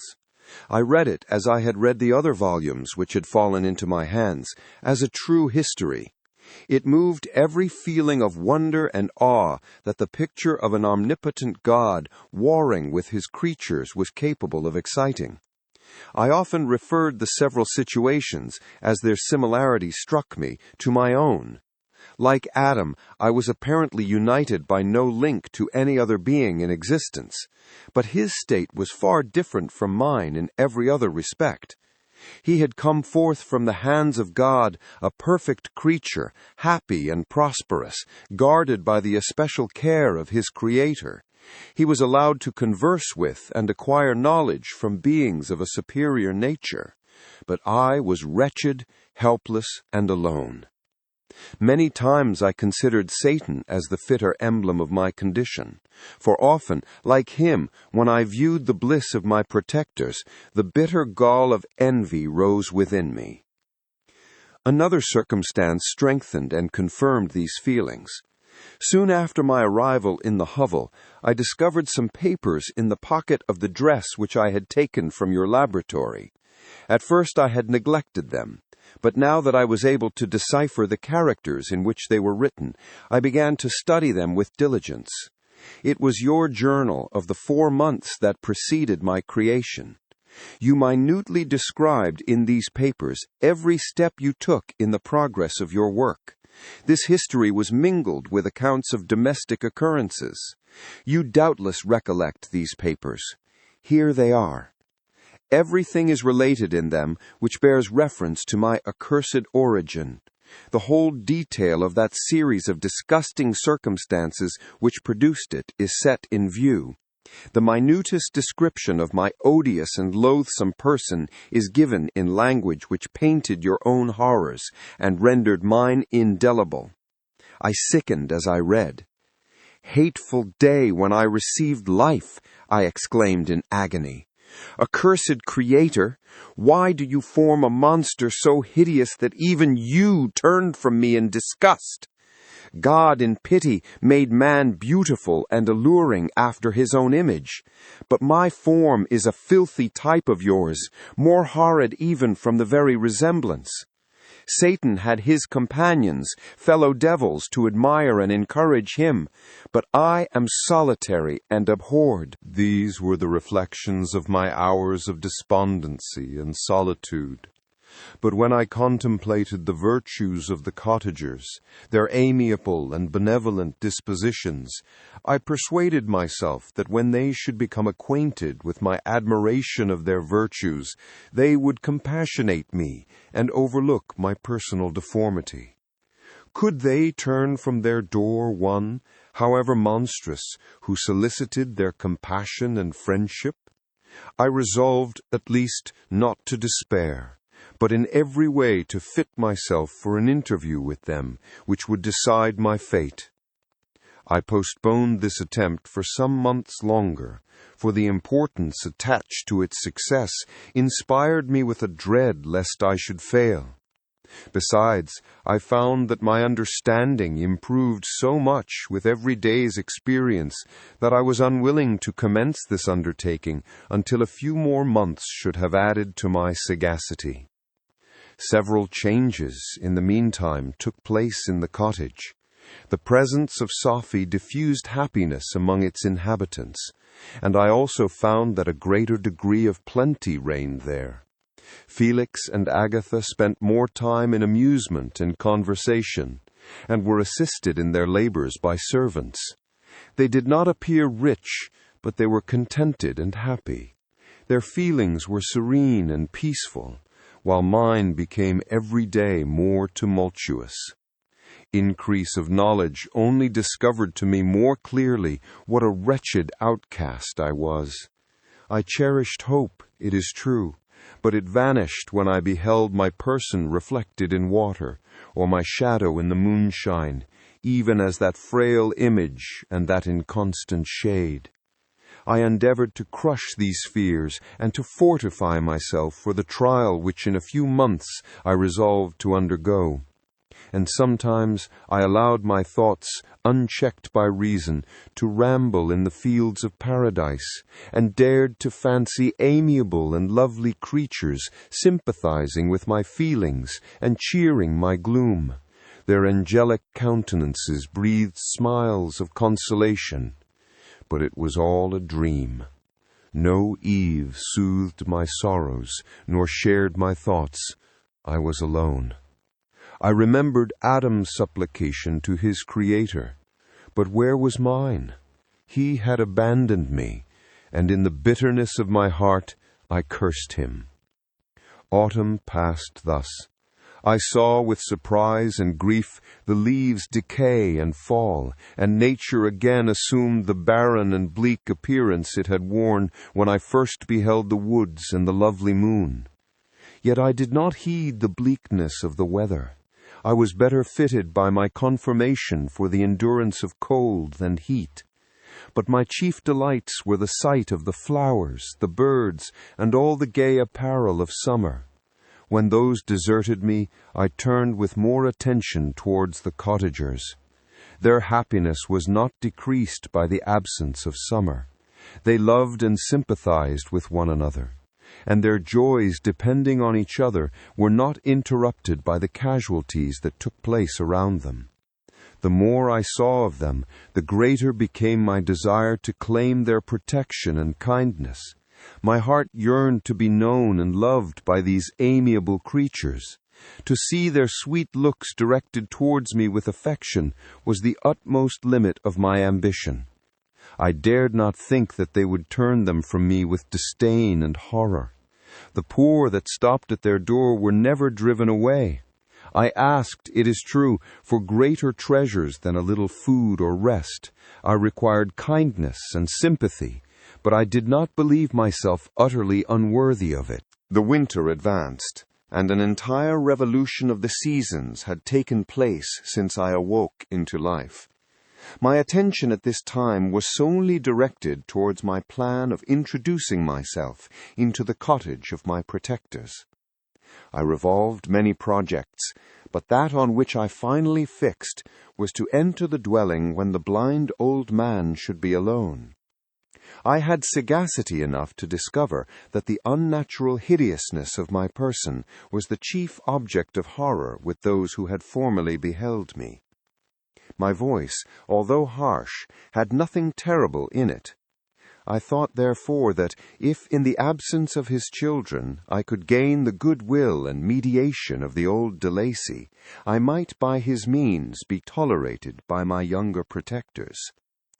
One day, when the sun shone on the red leaves that strewed the ground and diffused cheerfulness, although it denied warmth, Safie, Agatha, and Felix departed on a long country walk, and the old man, at his own desire, was left alone in the cottage. When his children had departed, he took up his guitar and played several mournful but sweet airs, more sweet and mournful than I had ever heard him play before.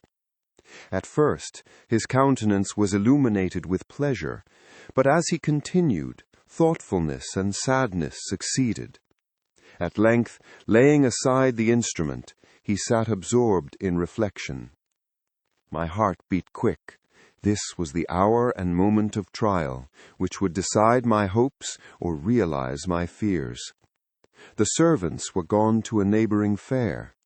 All was silent in and around the cottage. It was an excellent opportunity. Yet when I proceeded to execute my plan, my limbs failed me, and I sank to the ground. Again I rose, and exerting all the firmness of which I was master, removed the planks which I had placed before my hovel to conceal my retreat. The fresh air revived me, and with renewed determination I approached the door of their cottage. I knocked. "Who is there?" said the old man. "Come in." I entered. "Pardon this intrusion," said I. "I am a traveler in want of a little rest. You would greatly oblige me if you would allow me to remain a few minutes before the fire." "Enter," said de Lacy, "and I will try in what manner I can to relieve your wants. But, unfortunately, my children are from home, and, as I am blind, I am afraid I shall find it difficult to procure food for you." "Do not trouble yourself, my kind host. I have food. It is warmth and rest only that I need." I sat down, and a silence ensued.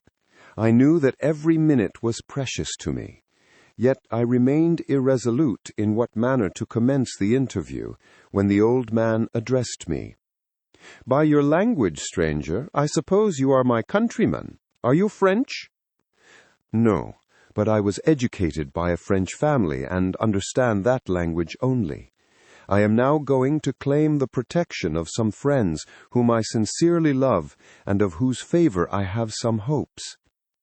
"Are they Germans?" "No, they are French. But let us change the subject.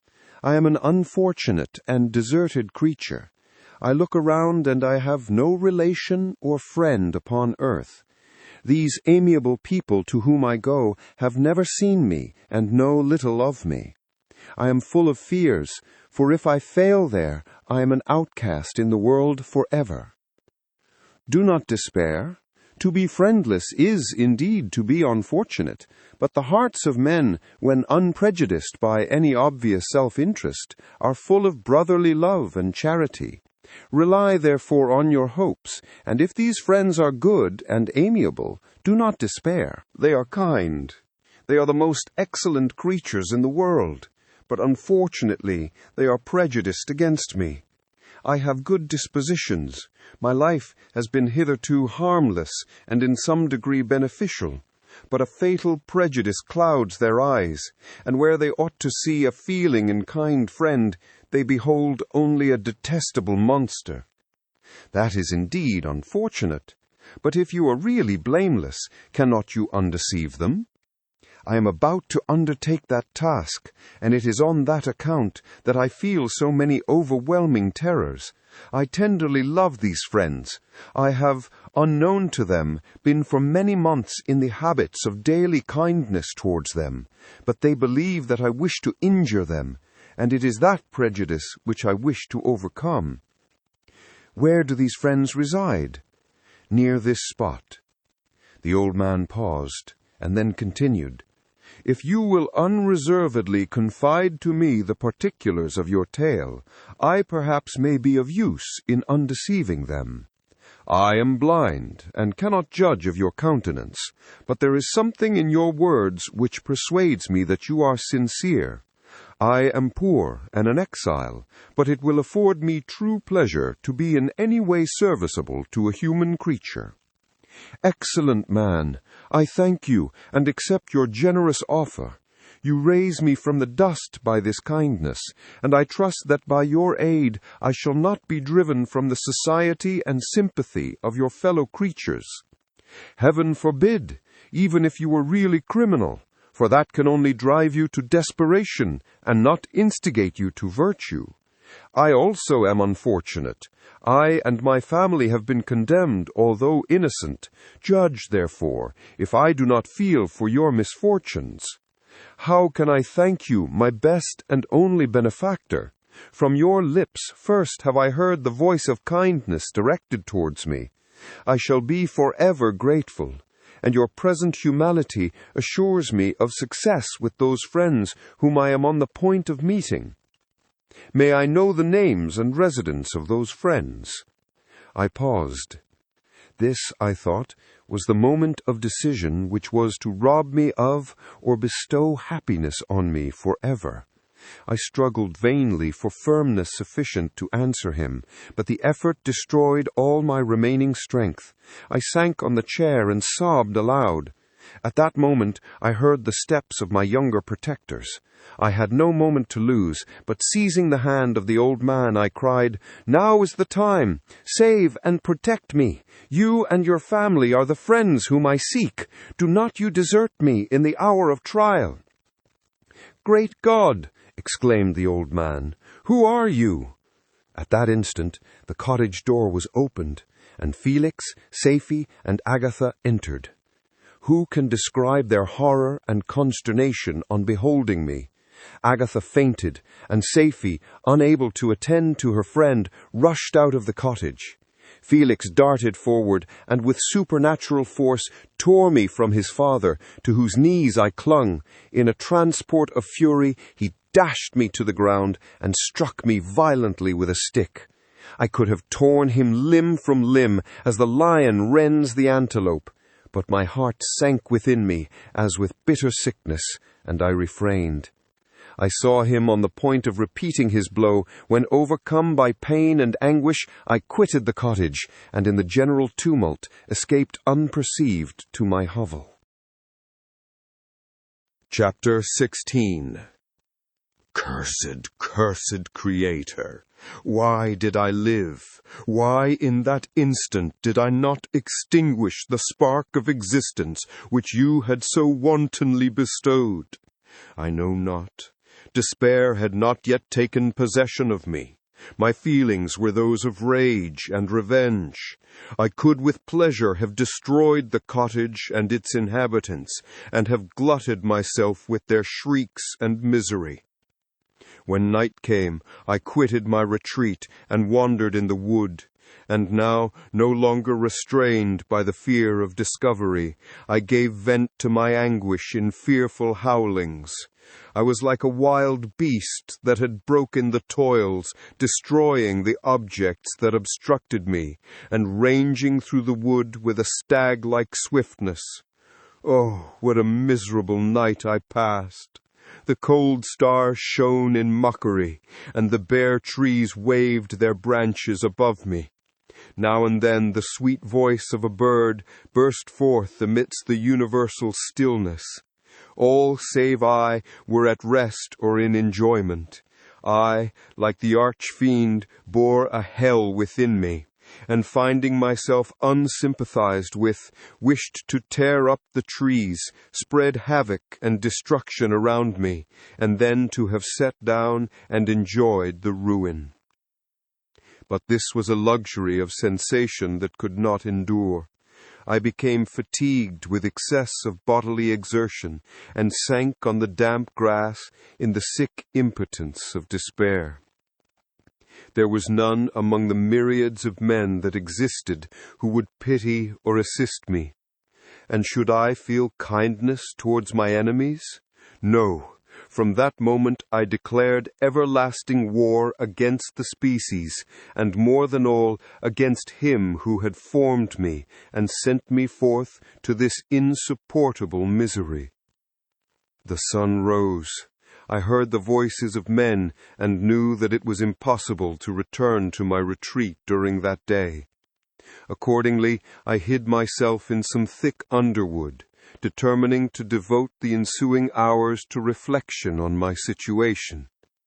The pleasant sunshine and the pure air of day restored me to some degree of tranquillity, and when I considered what had passed at the cottage, I could not help believing that I had been too hasty in my conclusions. I had certainly acted imprudently.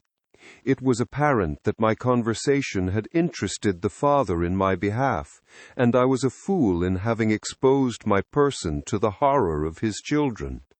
I ought to have familiarized the old de Lacy to me, and by degrees to have discovered myself to the rest of his family, when they should have been prepared for my approach. But I did not believe my errors to be irretrievable, and after much consideration I resolved to return to the cottage, seek the old man, and by my representations win him to my party. These thoughts calmed me, and in the afternoon I sank into a profound sleep, but the fever of my blood did not allow me to be visited by peaceful dreams. The horrible scene of the preceding day was forever acting before my eyes. The females were flying, and the enraged Felix tearing me from his father's feet. I awoke exhausted, and finding that it was already night, I crept forth from my hiding place and went in search of food. When my hunger was appeased, I directed my steps towards the well-known path that conducted to the cottage. All there was at peace. I crept into my hovel and remained in silent expectation of the accustomed hour when the family arose. That hour passed. The sun mounted high in the heavens, but the cottagers did not appear. I trembled violently, apprehending some dreadful misfortune. The inside of the cottage was dark, and I heard no motion. I cannot describe the agony of this suspense. Presently 2 countrymen passed by, but pausing near the cottage, they entered into conversation, using violent gesticulations. But I did not understand what they said, as they spoke the language of the country, which differed from that of my protectors. Soon after, however, Felix approached with another man. I was surprised, as I knew that he had not quitted the cottage that morning, and waited anxiously to discover from his discourse the meaning of these unusual appearances.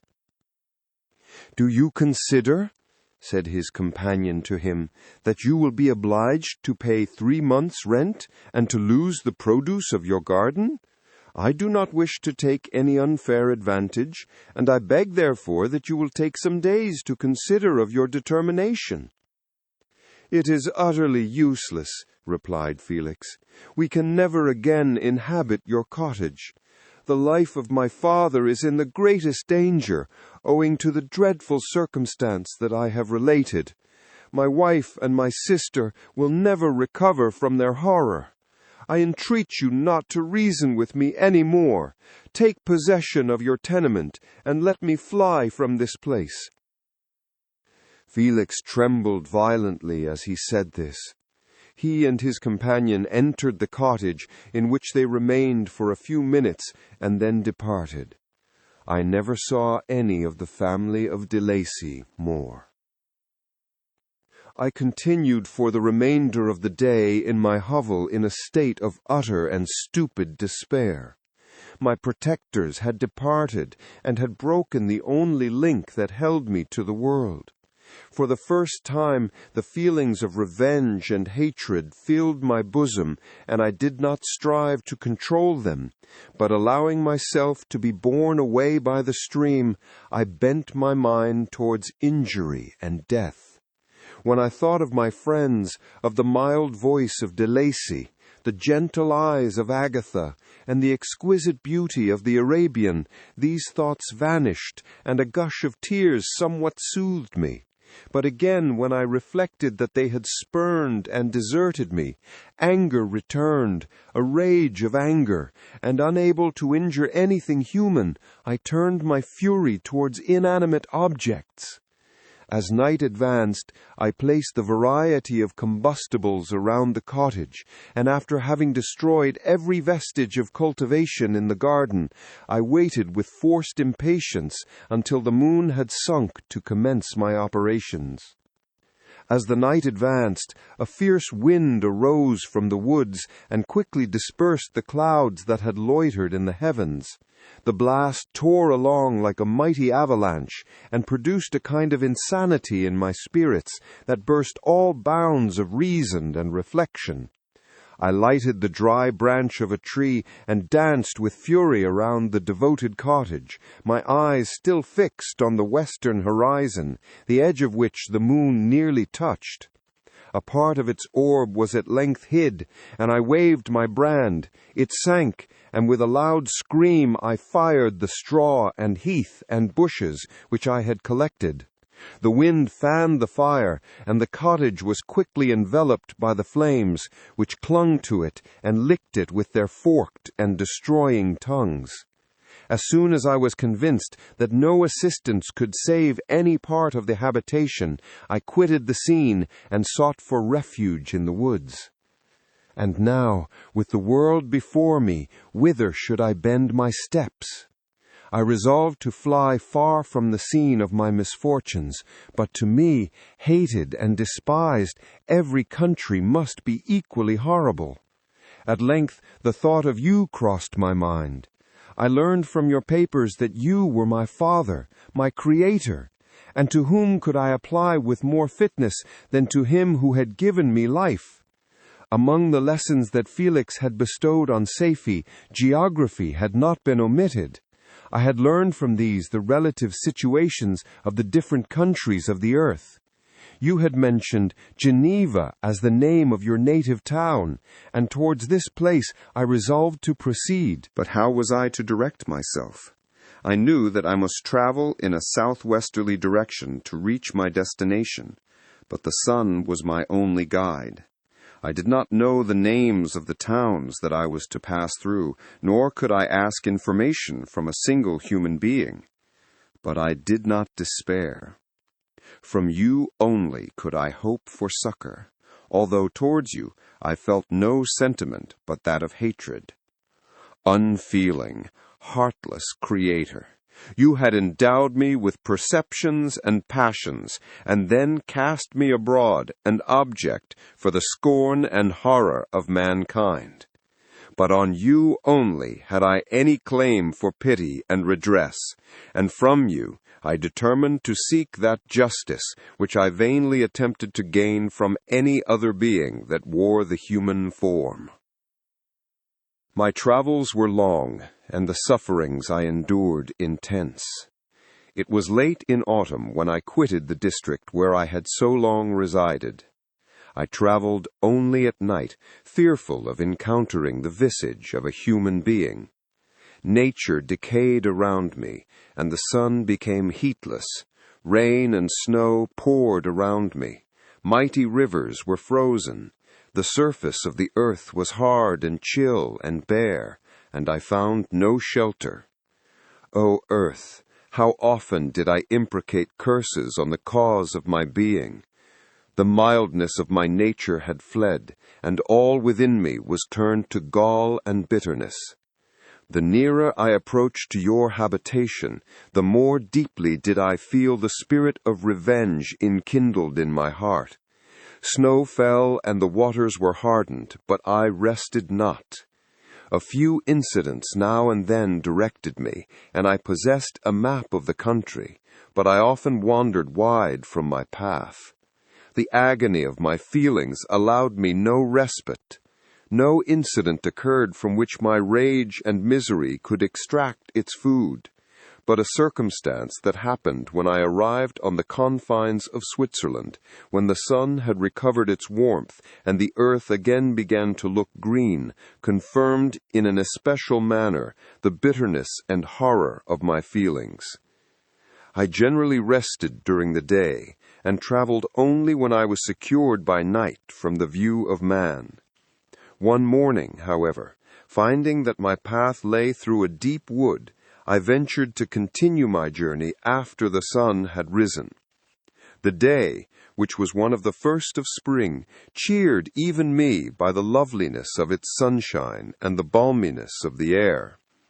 I felt emotions of gentleness and pleasure that had long appeared dead revive within me. Half surprised by the novelty of these sensations, I allowed myself to be borne away by them, and forgetting my solitude and deformity, dared to be happy. Soft tears again bedewed my cheeks, and I even raised my humid eyes with thankfulness towards the blessed sun, which bestowed such joy upon me. I continued to wind among the paths of the wood until I came to its boundary, which was skirted by a deep and rapid river, into which many of the trees bent their branches, now budding with the fresh spring. Here I paused, not exactly knowing what path to pursue, when I heard the sound of voices that induced me to conceal myself under the shade of a cypress. I was scarcely hid when a young girl came running toward the spot where I was concealed, laughing as if she ran from someone in sport. She continued her course along the precipitous sides of the river, when suddenly her foot slipped, and she fell into the rapid stream. I rushed from my hiding place, and with extreme labor, from the force of the current, saved her and dragged her to shore. She was senseless, and I endeavored by every means in my power to restore animation, when I was suddenly interrupted by the approach of a rustic, who was probably the person from whom she had playfully fled. On seeing me, he darted towards me, and tearing the girl from my arms, hastened towards the deeper parts of the wood. I followed speedily. I hardly knew why, but when the man saw me draw near, he aimed a gun which he carried at my body and fired. I sank to the ground, and my injurer, with increased swiftness, escaped into the wood. This was then the reward of my benevolence? I had saved a human being from destruction, and as a recompense I now writhed under the miserable pain of a wound which shattered the flesh and bone. The feelings of kindness and gentleness which I had entertained but a few moments before gave place to hellish rage and gnashing of teeth. Inflamed by pain, I vowed eternal hatred and vengeance to all mankind. But the agony of my wound overcame me. My pulses paused, and I fainted. For some weeks I led a miserable life in the woods, endeavoring to cure the wound which I had received. The ball had entered my shoulder, and I knew not whether it had remained there or passed through. At any rate, I had no means of extracting it. My sufferings were augmented also by the oppressive sense of the injustice and ingratitude of their infliction.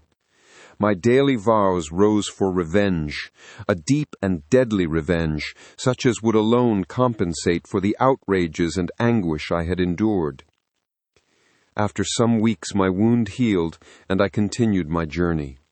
The labors I endured were no longer to be alleviated by the bright sun or gentle breezes of spring.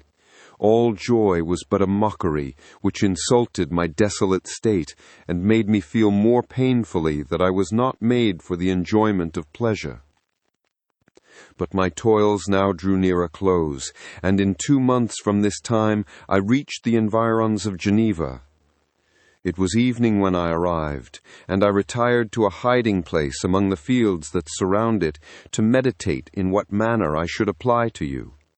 I was oppressed by fatigue and hunger, and far too unhappy to enjoy the gentle breezes of evening or the prospect of the sun setting behind the stupendous mountains of Jura.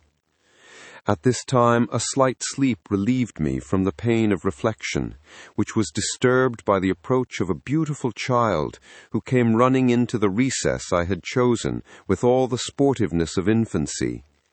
Suddenly, as I gazed on him, an idea seized me that this little creature was unprejudiced and had lived too short a time to have imbibed a horror of deformity. If, therefore, I could seize him and educate him as my companion and friend, I should not be so desolate in this peopled earth. Urged by this impulse, I seized on the boy as he passed and drew him towards me. As soon as he beheld my form, he placed his hands before his eyes and uttered a shrill scream. I drew his hand forcibly from his face and said, "Child, what is the meaning of this? I do not intend to hurt you. Listen to me." He struggled violently. "Let me go!" he cried. "Monster! Ugly wretch! You wish to eat me and tear me to pieces. You are an ogre. Let me go, or I will tell my papa." "Boy, you will never see your father again.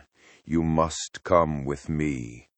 "Hideous monster! Let me go! My papa is a syndic. He is Monsieur Frankenstein. He will punish you. You dare not keep me." "Frankenstein, you belong then to my enemy, to him towards whom I have sworn eternal revenge. You shall be my first victim." The child still struggled and loaded me with epithets which carried despair to my heart.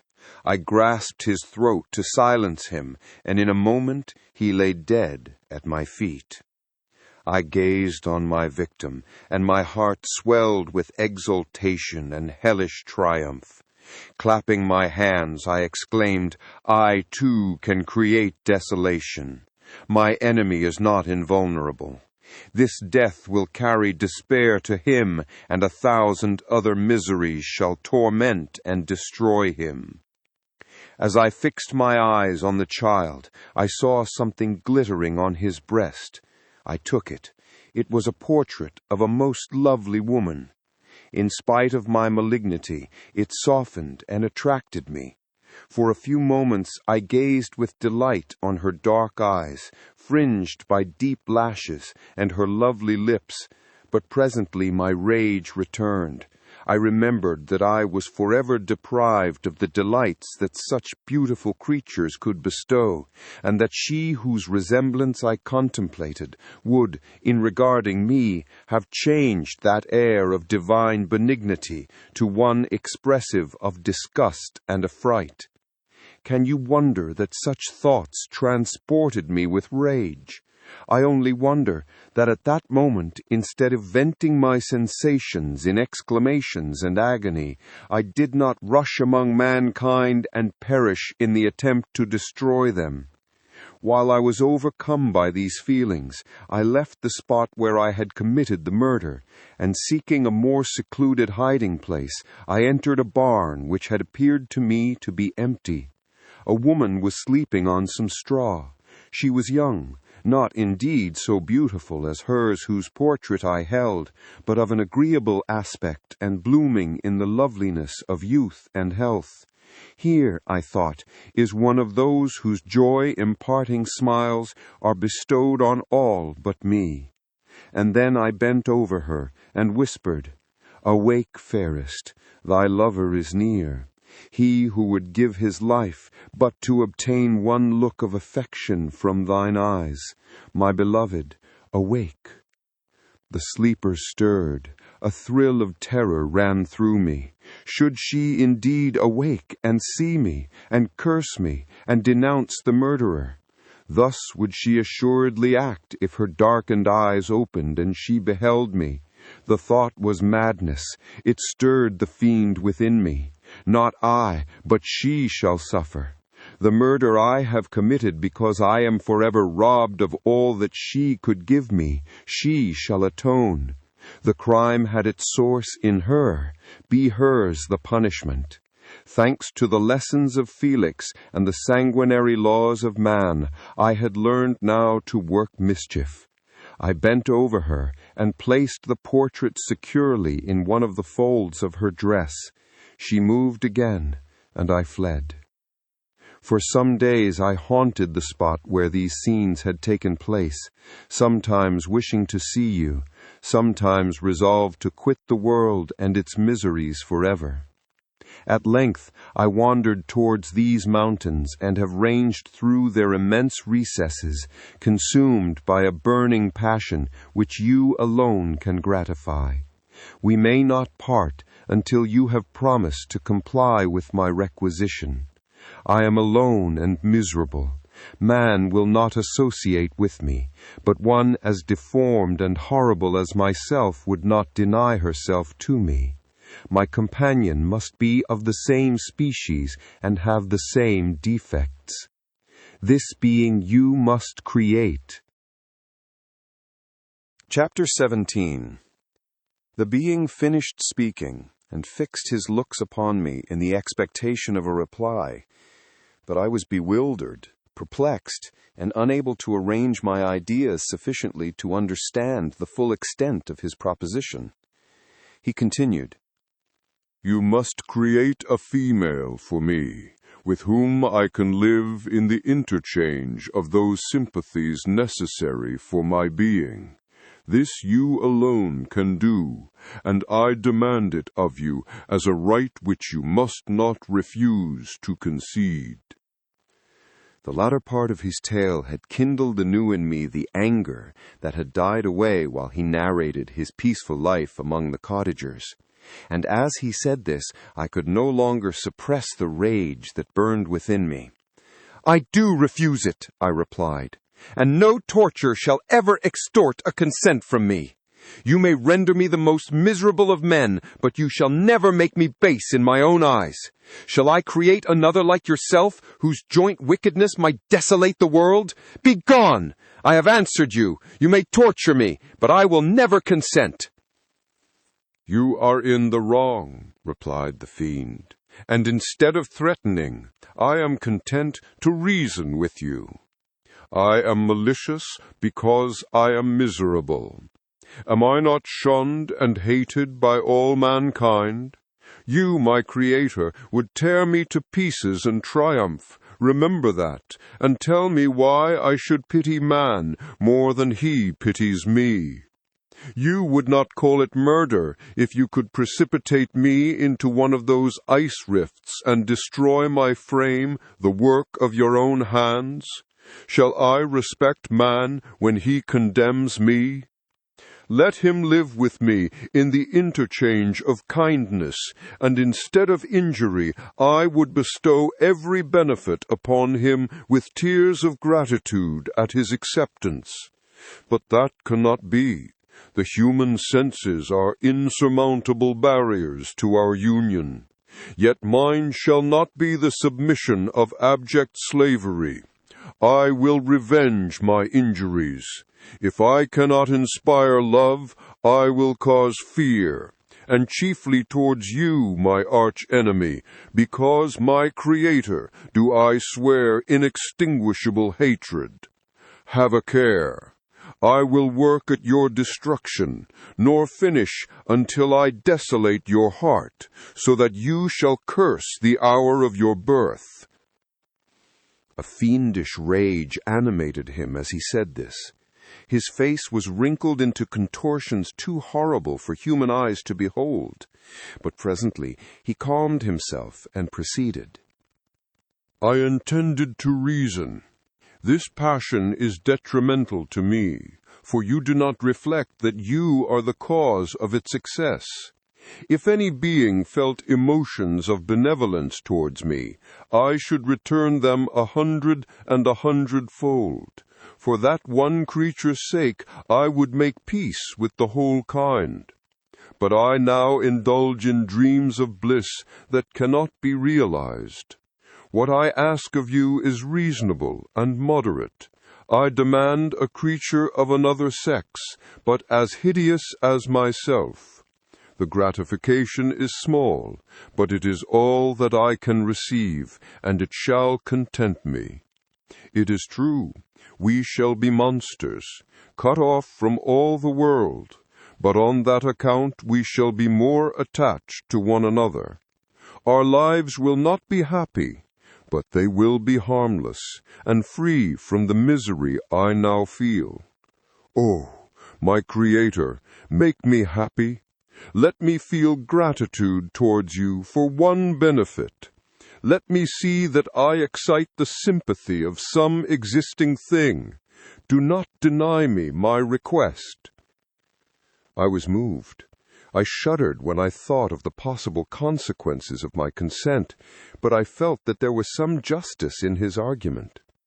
His tale and the feelings he now expressed proved him to be a creature of fine sensations, and did I not, as his maker, owe him all the portion of happiness that it was in my power to bestow? He saw my change of feeling, and continued, If you consent, neither you nor any other human being shall ever see us again. I will go to the vast wilds of South America. My food is not that of man. I do not destroy the lamb and the kid to glut my appetite. Acorns and berries afford me sufficient nourishment. My companion will be of the same nature as myself, and will be content with the same fare. We shall make our bed of dried leaves. The sun will shine on us as on man, and will ripen our food. The picture I present to you is peaceful and human, and you must feel that you could deny it only in the wantonness of power and cruelty. Pitiless as you have been towards me, I now see compassion in your eyes. Let me seize the favorable moment and persuade you to promise what I so ardently desire. You propose, replied I, to fly from the habitations of man, to dwell in those wilds where the beasts of the field will be your only companions. How can you, who long for the love and sympathy of man, persevere in this exile? You will return, and again seek their kindness, and you will meet with their detestation. Your evil passions will be renewed, and you will then have a companion to aid you in the task of destruction. This may not be. Cease to argue the point, for I cannot consent. How inconstant are your feelings! But a moment ago you were moved by my representations, and why do you again harden yourself to my complaints? I swear to you, by the earth which I inhabit, and by you that made me, that with the companion you bestow, I will quit the neighborhood of man, and dwell, as it may chance, in the most savage of places. My evil passions will have fled, for I shall meet with sympathy. My life will flow quietly away, and in my dying moments I shall not curse my Maker. His words had a strange effect upon me. I compassionated him, and sometimes felt a wish to console him. But when I looked upon him, when I saw the filthy mass that moved and talked, my heart sickened, and my feelings were altered to those of horror and hatred. I tried to stifle these sensations. I thought that, as I could not sympathize with him, I had no right to withhold from him the small portion of happiness which was yet in my power to bestow. You swear, I said, to be harmless. But have you not already shown a degree of malice that should reasonably make me distrust you? May not even this be a feint that will increase your triumph by affording a wider scope for your revenge? How is this? I must not be trifled with, and I demand an answer. If I have no ties and no affections, hatred and vice must be my portion. The love of another will destroy the cause of my crimes, and I shall become a thing of whose existence everyone will be ignorant. My vices are the children of a forced solitude that I abhor, and my virtues will necessarily arise when I live in communion with an equal. I shall feel the affections of a sensitive being and become linked to the chain of existence and events from which I am now excluded. I paused some time to reflect on all he had related, and the various arguments which he had employed. I thought of the promise of virtues which he had displayed on the opening of his existence, and the subsequent blight of all kindly feeling by the loathing and scorn which his protectors had manifested towards him. His power and threats were not omitted in my calculations. A creature who could exist in the ice caves of the glaciers and hide himself from pursuit among the ridges of inaccessible precipices was a being possessing faculties it would be vain to cope with. After a long pause of reflection, I concluded that the justice due both to him and my fellow creatures demanded of me that I should comply with his request. Turning to him, therefore, I said, "I consent to your demand, on your solemn oath to quit Europe forever, and every other place in the neighborhood of man, as soon as I shall deliver into your hands a female who will accompany you in your exile." "I swear," he cried, "by the sun, and by the blue sky of heaven, and by the fire of love that burns my heart, that if you grant my prayer, while they exist, you shall never behold me again. Depart to your home, and commence your labors. I shall watch their progress with unutterable anxiety, and fear not but that when you are ready, I shall appear." Saying this, he suddenly quitted me, fearful, perhaps, of any change in my sentiments. I saw him descend the mountain with greater speed than the flight of an eagle, and quickly lost among the undulations of the sea of ice.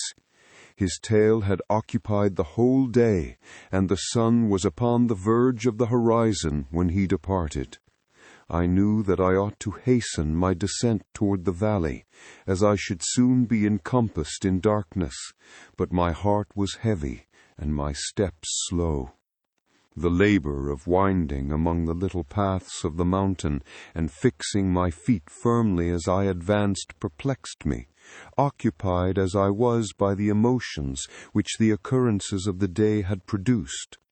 Night was far advanced when I came to the halfway resting place and seated myself beside the fountain. The stars shone at intervals as the clouds passed from over them. The dark pines rose before me, and every here and there a broken tree lay on the ground. It was a scene of wonderful solemnity, and stirred strange thoughts within me.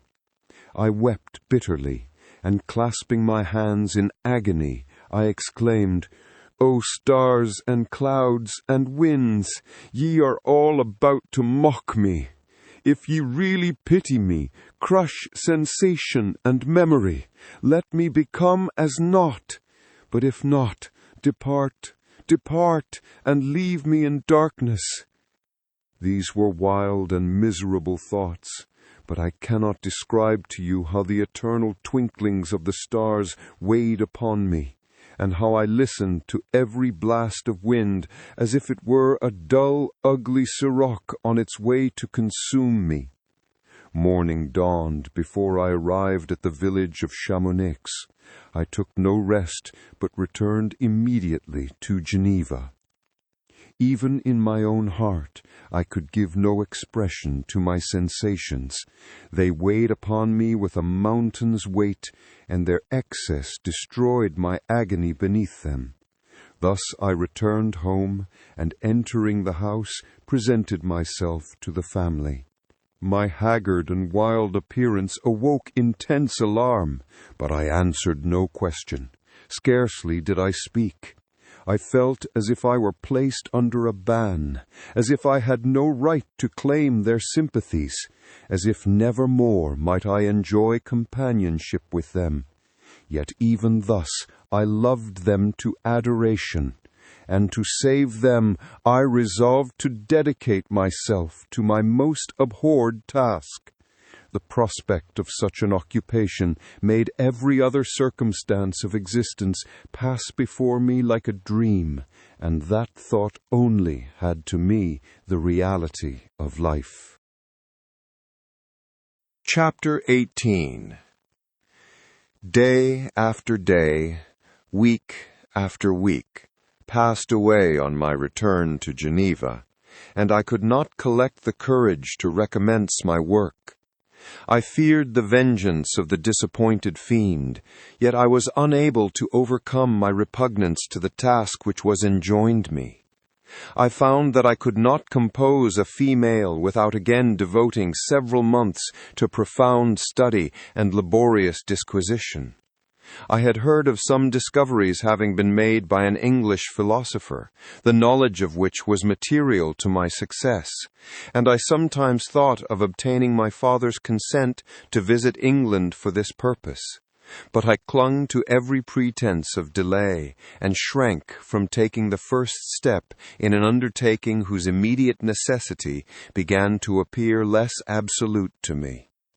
A change, indeed, had taken place in me. My health, which had hitherto declined, was now much restored, and my spirits, when unchecked by the memory of my unhappy promise, rose proportionably.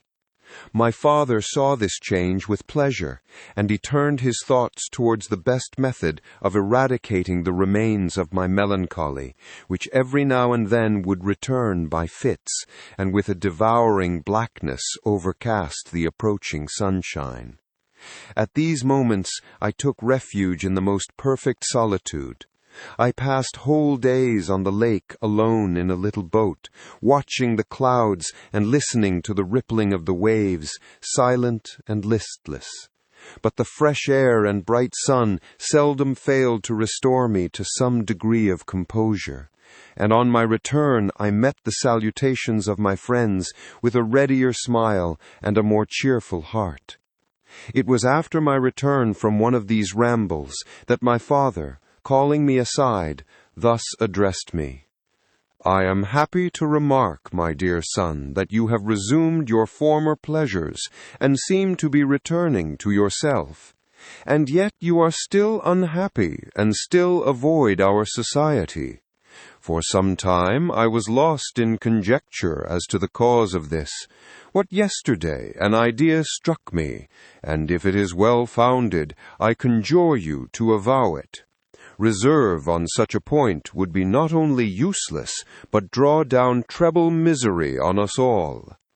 I trembled violently at his exordium, and my father continued, "I confess, my son, that I have always looked forward to your marriage with our dear Elizabeth as the tie of our domestic comfort and the stay of my declining years. You were attached to each other from your earliest infancy. You studied together, and appeared, in dispositions and tastes, entirely suited to one another. But so blind is the experience of man that what I conceived to be the best assistance to my plan may have entirely destroyed it. You perhaps regard her as your sister, without any wish that she might become your wife. Nay, you may have met with another whom you may love. And considering yourself as bound in honor to Elizabeth, this struggle may occasion the poignant misery which you appear to feel. My dear father, reassure yourself. I love my cousin tenderly and sincerely. I never saw any woman who excited, as Elizabeth does, my warmest admiration and affection. My future hopes and prospects are entirely bound up in the expectation of our union. The expression of your sentiments of this subject, my dear Victor, gives me more pleasure than I have for some time experienced. If you feel thus, we shall assuredly be happy, however present events may cast a gloom over us. But it is this gloom which appears to have taken so strong a hold of your mind that I wish to dissipate. Tell me, therefore, whether you object to an immediate solemnization of the marriage. We have been unfortunate, and recent events have drawn us from that everyday tranquillity befitting my years and infirmities. You are younger, yet I do not suppose, possessed as you are of a competent fortune, that an early marriage would at all interfere with any future plans of honor and utility that you may have formed. Do not suppose, however, that I wish to dictate happiness to you, or that a delay on your part would cause me any serious uneasiness. Interpret my words with candor, and answer me, I conjure you, with confidence and sincerity." I listened to my father in silence, and remained for some time incapable of offering any reply. I revolved rapidly in my mind a multitude of thoughts, and endeavored to arrive at some conclusion. Alas! To me the idea of an immediate union with my Elizabeth was one of horror and dismay. I was bound by a solemn promise which I had not yet fulfilled, and dared not break. Or if I did, what manifold miseries might not impend over me and my devoted family? Could I enter into a festival with this deadly weight yet hanging round my neck and bowing me to the ground? I must perform my engagement and let the monster depart with his mate, before I allowed myself to enjoy the delight of a union from which I expected peace. I remembered also the necessity imposed upon me of either journeying to England or entering into a long correspondence with those philosophers of that country, whose knowledge and discoveries were of indispensable use to me in my present undertaking. The latter method of obtaining the desired intelligence was dilatory and unsatisfactory. Besides, I had an insurmountable aversion to the idea of engaging myself in my loathsome task in my father's house, while in habits of familiar intercourse with those I loved. I knew that 1,000 fearful accidents might occur, the slightest of which would disclose a tale to thrill all connected with me with horror. I was aware also that I should often lose all self-command, all capacity of hiding the harrowing sensations that would possess me during the progress of my unearthly occupation. I must absent myself from all I loved while thus employed. Once commenced, it would quickly be achieved, and I might be restored to my family in peace and happiness. My promise fulfilled, the monster would depart forever. Or, so my fond fancy imaged, some accident might meanwhile occur to destroy him and put an end to my slavery forever. These feelings dictated my answer to my father. I expressed a wish to visit England, but concealing the true reasons of this request, I clothed my desires under a guise which excited no suspicion, while I urged my desire with an earnestness that easily induced my father to comply. After so long a period of an absorbing melancholy that resembled madness in its intensity and effects, he was glad to find that I was capable of taking pleasure in the idea of such a journey, and he hoped that change of scene and varied amusement would, before my return, have restored me entirely to myself. The duration of my absence was left to my own choice. A few months, or at most a year, was the period contemplated. One paternal kind precaution he had taken to ensure my having a companion. Without previously communicating with me, he had, in concert with Elizabeth, arranged that Clerval should join me at Strasbourg. This interfered with the solitude I coveted for the prosecution of my task.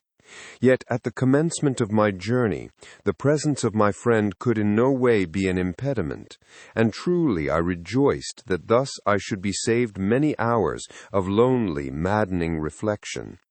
Nay, Henry might stand between me and the intrusion of my foe.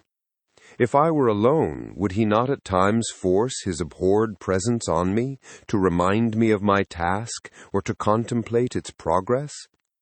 To England, therefore, I was bound, and it was understood that my union with Elizabeth should take place immediately on my return. My father's age rendered him extremely averse to delay. For myself, there was one reward I promised myself from my detested toils, one consolation for my unparalleled sufferings. It was the prospect of that day when, enfranchised from my miserable slavery, I might claim Elizabeth and forget the past in my union with her. I now made arrangements for my journey, but one feeling haunted me which filled me with fear and agitation. During my absence, I should leave my friends unconscious of the existence of their enemy and unprotected from his attacks, exasperated as he might be by my departure. But he had promised to follow me wherever I might go, and would he not accompany me to England? This imagination was dreadful in itself, but soothing inasmuch as it supposed the safety of my friends. I was agonized with the idea of the possibility that the reverse of this might happen. But through the whole period during which I was the slave of my creature, I allowed myself to be governed by the impulses of the moment, and my present sensations strongly intimated that the fiend would follow me and exempt my family from the danger of his machinations. It was in the latter end of September that I again quitted my native country. My journey had been my own suggestion, and Elizabeth therefore acquiesced, but she was filled with disquiet at the idea of my suffering, away from her, the inroads of misery and grief. It had been her care which provided me a companion in Clerval. And yet a man is blind to 1,000 minute circumstances which call forth a woman's sedulous attention. She longed to bid me hasten my return. 1,000 conflicting emotions rendered her mute as she bade me a tearful, silent farewell. I threw myself into the carriage that was to convey me away, hardly knowing whither I was going, and careless of what was passing around. I remembered only, and it was with a bitter anguish that I reflected on it, to order that my chemical instruments should be packed to go with me. Filled with dreary imaginations, I passed through many beautiful and majestic scenes, but my eyes were fixed and unobserving. I could only think of the burn of my travels and the work which was to occupy me whilst they endured. After some days spent in listless indolence, during which I traversed many leagues, I arrived at Strasbourg, where I waited 2 days for Clerval. He came. Alas, how great was the contrast between us! He was alive to every new scene, joyful when he saw the beauties of the setting sun, and more happy when he beheld it rise and recommence a new day. He pointed out to me the shifting colors of the landscape and the appearances of the sky. "This is what it is to live," he cried. "Now I enjoy existence. But you, my dear Frankenstein, wherefore are you desponding and sorrowful?" In truth, I was occupied by gloomy thoughts, and neither saw the descent of the evening star nor the golden sunrise reflected in the Rhine. And you, my friend, would be far more amused with the journal of Clerval, who observed the scenery with an eye of feeling and delight, than in listening to my reflections. I, a miserable wretch, haunted by a curse that shut up every avenue to enjoyment. We had agreed to descend the Rhine in a boat from Strasbourg to Rotterdam, whence we might take shipping for London. During this voyage we passed many willowy islands and saw several beautiful towns. We stayed a day in Mannheim, and on the 5th from our departure from Strasbourg arrived at Mainz. The course of the Rhine below Mainz becomes much more picturesque. The river descends rapidly and winds between hills, not high but steep and of beautiful forms. We saw many ruined castles standing on the edges of precipices, surrounded by black woods, high and inaccessible. This part of the Rhine indeed presents a singularly variegated landscape. In one spot you view rugged hills, ruined castles overlooking tremendous precipices, with the dark Rhine rushing beneath, and on the sudden turn of a promontory, flourishing vineyards with green sloping banks and populous towns occupy the scene. We traveled at the time of the vintage and heard the song of the laborers as we glided down the stream. Even I, depressed in mind, and my spirits continually agitated by gloomy feelings, even I was pleased. I lay at the bottom of the boat, and as I gazed on the cloudless blue sky, I seemed to drink in a tranquillity to which I had long been a stranger. And if these were my sensations, who can describe those of Henry? He felt as if he had been transported to fairyland and enjoyed a happiness seldom tasted by man. "I have seen," he said, "the most beautiful scenes of my own country, I have visited the lakes of Lucerne and Uri, where the snowy mountains descend almost perpendicularly to the water, casting black and impenetrable shades, which would cause a gloomy and mournful appearance were it not for the most verdant islands that relieve the eye by their gay appearance. I have seen this lake agitated by a tempest, when the wind tore up whirlwinds of water and gave you an idea of what the waterspout must be on the great ocean, and the waves dash with fury the base of the mountain, where the priest and his mistress were overwhelmed by an avalanche, and where their dying voices are still said to be heard amid the pauses of the nightly wind. I have seen the mountains of La Valais and the Pays de Vaud, but this country, Victor, pleases me more than all those wonders. The mountains of Switzerland are more majestic and strange, but there is a charm in the banks of this divine river that I never before saw equaled. Look at that castle which overhangs yon precipice, and that also on the island, almost concealed amongst the foliage of those lovely trees. And now that group of laborers coming from among their vines, and that village half hid in the recess of the mountain. Oh, surely the spirit that inhabits and guards this place has a soul more in harmony with man than those who pile the glacier or retire to the inaccessible peaks of the mountains of our own country. Clerval, beloved friend, even now it delights me to record your words and to dwell on the praise of which you are so eminently deserving. He was a being formed in the very poetry of nature. His wild and enthusiastic imagination was chastened by the sensibility of his heart. His soul overflowed with ardent affections, and his friendship was of that devoted and wondrous nature that the worldly minded teach us to look for only in the imagination. But even human sympathies were not sufficient to satisfy his eager mind. The scenery of external nature, which others regard only with admiration, he loved with ardor. The sounding cataract haunted him like a passion. The tall rock, the mountain, and the deep and gloomy wood, their colors and their forms were then to him an appetite, a feeling, and a love that had no need of a remoter charm by thought supplied or any interest unborrowed from the eye. And where does he now exist? Is this gentle and lovely being lost forever? Has this mind so replete with ideas, imaginations fanciful and magnificent, which formed a world whose existence depended on the life of its creator? Has this mind perished? Does it now only exist in my memory? No, it is not thus.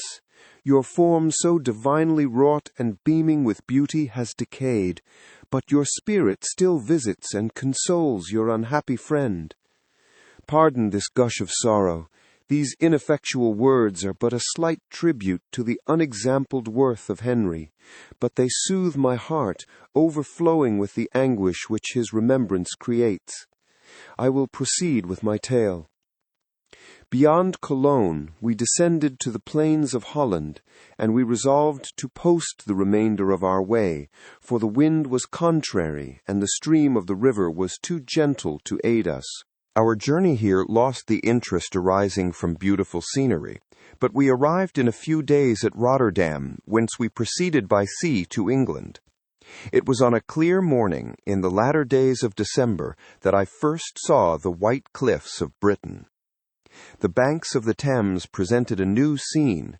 They were flat but fertile, and almost every town was marked by the remembrance of some story. We saw Tilbury Fort and remembered the Spanish Armada, Gravesend, Woolwich, and Greenwich, places which I had heard of even in my country. At length we saw the numerous steeples of London, St. Paul's towering above all, and the Tower famed in English history. Chapter 19. London was our present point of rest. We determined to remain several months in this wonderful and celebrated city. Clerval desired the intercourse of the man of genius and talent who flourished at this time. but this was with me a secondary object. I was principally occupied with the means of obtaining the information necessary for the completion of my promise, and quickly availed myself of the letters of introduction that I had brought with me, addressed to the most distinguished natural philosophers. If this journey had taken place during my days of study and happiness, it would have afforded me inexpressible pleasure. But a blight had come over my existence, and I only visited these people for the sake of the information they might give me on the subject in which my interest was so terribly profound. Company was irksome to me. When alone, I could fill my mind with the sights of heaven and earth. The voice of Henry soothed me, and I could thus cheat myself into a transitory peace. But busy, uninteresting, joyous faces brought back despair to my heart. I saw an insurmountable barrier placed between me and my fellow men.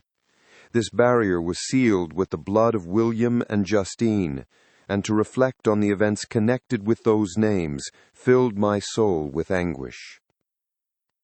But in Clerval I saw the image of my former self. He was inquisitive and anxious to gain experience and instruction. The difference of manners which he observed was to him an inexhaustible source of instruction and amusement. He was also pursuing an object he had long had in view. His design was to visit India in the belief that he had in his knowledge of its various languages and in the views he had taken of its society the means of materially assisting the progress of European colonization and trade. In Britain only could he further the execution of his plan. He was forever busy, and the only check to his enjoyments was my sorrowful and dejected mind. I tried to conceal this as much as possible, that I might not debar him from the pleasures natural to one who is entering on a new scene of life, undisturbed by any care or bitter recollection. I often refused to accompany him, alleging another engagement, that I might remain alone. I now also began to collect the materials necessary for my new creation, and this was to me like the torture of single drops of water continually falling on the head. Every thought that was devoted to it was an extreme anguish, and every word that I spoke in allusion to it caused my lips to quiver and my heart to palpitate. After passing some months in London, we received a letter from a person in Scotland who had formerly been our visitor at Geneva.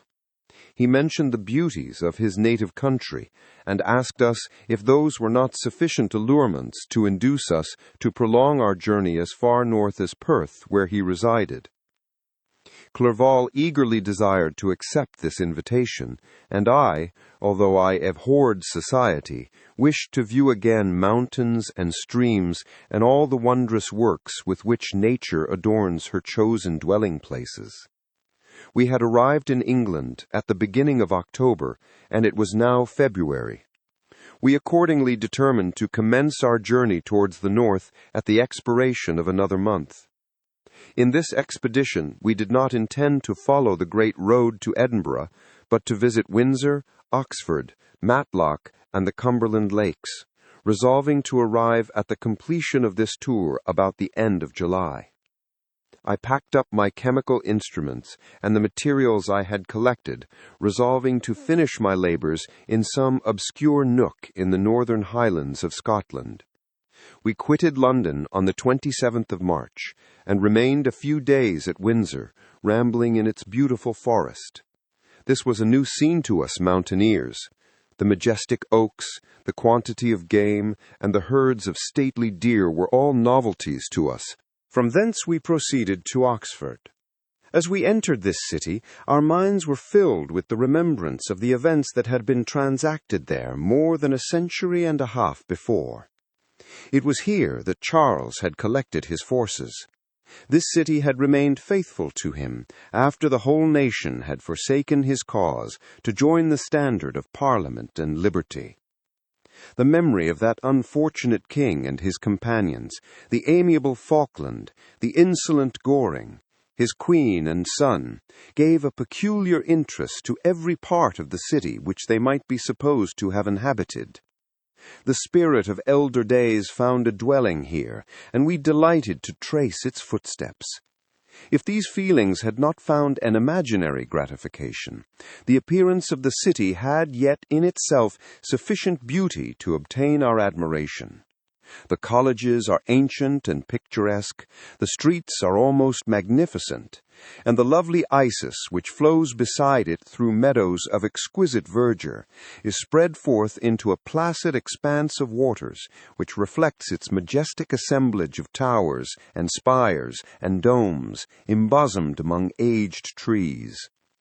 I enjoyed this scene, and yet my enjoyment was embittered both by the memory of the past and the anticipation of the future. I was formed for peaceful happiness.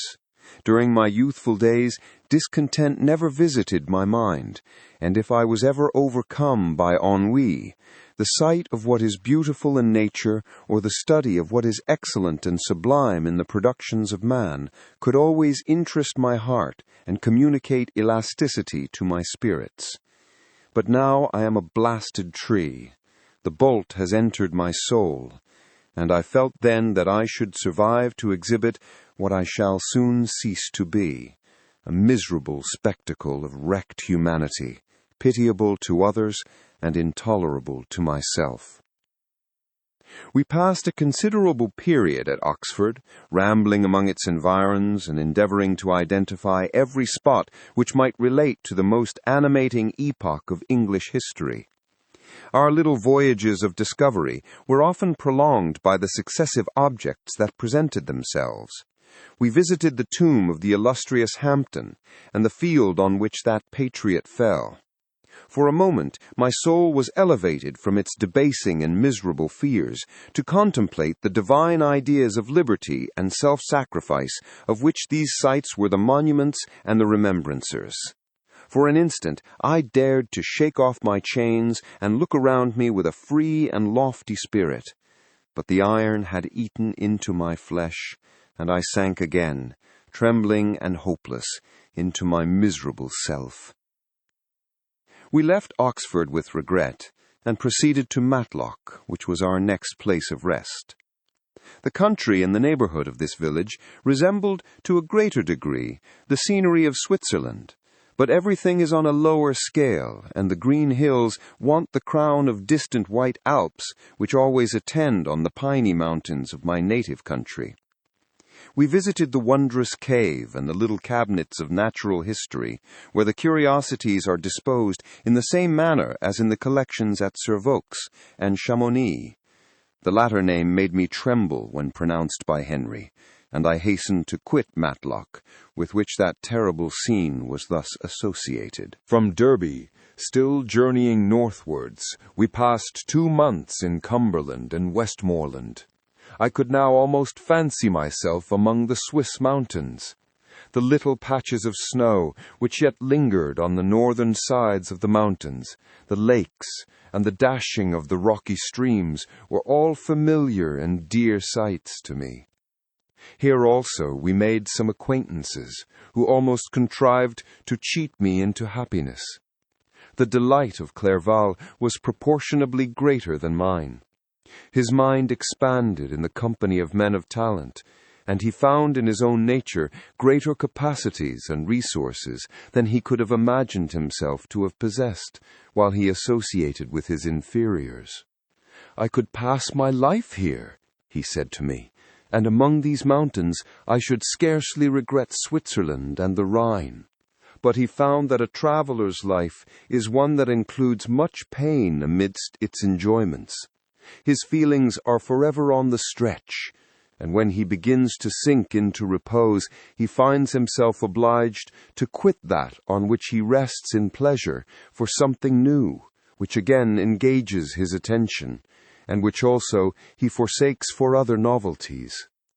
We had scarcely visited the various lakes of Cumberland and Westmoreland, and conceived an affection for some of the inhabitants, when the period of our appointment with our Scotch friend approached, and we left them to travel on. For my own part, I was not sorry. I had now neglected my promise for some time, and I feared the effects of the demon's disappointment. He might remain in Switzerland and wreak his vengeance on my relatives. This idea pursued me and tormented me at every moment from which I might otherwise have snatched repose and peace. I waited for my letters with feverish impatience. If they were delayed, I was miserable and overcome by 1,000 fears. And when they arrived, and I saw the superscription of Elizabeth or my father, I hardly dared to read and ascertain my fate. Sometimes I thought that the fiend followed me, and might expedite my remissness by murdering my companion. When these thoughts possessed me, I would not quit Henry for a moment, but followed him as his shadow, to protect him from the fancied rage of his destroyer. I felt as if I had committed some great crime, the consciousness of which haunted me. I was guiltless, but I had indeed drawn down a horrible curse upon my head, as mortal as that of crime. I visited Edinburgh with languid eyes and mind, and yet that city might have interested the most unfortunate being. Clerval did not like it so well as Oxford, for the antiquity of the latter city was more pleasing to him. But the beauty and regularity of the new town of Edinburgh, its romantic castle, and its environs, the most delightful in the world, Arthur's Seat, St. Bernard's Well, and the Pentland Hills, compensated him for the change, and filled him with cheerfulness and admiration. But I was impatient to arrive at the termination of my journey. We left Edinburgh in a week, passing through Cupar, St. Andrews, and along the banks of the Tay, to Perth, where our friend expected us. But I was in no mood to laugh and talk with strangers, or enter into their feelings or plans with the good humour expected from a guest. And accordingly I told Clerval that I wished to make the tour of Scotland alone. "Do you," said I, "enjoy yourself, and let this be our rendezvous. I may be absent a month or two, but do not interfere with my motions, I entreat you.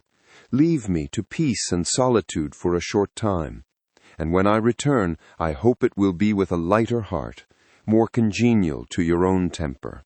Henry wished to dissuade me, but seeing me bent on this plan, ceased to remonstrate. He entreated me to write often. "I had rather be with you," he said, "in your solitary rambles than with these Scotch people, whom I do not know. Hasten, then, my dear friend, to return, that I may again feel myself somewhat at home, which I cannot do in your absence." Having parted from my friend, I determined to visit some remote spot of Scotland, and finish my work in solitude. I did not doubt but that the monster followed me, and would discover himself to me when I should have finished, that he might receive his companion. With this resolution I traversed the northern highlands, and fixed on one of the remotest of the Orkneys as the scene of my labours. It was a place fitted for such a work, being hardly more than a rock whose high sides were continually beaten upon by the waves. The soil was barren, scarcely affording pasture for a few miserable cows, and oatmeal for its inhabitants, which consisted of 5 persons, whose gaunt and scraggy limbs gave tokens of their miserable fare. Vegetables and bread, when they indulged in such luxuries, and even fresh water, was to be procured from the mainland, which was about 5 miles distant. On the whole island there were but 3 miserable huts, and one of these was vacant when I arrived. This I hired. It contained but 2 rooms, and these exhibited all the squalidness of the most miserable penury. The thatch had fallen in, the walls were unplastered, and the door was off its hinges. I ordered it to be repaired, bought some furniture, and took possession. An incident which would doubtless have occasioned some surprise had not all the senses of the cottagers been benumbed by want and squalid poverty. As it was, I lived ungazed at and unmolested. hardly thanked for the pittance of food and clothes which I gave, so much does suffering blunt even the coarsest sensations of men.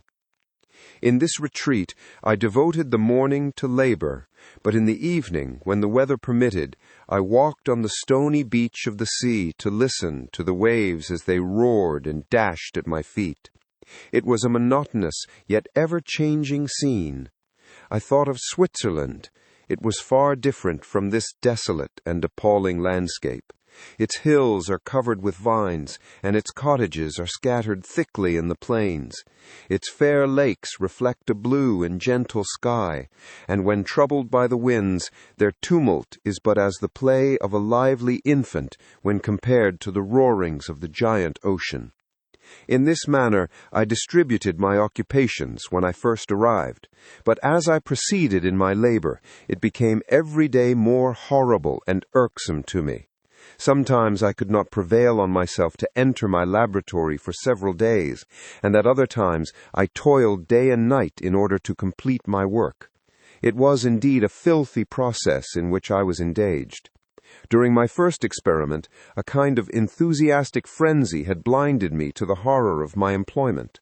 My mind was intently fixed on the consummation of my labor, and my eyes were shut to the horror of my proceedings. But now I went to it in cold blood, and my heart often sickened at the work of my hands. Thus situated, employed in the most detestable occupation, immersed in a solitude where nothing could for an instant call my attention from the actual scene in which I was engaged, my spirits became unequal. I grew restless and nervous. Every moment I feared to meet my persecutor. Sometimes I sat with my eyes fixed on the ground, fearing to raise them lest they should encounter the object which I so much dreaded to behold. I feared to wander from the sight of my fellow creatures, lest when alone he should come to claim his companion. In the meantime, I worked on, and my labor was already considerably advanced. I looked towards its completion with a tremulous and eager hope, which I dared not trust myself to question, but which was intermixed with obscure forebodings of evil that made my heart sicken in my bosom. Chapter 20. I sat one evening in my laboratory. The sun had set, and the moon was just rising from the sea. I had not sufficient light for my employment, and I remained idle, in a pause of consideration of whether I should leave my labor for the night or hasten its conclusion by an unremitting attention to it. As I sat, a train of reflection occurred to me, which led me to consider the effects of what I was now doing. 3 years before, I was engaged in the same manner, and had created a fiend whose unparalleled barbarity had desolated my heart and filled it forever with the bitterest remorse. I was now about to form another being, of whose dispositions I was alike ignorant.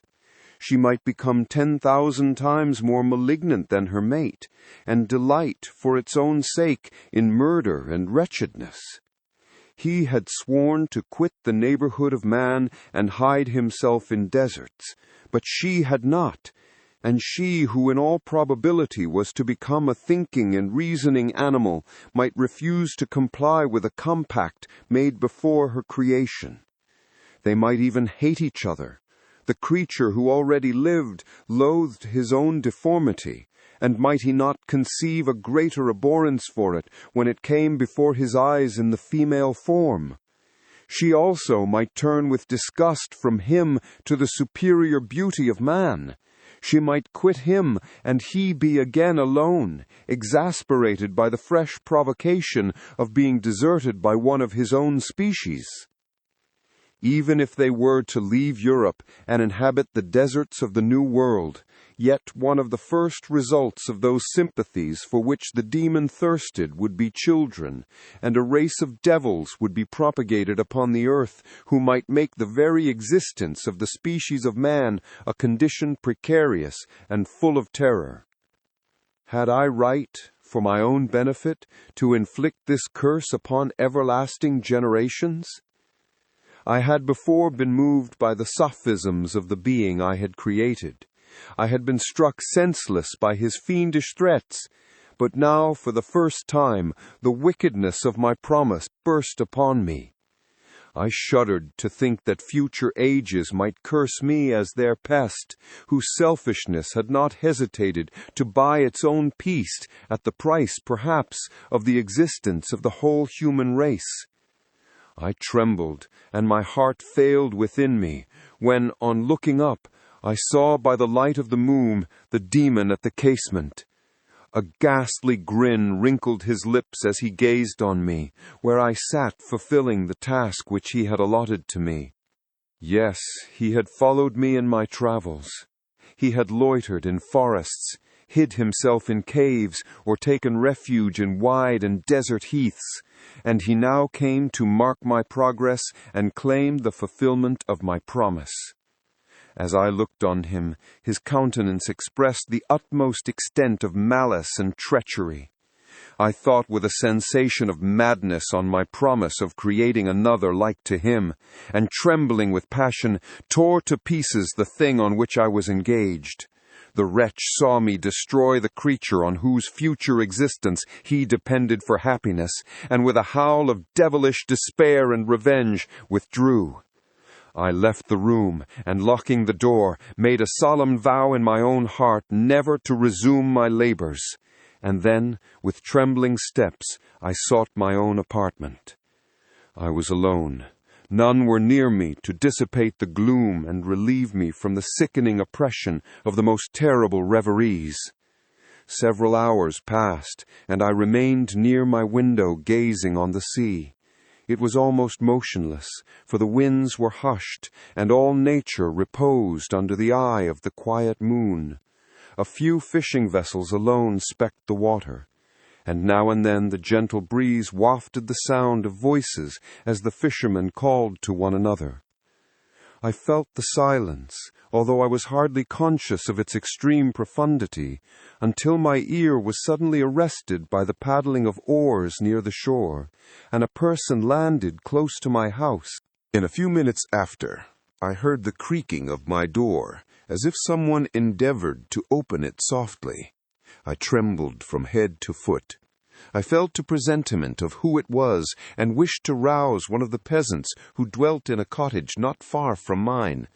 But I was overcome by the sensation of helplessness, so often felt in frightful dreams, when you in vain endeavor to fly from an impending danger, and was rooted to the spot. Presently I heard the sound of footsteps along the passage. The door opened, and the wretch whom I dreaded appeared. Shutting the door, he approached me and said in a smothered voice, "You have destroyed the work which you began. What is it that you intend? Do you dare to break your promise? I have endured toil and misery. I left Switzerland with you. I crept along the shores of the Rhine, among its willow islands and over the summits of its hills. I have dwelt many months in the heaths of England and among the deserts of Scotland. I have endured incalculable fatigue and cold and hunger. Do you dare destroy my hopes? Begone! I do break my promise. Never will I create another like yourself, equal in deformity and wickedness. Slave, I before reasoned with you, but you have proved yourself unworthy of my condescension. Remember that I have power. You believe yourself miserable, but I can make you so wretched that the light of day will be hateful to you. You are my creator, but I am your master. Obey.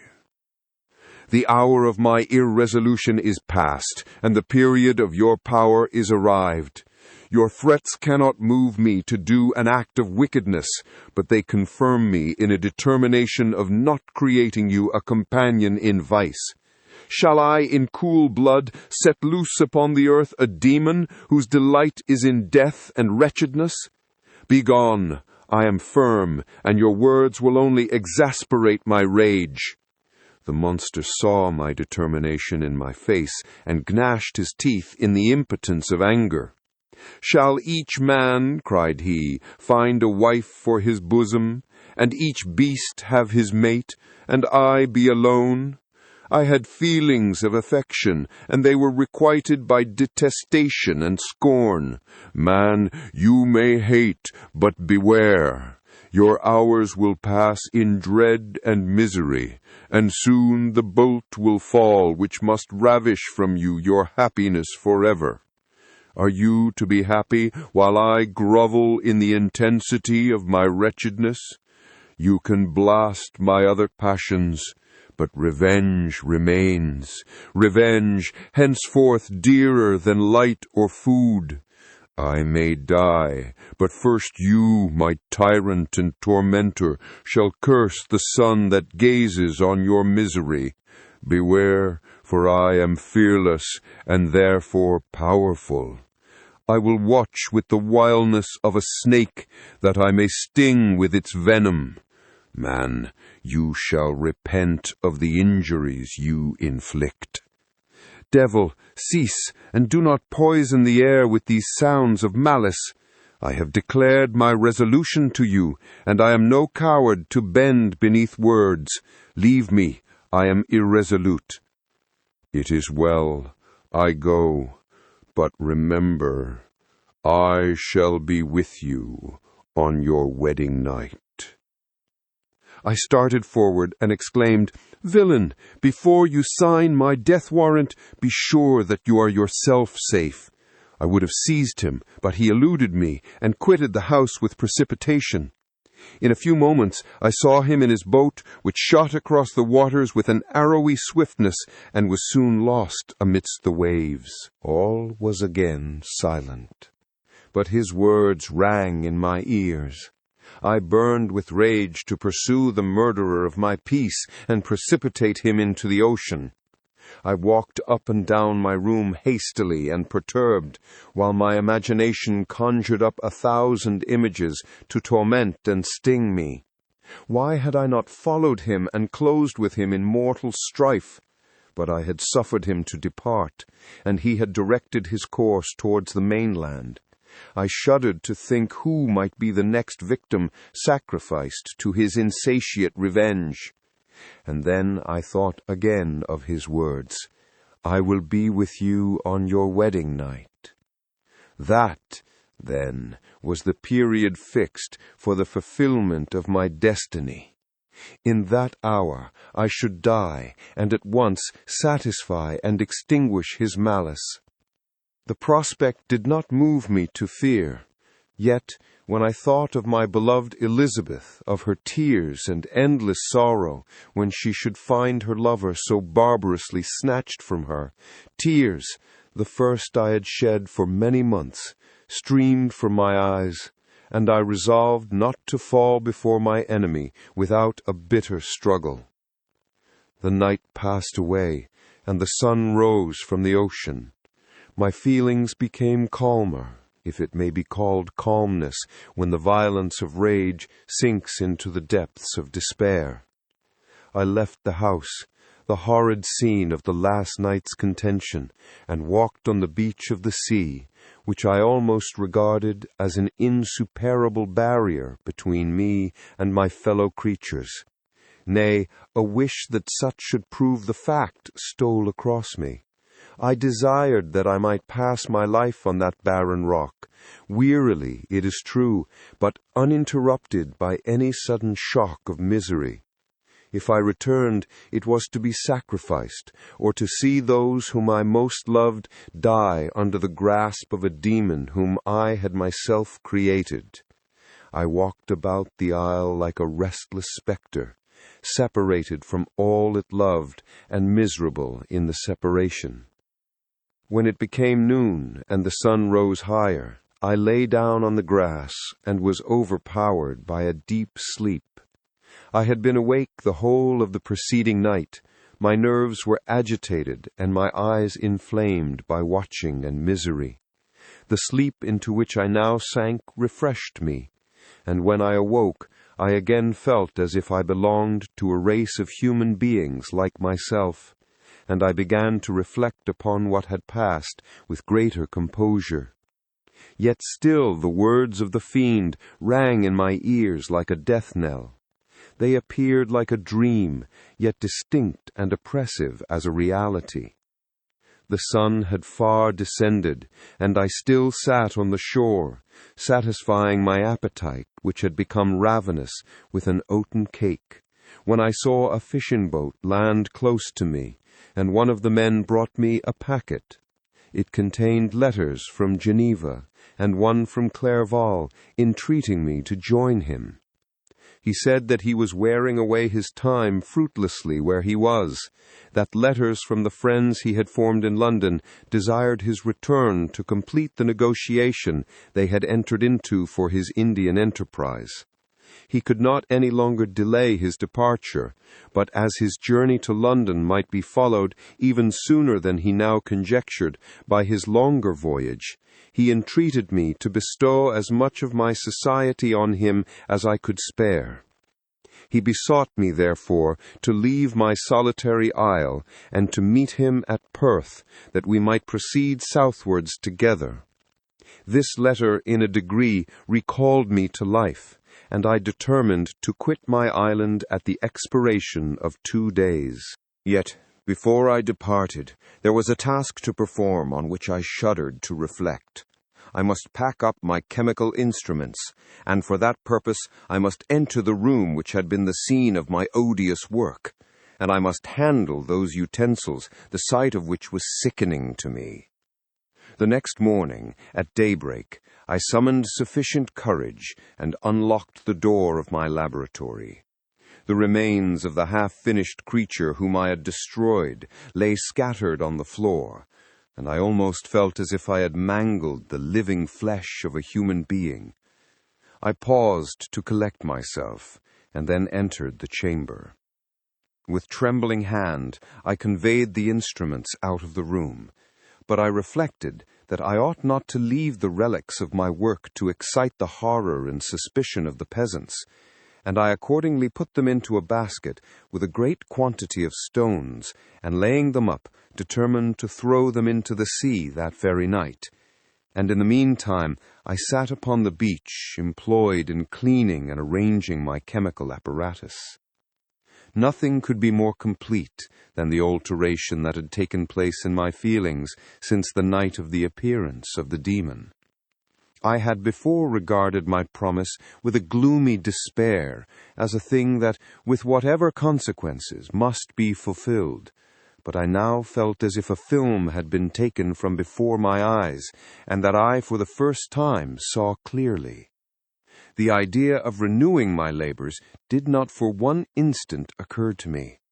The threat I had heard weighed on my thoughts, but I did not reflect that a voluntary act of mine could avert it.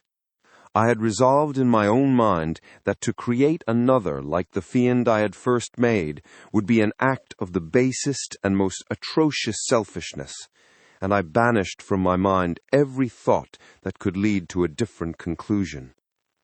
Between 2 and 3 in the morning, the moon rose, and I then, putting my basket aboard a little skiff, sailed out about 4 miles from the shore. The scene was perfectly solitary. A few boats were returning towards land, but I sailed away from them.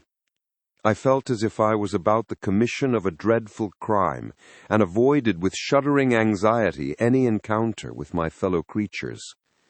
At one time, the moon, which had before been clear, was suddenly overspread by a thick cloud, and I took advantage of the moment of darkness, and cast my basket into the sea. I listened to the gurgling sound as it sank, and then sailed away from the spot. The sky became clouded, but the air was pure, although chilled by the northeast breeze that was then rising. But it refreshed me and filled me with such agreeable sensations that I resolved to prolong my stay on the water, and fixing the rudder in a direct position, stretched myself at the bottom of the boat. Clouds hid the moon, everything was obscure, and I heard only the sound of the boat as its keel cut through the waves. The murmur lulled me, and in a short time I slept soundly. I do not know how long I remained in this situation, but when I awoke I found that the sun had already mounted considerably. The wind was high, and the waves continually threatened the safety of my little skiff. I found that the wind was northeast, and must have driven me far from the coast from which I had embarked. I endeavored to change my course, but quickly found that if I again made the attempt, the boat would be instantly filled with water. Thus situated, my only resource was to drive before the wind. I confess that I felt a few sensations of terror. I had no compass with me, and was so slenderly acquainted with the geography of this part of the world that the sun was of little benefit to me. I might be driven into the wide Atlantic and feel all the tortures of starvation, or be swallowed up in the immeasurable waters that roared and buffeted around me. I had already been out many hours, and felt the torment of a burning thirst, a prelude to my other sufferings. I looked on the heavens, which were covered by clouds that flew before the wind, only to be replaced by others. I looked upon the sea. It was to be my grave. "Fiend," I exclaimed, "your task is already fulfilled." I thought of Elizabeth, of my father, and of Clerval, all left behind, on whom the monster might satisfy his sanguinary and merciless passions. This idea plunged me into a reverie so despairing and frightful that even now, when the scene is on the point of closing before me forever, I shudder to reflect on it. Some hours passed thus, but by degrees, as the sun declined towards the horizon, the wind died away into a gentle breeze, and the sea became free from breakers. But these gave place to a heavy swell.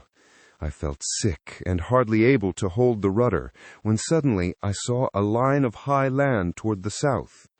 Almost spent as I was by fatigue and the dreadful suspense I endured for several hours, this sudden certainty of life rushed like a flood of warm joy to my heart, and tears gushed from my eyes.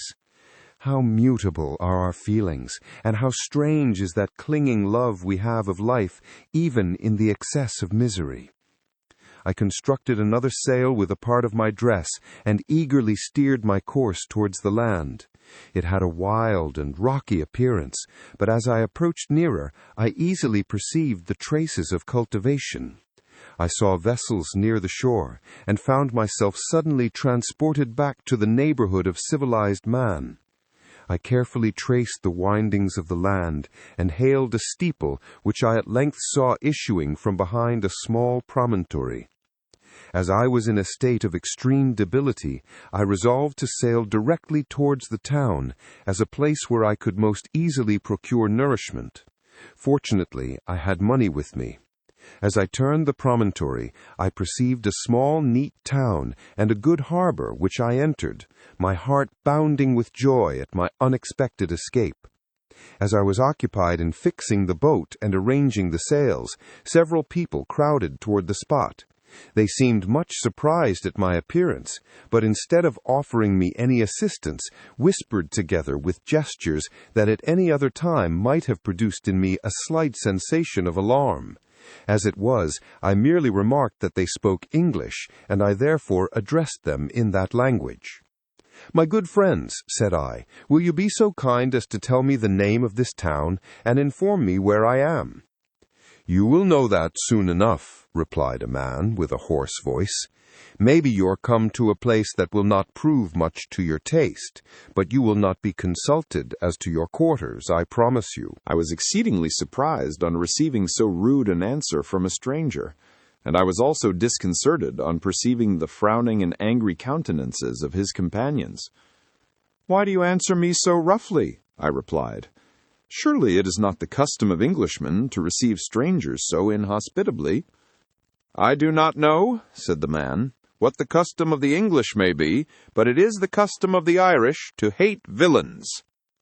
While this strange dialogue continued, I perceived the crowd rapidly increase. Their faces expressed a mixture of curiosity and anger, which annoyed and in some degree alarmed me. I inquired the way to the inn, but no one replied. I then moved forward, and a murmuring sound arose from the crowd as they followed and surrounded me, when an ill-looking man approaching tapped me on the shoulder and said, "Come, sir, you must follow me to Mr. Curwen's to give an account of yourself." "Who is Mr. Curwen? Why am I to give an account of myself? Is not this a free country?" "Sir, free enough for honest folks. Mr. Curwen is a magistrate, and you are to give an account of the death of a gentleman who was found murdered here last night." This answer startled me, but I presently recovered myself. I was innocent. That could easily be proved. Accordingly, I followed my conductor in silence, and was led to one of the best houses in the town. I was ready to sink from fatigue and hunger, but being surrounded by a crowd, I thought it politic to rouse all my strength, that no physical debility might be construed into apprehension or conscious guilt. Little did I then expect the calamity that was in a few moments to overwhelm me and extinguish in horror and despair all fear of ignominy or death. I must pause here, for it requires all my fortitude to recall the memory of the frightful events which I am about to relate in proper detail to my recollection. Chapter 21. I was soon introduced into the presence of the magistrate, an old benevolent man with calm and mild manners. He looked upon me, however, with some degree of severity, and then, turning towards my conductors, he asked who appeared as witnesses on this occasion. About half a dozen men came forward, and one being selected by the magistrate, he deposed that he had been out fishing the night before with his son and brother-in-law, Daniel Nugent, when about 10 o'clock they observed a strong northerly blast rising, and they accordingly put in for port. It was a very dark night, as the moon had not yet risen. They did not land at the harbor, but, as they had been accustomed, at a creek about 2 miles below. He walked on first, carrying a part of the fishing tackle, and his companions followed him at some distance. As he was proceeding along the sands, he struck his foot against something and fell at his length on the ground. His companions came up to assist him, and by the light of their lantern they found that he had fallen on the body of a man who was, to all appearance, dead.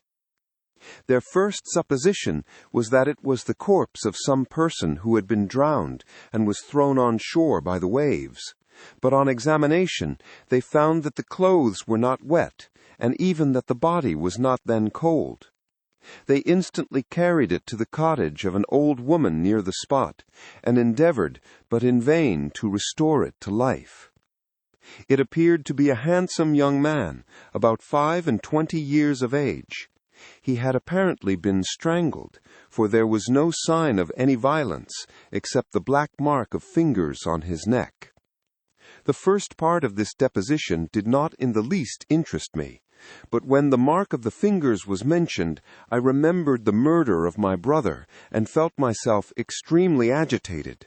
My limbs trembled, and a mist came over my eyes, which obliged me to lean on a chair for support. The magistrate observed me with a keen eye, and of course drew an unfavorable augury from my manner. The son confirmed his father's account, but when Daniel Nugent was called, he swore positively that just before the fall of his companion he saw a boat with a single man in it, at a short distance from the shore, and as far as he could judge by the light of a few stars, it was the same boat in which I had just landed. A woman deposed that she lived near the beach and was standing at the door of her cottage, waiting for the return of the fishermen, about an hour before she heard of the discovery of the body, when she saw a boat with only one man in it push off from that part of the shore where the corpse was afterwards found. Another woman confirmed the account of the fishermen having brought the body into her house. It was not cold. They put it into a bed and rubbed it, and Daniel went to the town for an apothecary, but life was quite gone. Several other men were examined concerning my landing, and they agreed that, with the strong north wind that had arisen during the night, it was very probable that I had beaten about for many hours, and had been obliged to return nearly to the same spot from which I had departed. Besides, they observed that it appeared that I had brought the body from another place, and it was likely that, as I did not know the shore, I might have put into the harbor, ignorant of the distance of the town from the place where I had deposited the corpse. Mr. Kirwin, on hearing this evidence, desired that I should be taken into the room where the body lay for interment, that it might be observed what effect the sight of it would produce upon me. This idea was probably suggested by the extreme agitation I had exhibited when the mode of the murder had been described. I was accordingly conducted, by the magistrate and several other persons, to the inn. I could not help being struck by the strange coincidences that had taken place during this eventful night, but knowing that I had been conversing with several persons in the island I had inhabited about the time that the body had been found, I was perfectly tranquil as to the consequences of the affair. I entered the room where the corpse lay and was led up to the coffin. How can I describe my sensations on beholding it? I feel yet parched with horror, nor can I reflect on that terrible moment without shuddering and agony. The examination, the presence of the magistrate and witnesses, passed like a dream from my memory when I saw the lifeless form of Henry Clerval stretched before me. I gasped for breath, and throwing myself on the body, I exclaimed, "Have my murderous machinations deprived you also, my dearest Henry, of life? 2 I have already destroyed. Other victims await their destiny, but you, Clerval, my friend, my benefactor."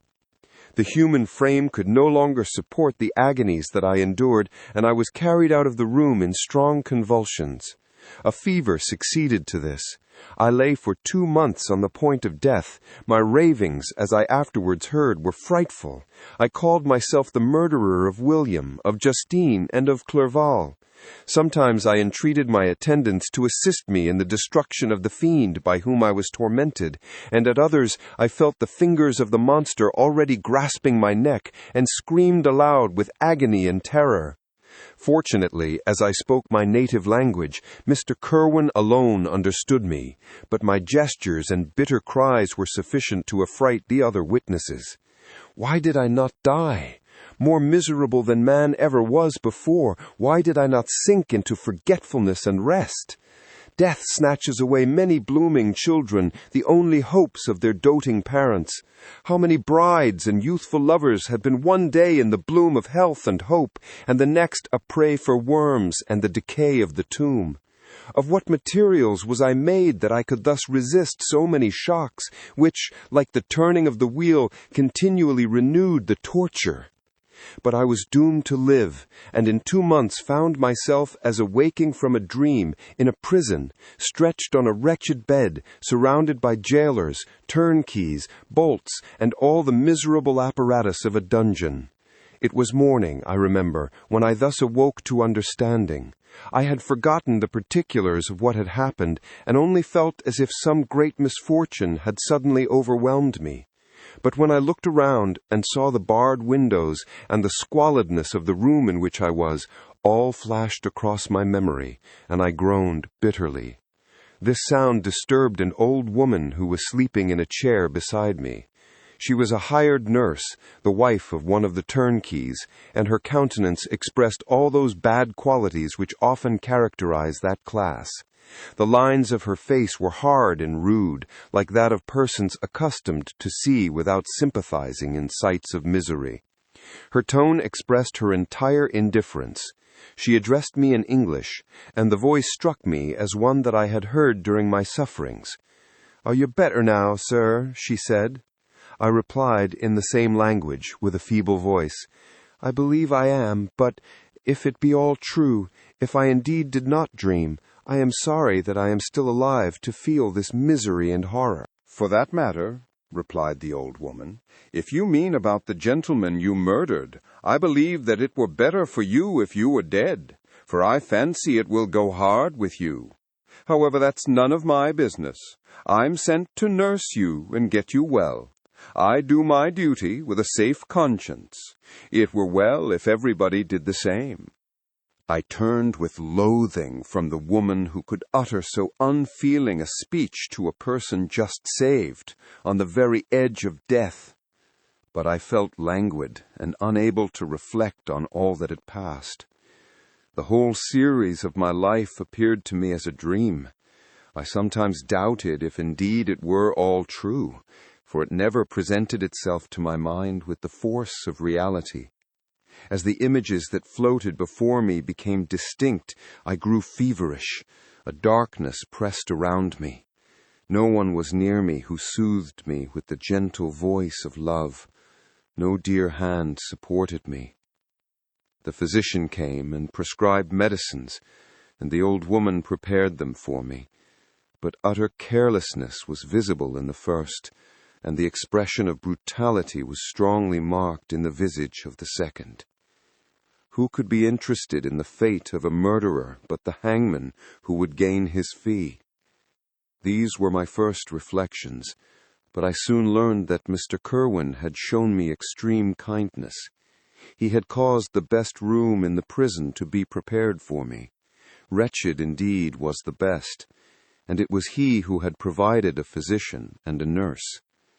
It is true he seldom came to see me, for although he ardently desired to relieve the sufferings of every human creature, he did not wish to be present at the agonies and miserable ravings of a murderer.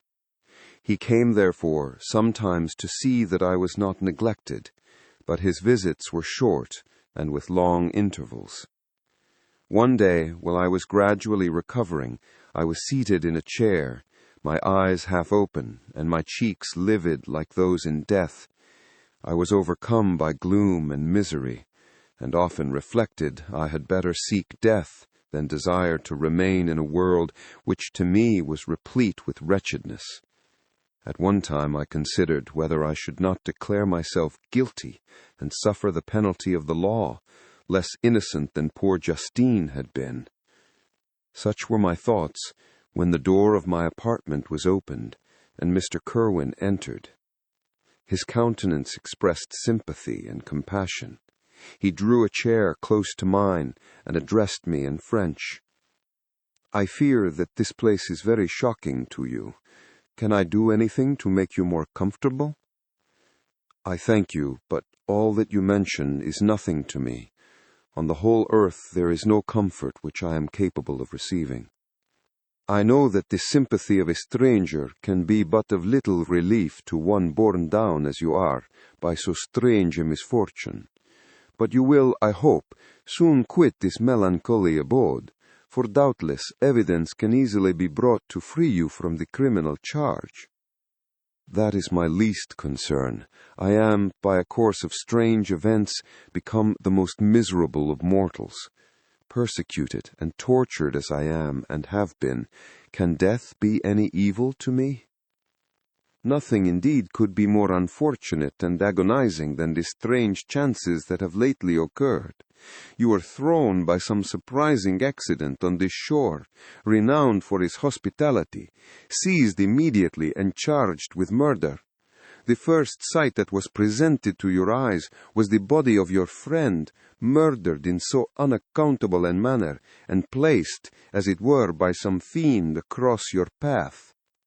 As Mr. Kerwin said this, notwithstanding the agitation I endured on this retrospect of my sufferings, I also felt considerable surprise at the knowledge he seemed to possess concerning me. I suppose some astonishment was exhibited in my countenance, for Mr. Kerwin hastened to say, "Immediately upon your being ill, all the papers that were on your person were brought me, and I examined them, that I might discover some trace by which I could send to your relations an account of your misfortune and illness.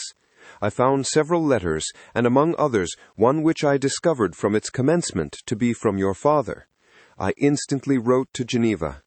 Nearly 2 months have elapsed since the departure of my letter, but you are ill. Even now you tremble. You are unfit for agitation of any kind. This suspense is 1,000 times worse than the most horrible event. Tell me what new scene of death has been acted, and whose murder I am now to lament." "Your family is perfectly well," said Mr. Kerwin with gentleness, "and someone, a friend, is come to visit you." I know not by what chain of thought the idea presented itself, but it instantly darted into my mind that the murderer had come to mock at my misery and taunt me with the death of Clerval, as a new incitement for me to comply with his hellish desires. I put my hand before my eyes and cried out in agony, "Oh, take him away! I cannot see him! For God's sake, do not let him enter!" Mr. Kerwin regarded me with a troubled countenance. He could not help regarding my exclamation as a presumption of my guilt, and said in rather a severe tone, "I should have thought, young man, that the presence of your father would have been welcome, instead of inspiring such violent repugnance." "My father!" cried I, while every feature and every muscle was relaxed from anguish to pleasure. "Is my father indeed come? How kind! How very kind! But where is he? Why does he not hasten to me?" My change of manner surprised and pleased the magistrate. Perhaps he thought that my former exclamation was a momentary return of delirium, and now he instantly resumed his former benevolence. He rose and quitted the room with my nurse, and in a moment my father entered it. Nothing at this moment could have given me greater pleasure than the arrival of my father. I stretched out my hand to him and cried, "Are you then safe? And Elizabeth? And Ernest?" My father calmed me with assurances of their welfare, and endeavored, by dwelling on these subjects so interesting to my heart, to raise my desponding spirits. But he soon felt that a prison cannot be the abode of cheerfulness. "What a place is this that you inhabit, my son," he said, looking mournfully at the barred windows and wretched appearance of the room. "You traveled to seek happiness, but a fatality seems to pursue you, and poor Clerval. The name of my unfortunate and murdered friend was an agitation too great to be endured in my weak state." I shed tears. "Alas, yes, my father," I replied. "Some destiny of the most horrible kind hangs over me, and I must live to fulfill it, or surely I should have died on the coffin of Henry." We were not allowed to converse for any length of time, for the precarious state of my health rendered every precaution necessary that could ensure tranquillity. Mr. Kerwin came in and insisted that my strength should not be exhausted by too much exertion. But the appearance of my father was to me like that of my good angel, and I gradually recovered my health. As my sickness quitted me, I was absorbed by a gloomy and black melancholy that nothing could dissipate. The image of Clerval was forever before me, ghastly and murdered.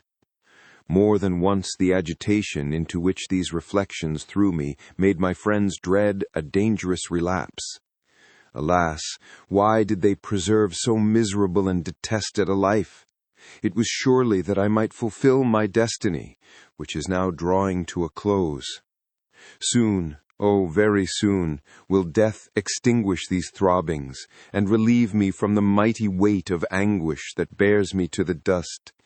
And, in executing the award of justice, I shall also sink to rest. Then the appearance of death was distant, although the wish was ever present to my thoughts.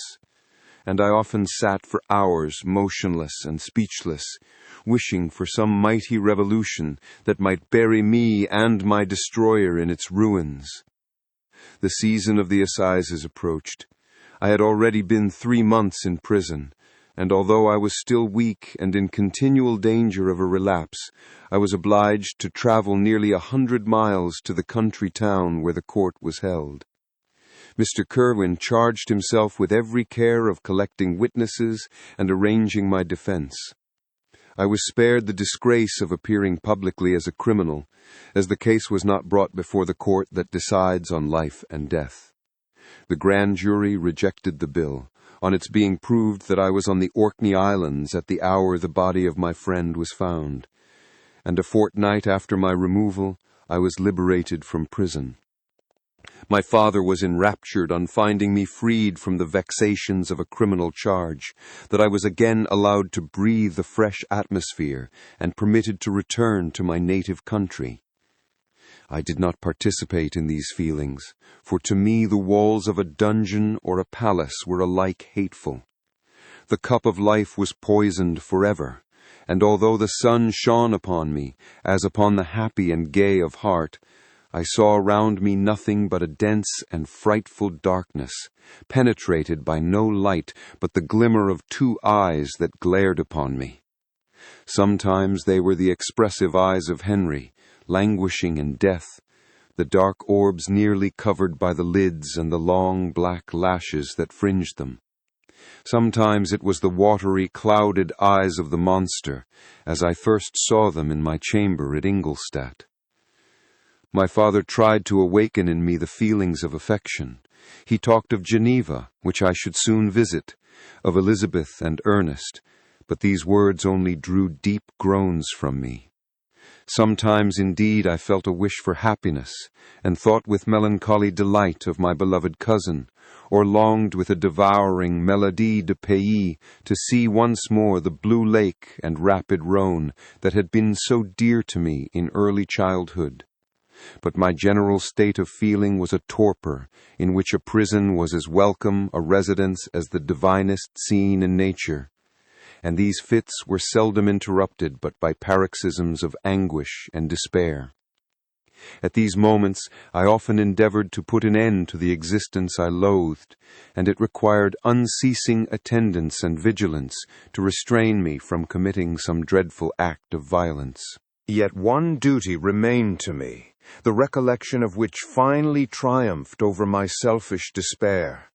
It was necessary that I should return without delay to Geneva, there to watch over the lives of those I so fondly loved, and to lie in wait for the murderer, that if any chance led me to the place of his concealment, or if he dared again to blast me by his presence, I might, with unfailing aim, put an end to the existence of the monstrous image which I had endued with the mockery of a soul still more monstrous. My father still desired to delay our departure, fearful that I could not sustain the fatigues of a journey, for I was a shattered wreck, the shadow of a human being. My strength was gone. I was a mere skeleton, and fever night and day preyed upon my wasted frame. Still, as I urged our leaving Ireland with such inquietude and impatience, my father thought it best to yield. We took our passage on board a vessel bound for Havre de Grace, and sailed with a fair wind from the Irish shores. It was midnight. I lay on the deck looking at the stars and listening to the dashing of the waves. I hailed the darkness that shut Ireland from my sight, and my pulse beat with a feverish joy when I reflected that I should soon see Geneva. The past appeared to me in the light of a frightful dream. Yet the vessel in which I was, the wind that blew me from the detested shore of Ireland, and the sea which surrounded me, told me too forcibly that I was deceived by no vision, and that Clerval, my friend and dearest companion, had fallen a victim to me and the monster of my creation. I repassed in my memory my whole life, my quiet happiness while residing with my family in Geneva, the death of my mother, and my departure for Ingolstadt. I remembered shuddering the mad enthusiasm that hurried me on to the creation of my hideous enemy, and I called to mind the night in which he first lived. I was unable to pursue the train of thought. 1,000 feelings pressed upon me, and I wept bitterly. Ever since my recovery from the fever, I had been in the custom of taking every night a small quantity of laudanum, for it was by means of this drug only that I was enabled to gain the rest necessary for the preservation of life. Oppressed by the recollection of my various misfortunes, I now swallowed double my usual quantity, and soon slept profoundly. But sleep did not afford me respite from thought in misery.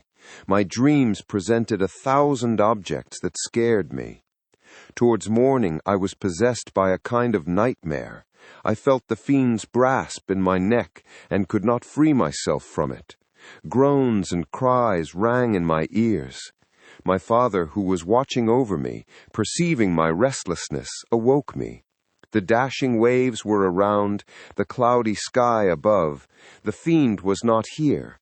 A sense of security, a feeling that a truce was established between the present hour and the irresistible, disastrous future, imparted to me a kind of calm forgetfulness of which the human mind is by its structure peculiarly susceptible.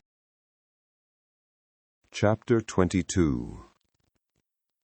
The voyage came to an end. We landed and proceeded to Paris.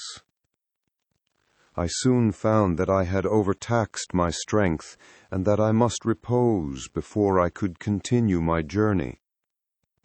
My father's care and attentions were indefatigable, but he did not know the origin of my sufferings and sought erroneous methods to remedy the incurable ill. He wished me to seek amusement in society. I abhorred the face of man. Oh, not abhorred. They were my brethren, my fellow beings, and I felt attracted even to the most repulsive among them as to creatures of an angelic nature and celestial mechanism. But I felt that I had no right to share their intercourse. I had unchained an enemy among them whose joy it was to shed their blood and to revel in their groans. How they would, each and all, abhor me and hunt me from the world, did they know my unhallowed acts and the crimes which had their source in me. My father yielded at length to my desire to avoid society, and strove by various arguments to banish my despair. Sometimes he thought that I felt deeply the degradation of being obliged to answer a charge of murder, and he endeavored to prove to me the futility of pride. "Alas, my father," said I, "how little do you know me! Human beings, their feelings and passions, would indeed be degraded if such a wretch as I felt pride.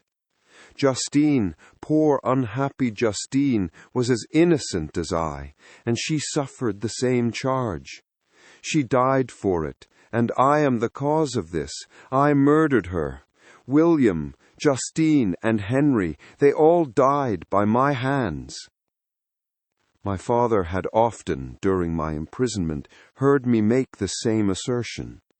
When I thus accused myself, he sometimes seemed to desire an explanation, and at others he appeared to consider it as the offspring of delirium, and that during my illness some idea of this kind had presented itself to my imagination, the remembrance of which I preserved in my convalescence. I avoided explanation, and maintained a continual silence concerning the wretch I had created. I had a persuasion that I should be supposed mad, and this in itself would forever have chained my tongue.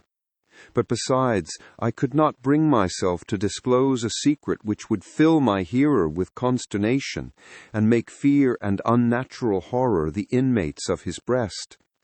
I checked, therefore, my impatient thirst for sympathy, and was silent when I would have given the world to have confided the fatal secret.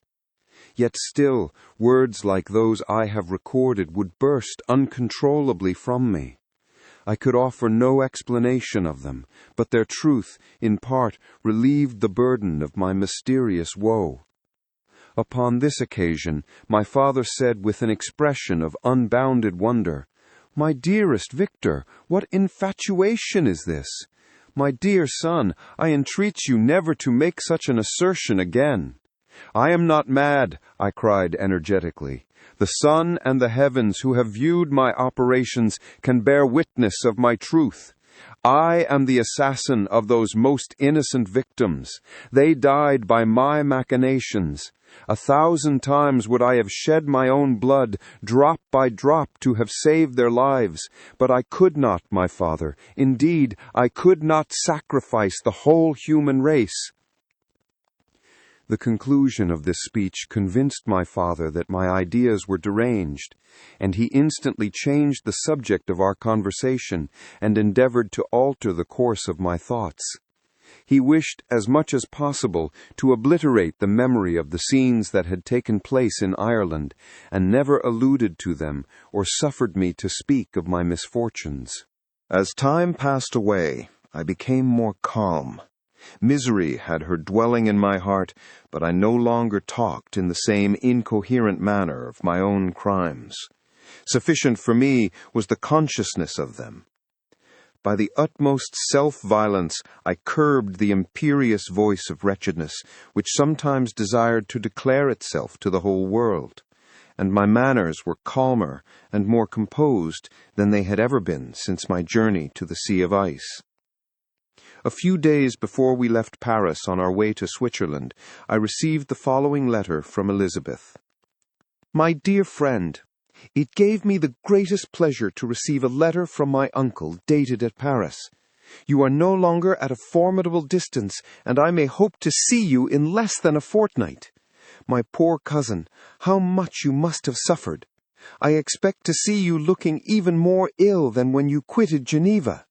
This winter has been passed most miserably, tortured as I have been by anxious suspense. Yet I hope to see peace in your countenance, and to find that your heart is not totally void of comfort and tranquillity.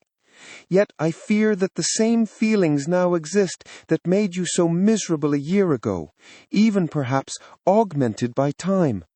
I would not disturb you at this period, when so many misfortunes weigh upon you, but a conversation that I had with my uncle previous to his departure renders some explanation necessary before we meet.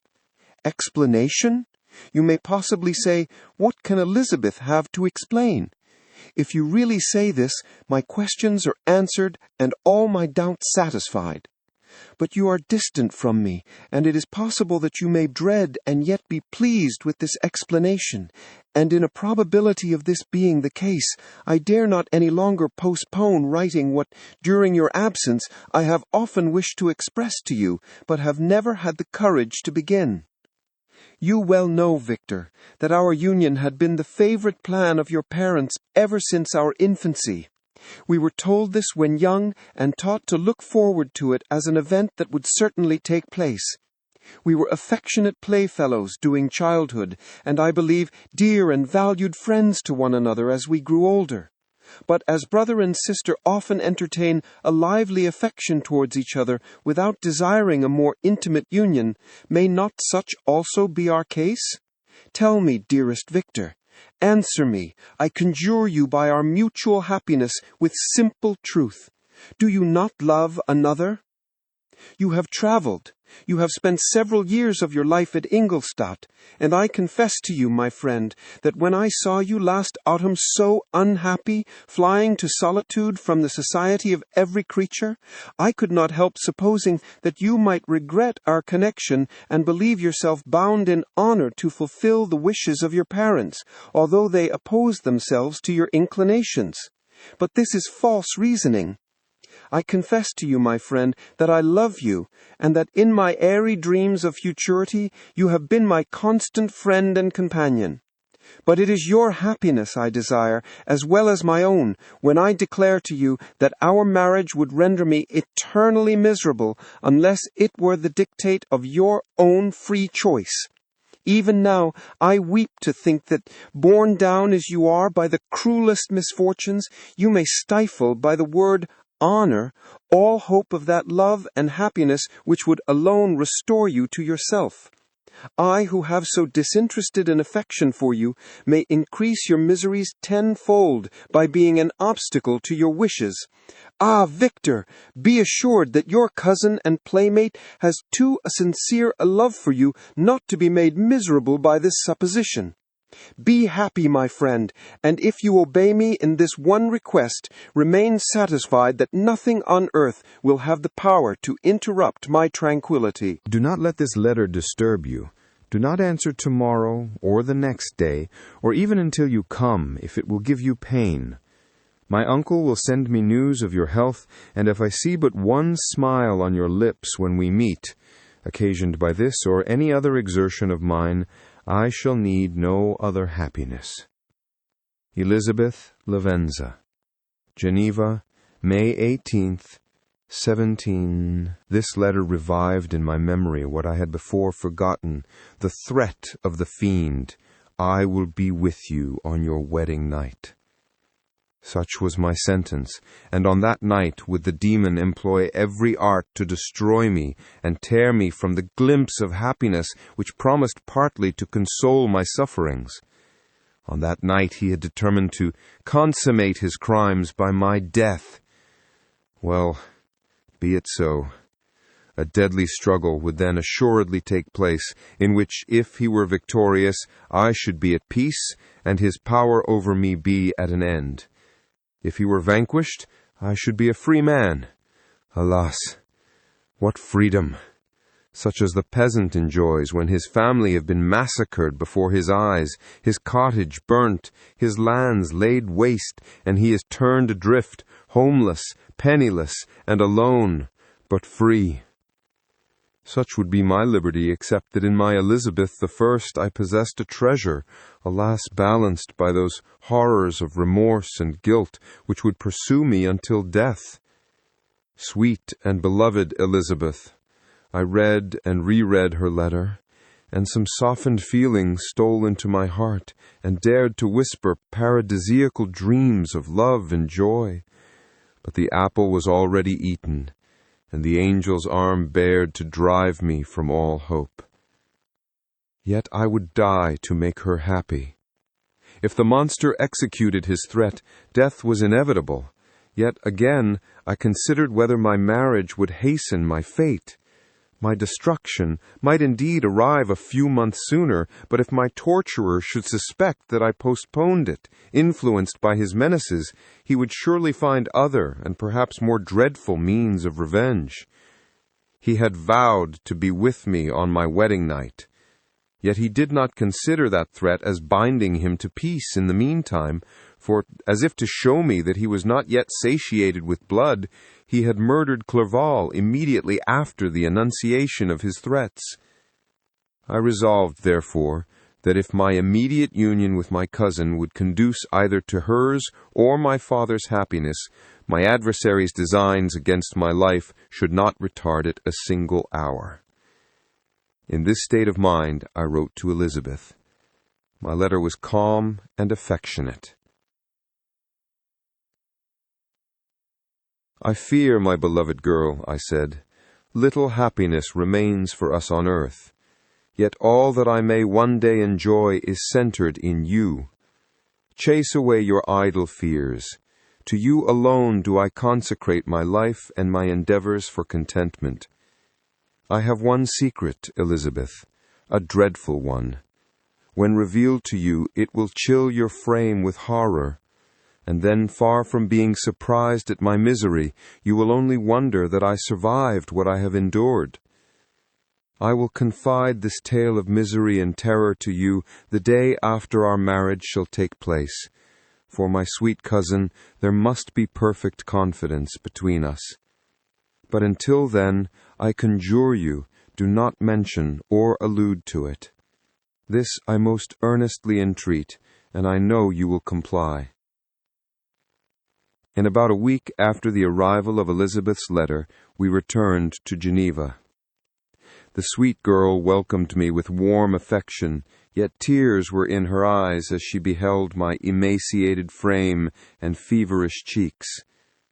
I saw a change in her also. She was thinner and had lost much of that heavenly vivacity that had before charmed me.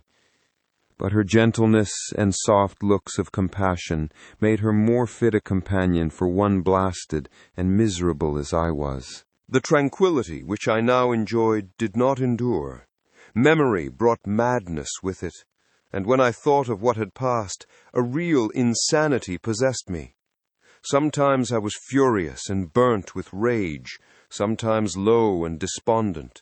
I neither spoke nor looked at anyone, but sat motionless, bewildered by the multitude of miseries that overcame me. Elizabeth alone had the power to draw me from these fits. Her gentle voice would soothe me when transported by passion, and inspire me with human feelings when sunk in torpor. She wept with me and for me. When reason returned, she would reprimand and endeavor to inspire me with resignation. Ah, it is well for the unfortunate to be resigned, but for the guilty there is no peace. The agonies of remorse poison the luxury there is otherwise sometimes found in indulging the excess of grief. Soon after my arrival, my father spoke of my immediate marriage with Elizabeth. I remained silent. "Have you then some other attachment?" "None on earth. I love Elizabeth and look forward to our union with delight. Let the day therefore be fixed, and on it I will consecrate myself, in life or death, to the happiness of my cousin." "My dear Victor, do not speak thus. Heavy misfortunes have befallen us, but let us only cling closer to what remains and transfer our love for those whom we have lost to those who yet live. Our circle will be small, but bound close by the ties of affection and mutual misfortune. And when time shall have softened your despair, new and dear objects of care will be born to replace those of whom we have been so cruelly deprived." Such were the lessons of my father. But to me the remembrance of the threat returned. Nor can you wonder that, omnipotent as the fiend had yet been in his deeds of blood, I should almost regard him as invincible, and that when he had pronounced the words, "I shall be with you on your wedding night," I should regard the threatened fate as unavoidable. But death was no evil to me if the loss of Elizabeth were balanced with it. And I, therefore, with a contented and even cheerful countenance, agreed with my father that if my cousin would consent, the ceremony should take place in 10 days, and thus put, as I imagined, the seal to my fate. Great God! If for one instant I had thought what might be the hellish intention of my fiendish adversary, I would rather have banished myself forever from my native country and wandered a friendless outcast over the earth than have consented to this miserable marriage. But, as if possessed of magic powers, the monster had blinded me to his real intentions, and when I thought that I had prepared only my own death, I hastened that of a far dearer victim. As the period fixed for our marriage drew nearer, whether from cowardice or a prophetic feeling, I felt my heart sink within me. But I concealed my feelings by an appearance of hilarity that brought smiles and joy to the countenance of my father, but hardly deceived the ever-watchful and nicer eye of Elizabeth. She looked forward to our union with placid contentment, not unmingled with a little fear, which past misfortunes had impressed, that what now appeared certain and tangible happiness might soon dissipate into an airy dream, and leave no trace but deep and everlasting regret. Preparations were made for the event. Congratulatory visits were received, and all wore a smiling appearance.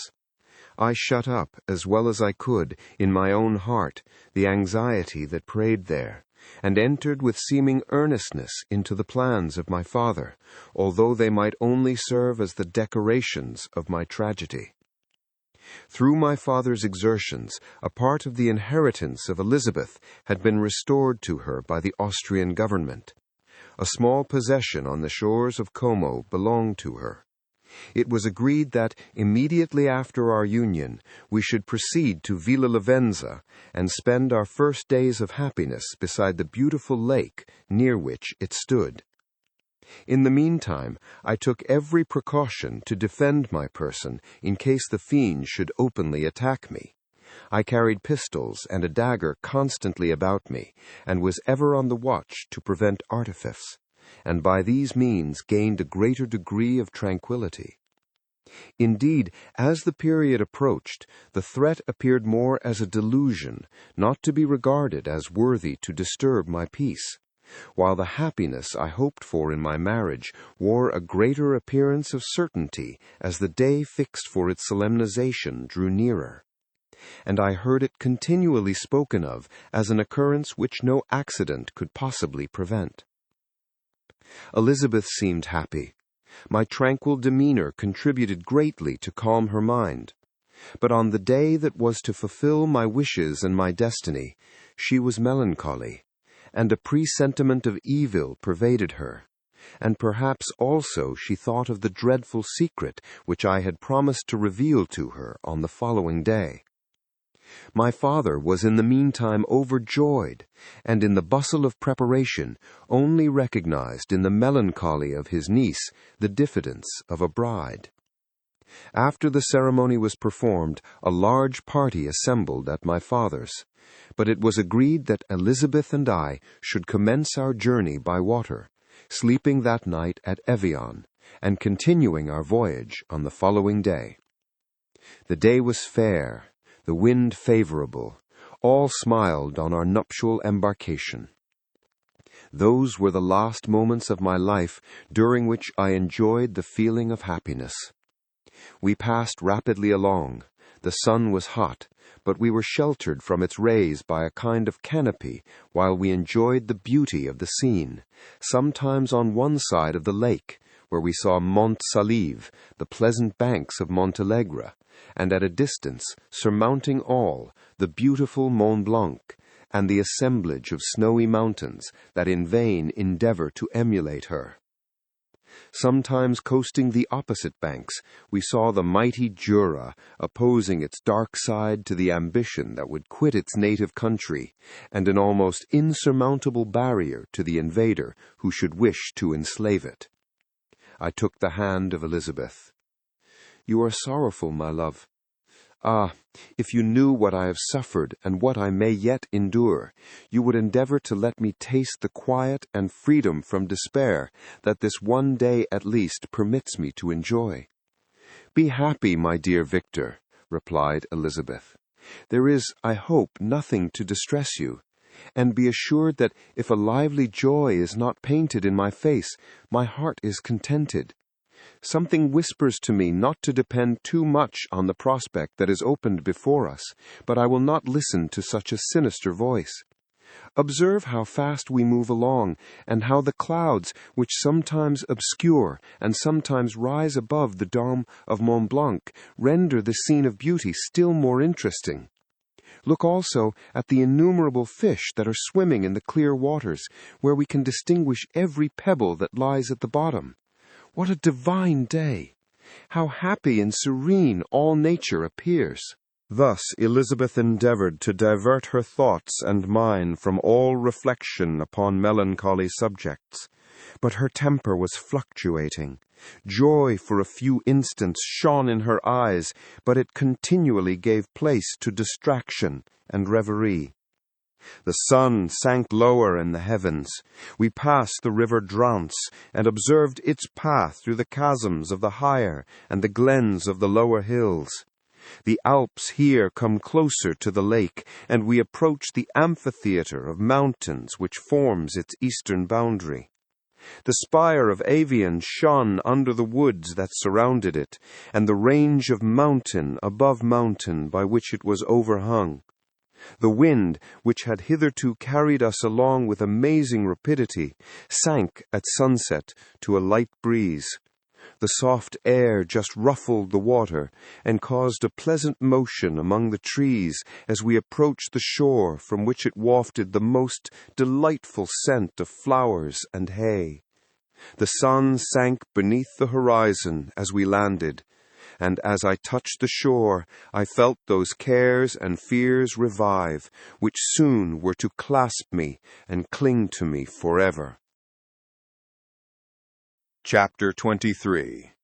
It was 8 o'clock when we landed. We walked for a short time on the shore, enjoying the transitory light, and then retired to the inn and contemplated the lovely scene of waters, woods, and mountains, obscured in darkness, yet still displaying their black outlines.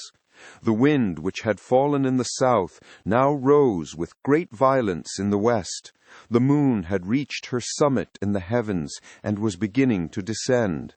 The cloud swept across it, swifter than the flight of the vulture, and dimmed her rays, while the lake reflected the scene of the busy heavens, rendered still busier by the restless waves that were beginning to rise.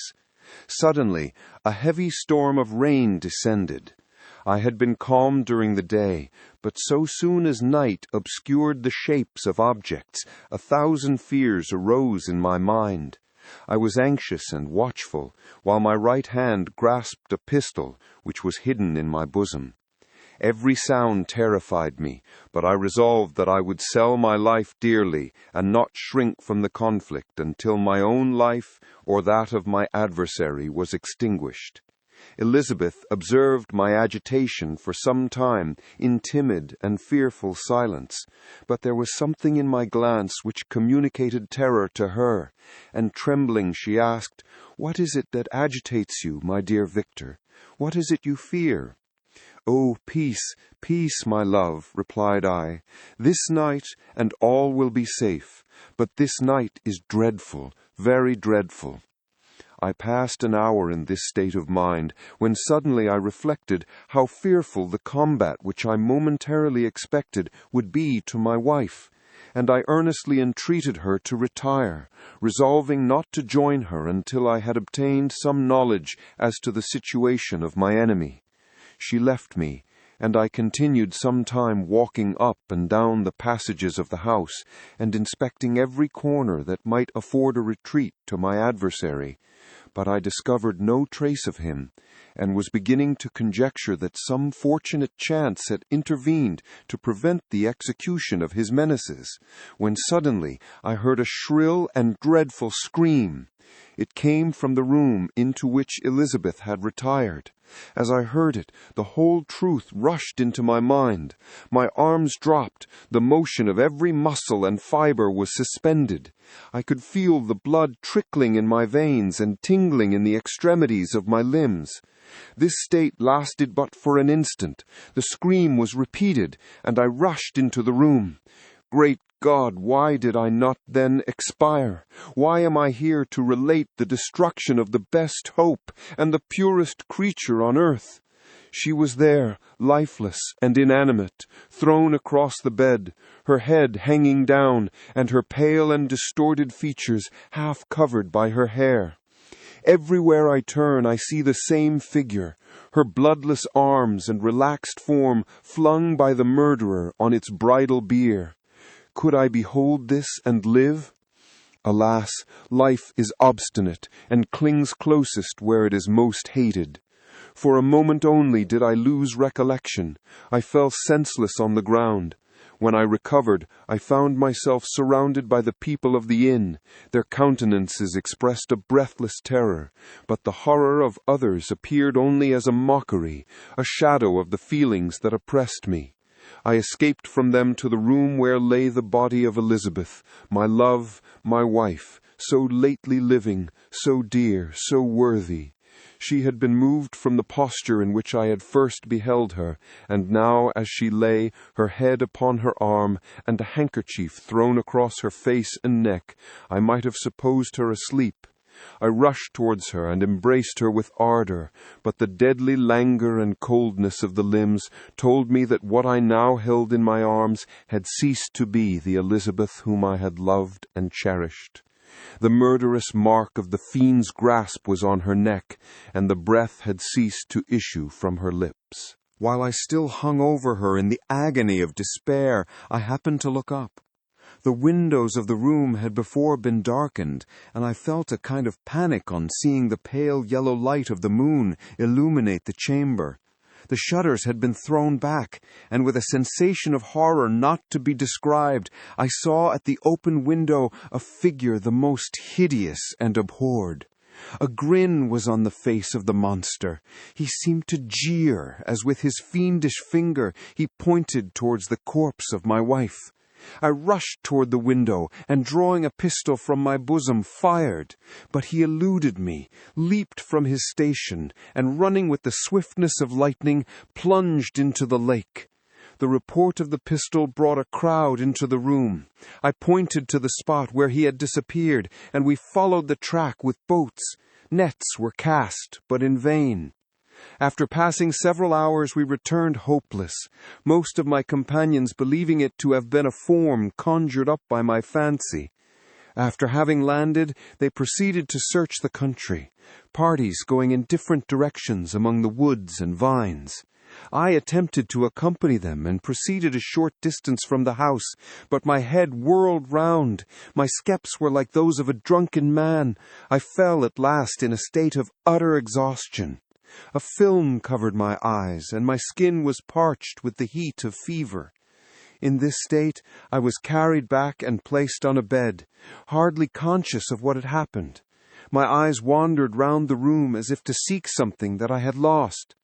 After an interval, I arose, and as if by instinct, crawled into the room where the corpse of my beloved lay. There were women weeping around. I hung over it and joined my sad tears to theirs.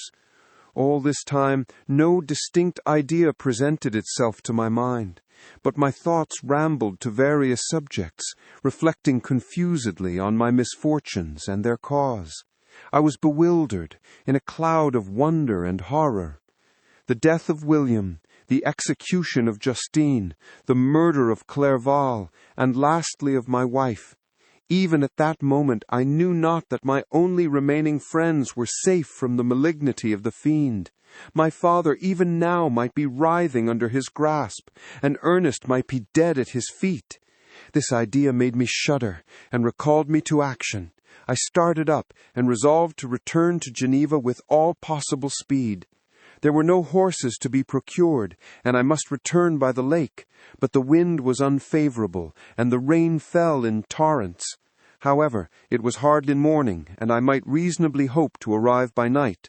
I hired men to row and took an oar myself, for I had always experienced relief from mental torment in bodily exercise.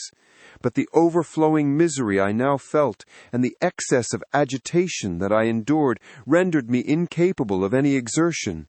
I threw down the oar, and leaning my head upon my hands, gave way to every gloomy idea that arose. If I looked up, I saw scenes which were familiar to me in my happier time, and which I had contemplated but the day before in the company of her who was now but a shadow and a recollection. Tears streamed from my eyes. The rain had ceased for a moment, and I saw the fish play in the waters as they had done a few hours before. They had then been observed by Elizabeth. Nothing is so painful to the human mind as a great and sudden change. The sun might shine or the clouds might lower, but nothing could appear to me as it had done the day before. A fiend had snatched from me every hope of future happiness. No creature had ever been so miserable as I was.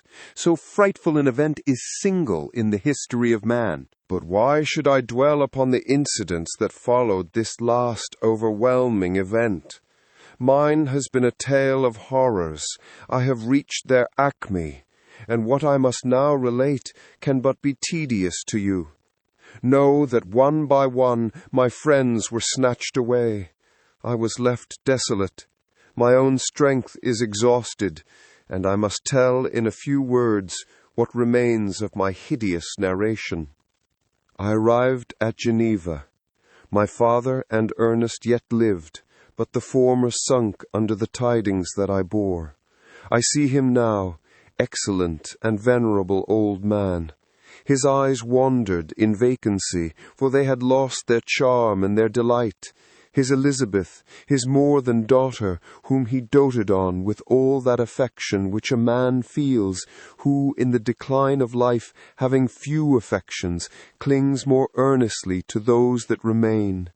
Cursed, cursed be the fiend that brought misery on his grey hairs, and doomed him to waste in wretchedness. He could not live under the horrors that were accumulated around him. The springs of existence suddenly gave way. He was unable to rise from his bed, and in a few days he died in my arms. What then became of me? I know not. I lost sensation, and chains and darkness were the only objects that pressed upon me. Sometimes, indeed, I dreamt that I wandered in flowery meadows and pleasant vales with the friends of my youth, but I awoke and found myself in a dungeon.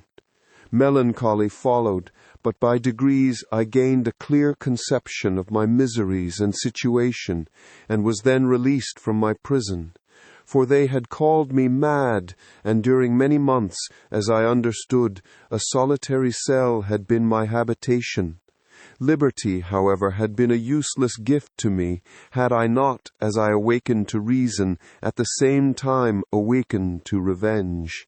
As the memory of past misfortunes pressed upon me, I began to reflect on their cause, the monster whom I had created, the miserable daemon who I had sent abroad into the world for my destruction.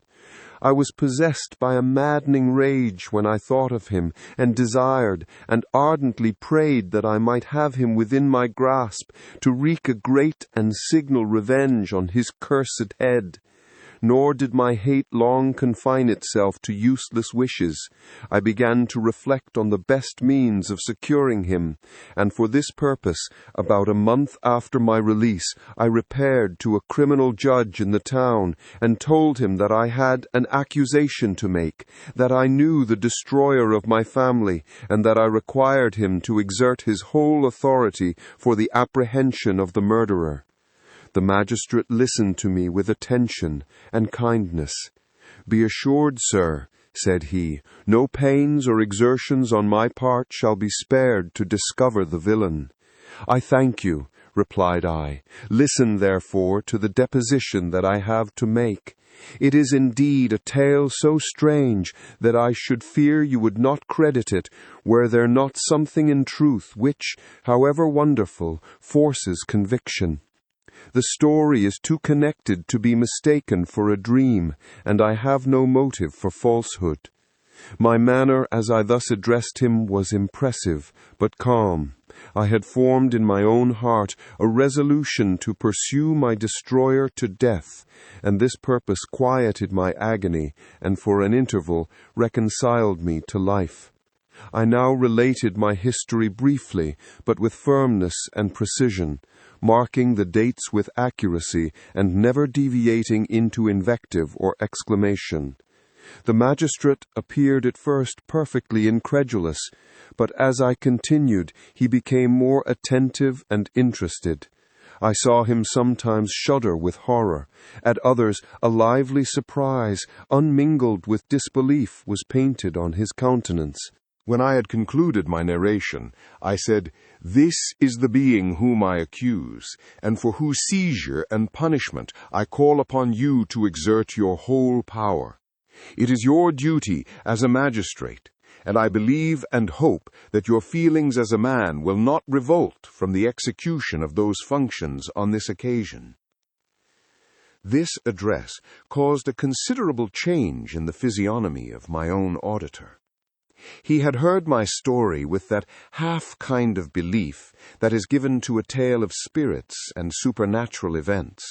But when he was called upon to act officially in consequence, the whole tide of his incredulity returned. He, however, answered mildly, "I would willingly afford you every aid in your pursuit, but the creature of whom you speak appears to have powers which would put all my exertions to defiance. Who can follow an animal which can traverse the sea of ice and inhabit caves and dens where no man would venture to intrude? Besides, some months have elapsed since the commission of his crimes, and no one can conjecture to what place he has wandered, or what region he may now inhabit. I do not doubt that he hovers near the spot which I inhabit, and if he has indeed taken refuge in the Alps, he may be hunted like the chamois, and destroyed as a beast of prey. But I perceive your thoughts.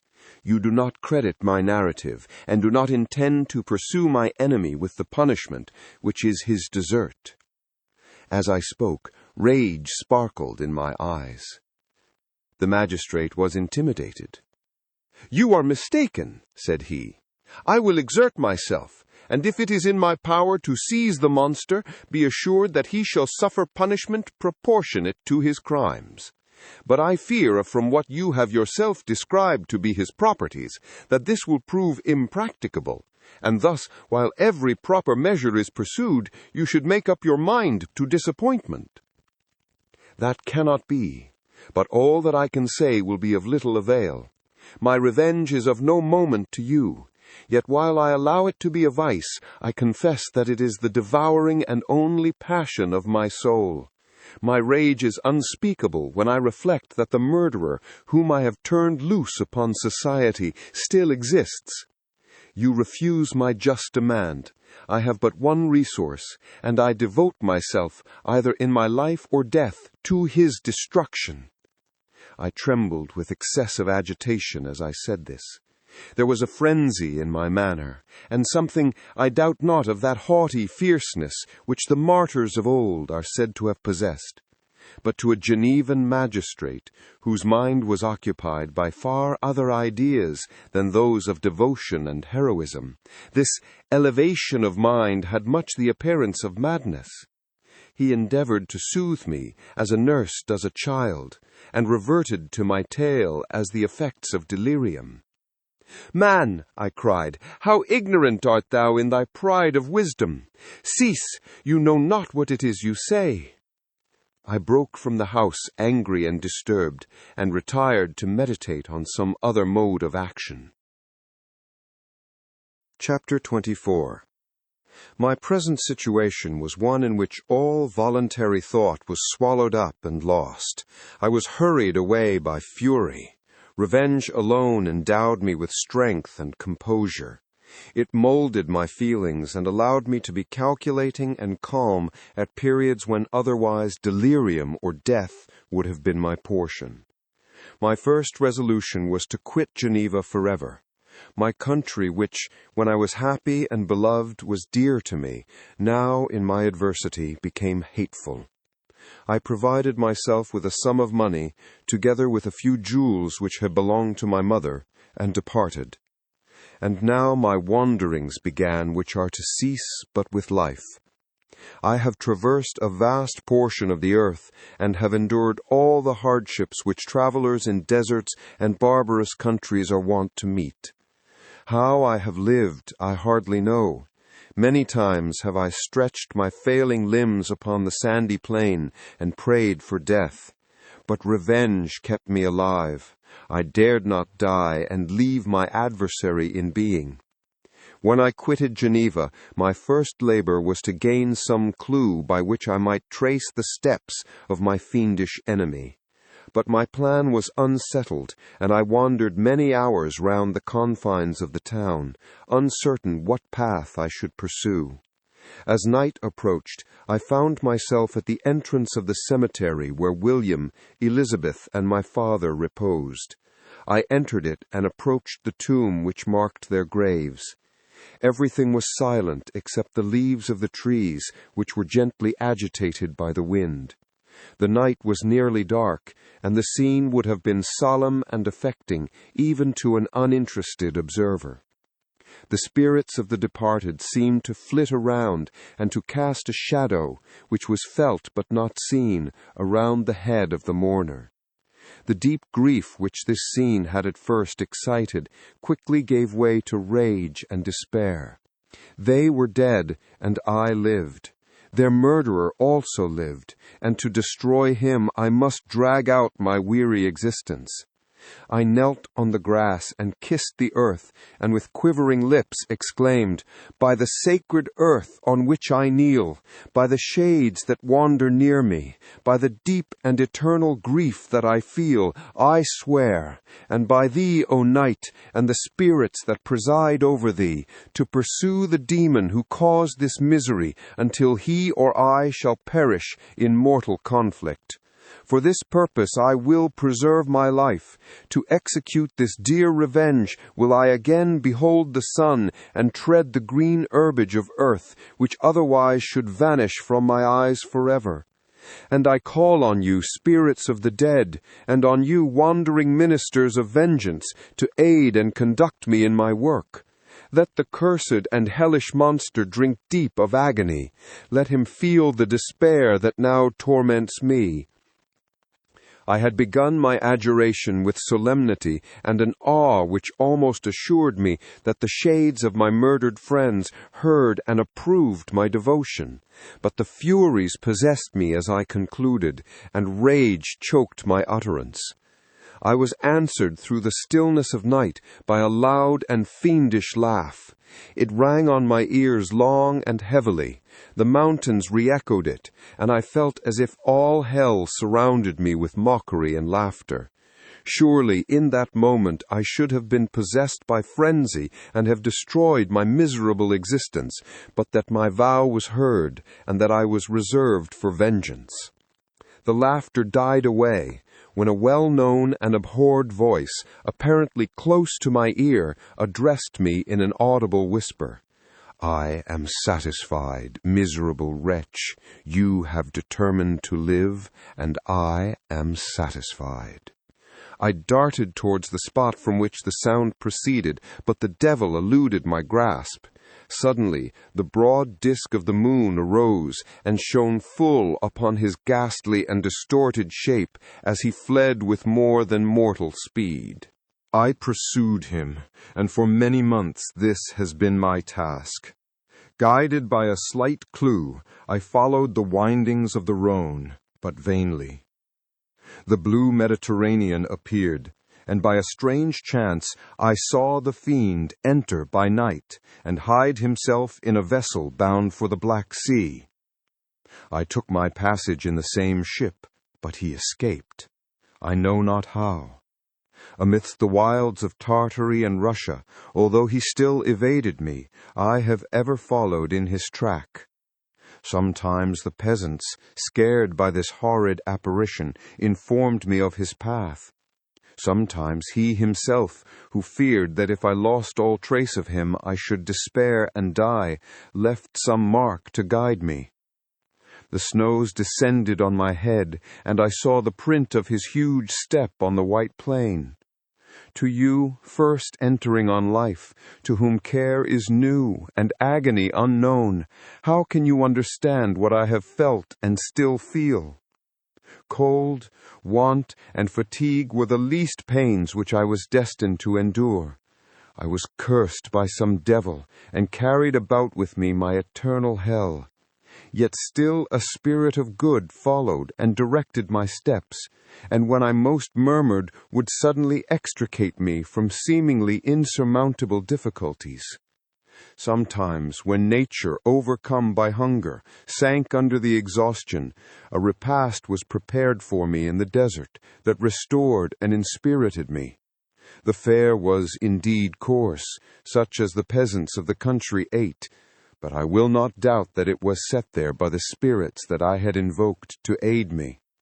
Often, when all was dry, the heavens cloudless, and I was parched by thirst, a slight cloud would bedim the sky, shed the few drops that revived me, and vanish. I followed, when I could, the courses of the rivers, but a demon generally avoided these, as it was here that the population of the country chiefly collected. In other places human beings were seldom seen, and I generally subsisted on the wild animals that crossed my path. I had money with me, and gained the friendship of the villagers by distributing it, or I brought with me some food that I had killed, which, after taking a small part, I always presented to those who had provided me with fire and utensils for cooking. My life, as it passed thus, was indeed hateful to me, and it was during sleep alone that I could taste joy. O blessed sleep! Often, when most miserable, I sank to repose, and my dreams lulled me even to rapture. The spirits that guarded me had provided these moments, or rather hours of happiness, that I might retain strength to fulfill my pilgrimage. Deprived of this respite, I should have sunk under my hardships.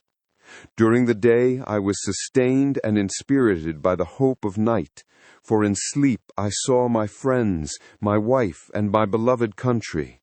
Again I saw the benevolent countenance of my father, heard the silver tones of my Elizabeth's voice, and beheld Clerval enjoying health and youth. Often, when wearied by a toilsome march, I persuaded myself that I was dreaming until night should come, and that I should then enjoy reality in the arms of my dearest friends. What agonizing fondness did I feel for them! How did I cling to their dear forms, as sometimes they haunted even my waking hours, and persuade myself that they still lived! At such moments, vengeance that burned within me died in my heart, and I pursued my path towards the destruction of the demon more as a task enjoined by heaven, as the mechanical impulse of some power of which I was unconscious, than as the ardent desire of my soul. What his feelings were whom I pursued, I cannot know. Sometimes, indeed, he left marks in writing on the barks of the trees, or cut in stone, that guided me and instigated my fury. My reign is not yet over. These words were legible in one of these inscriptions.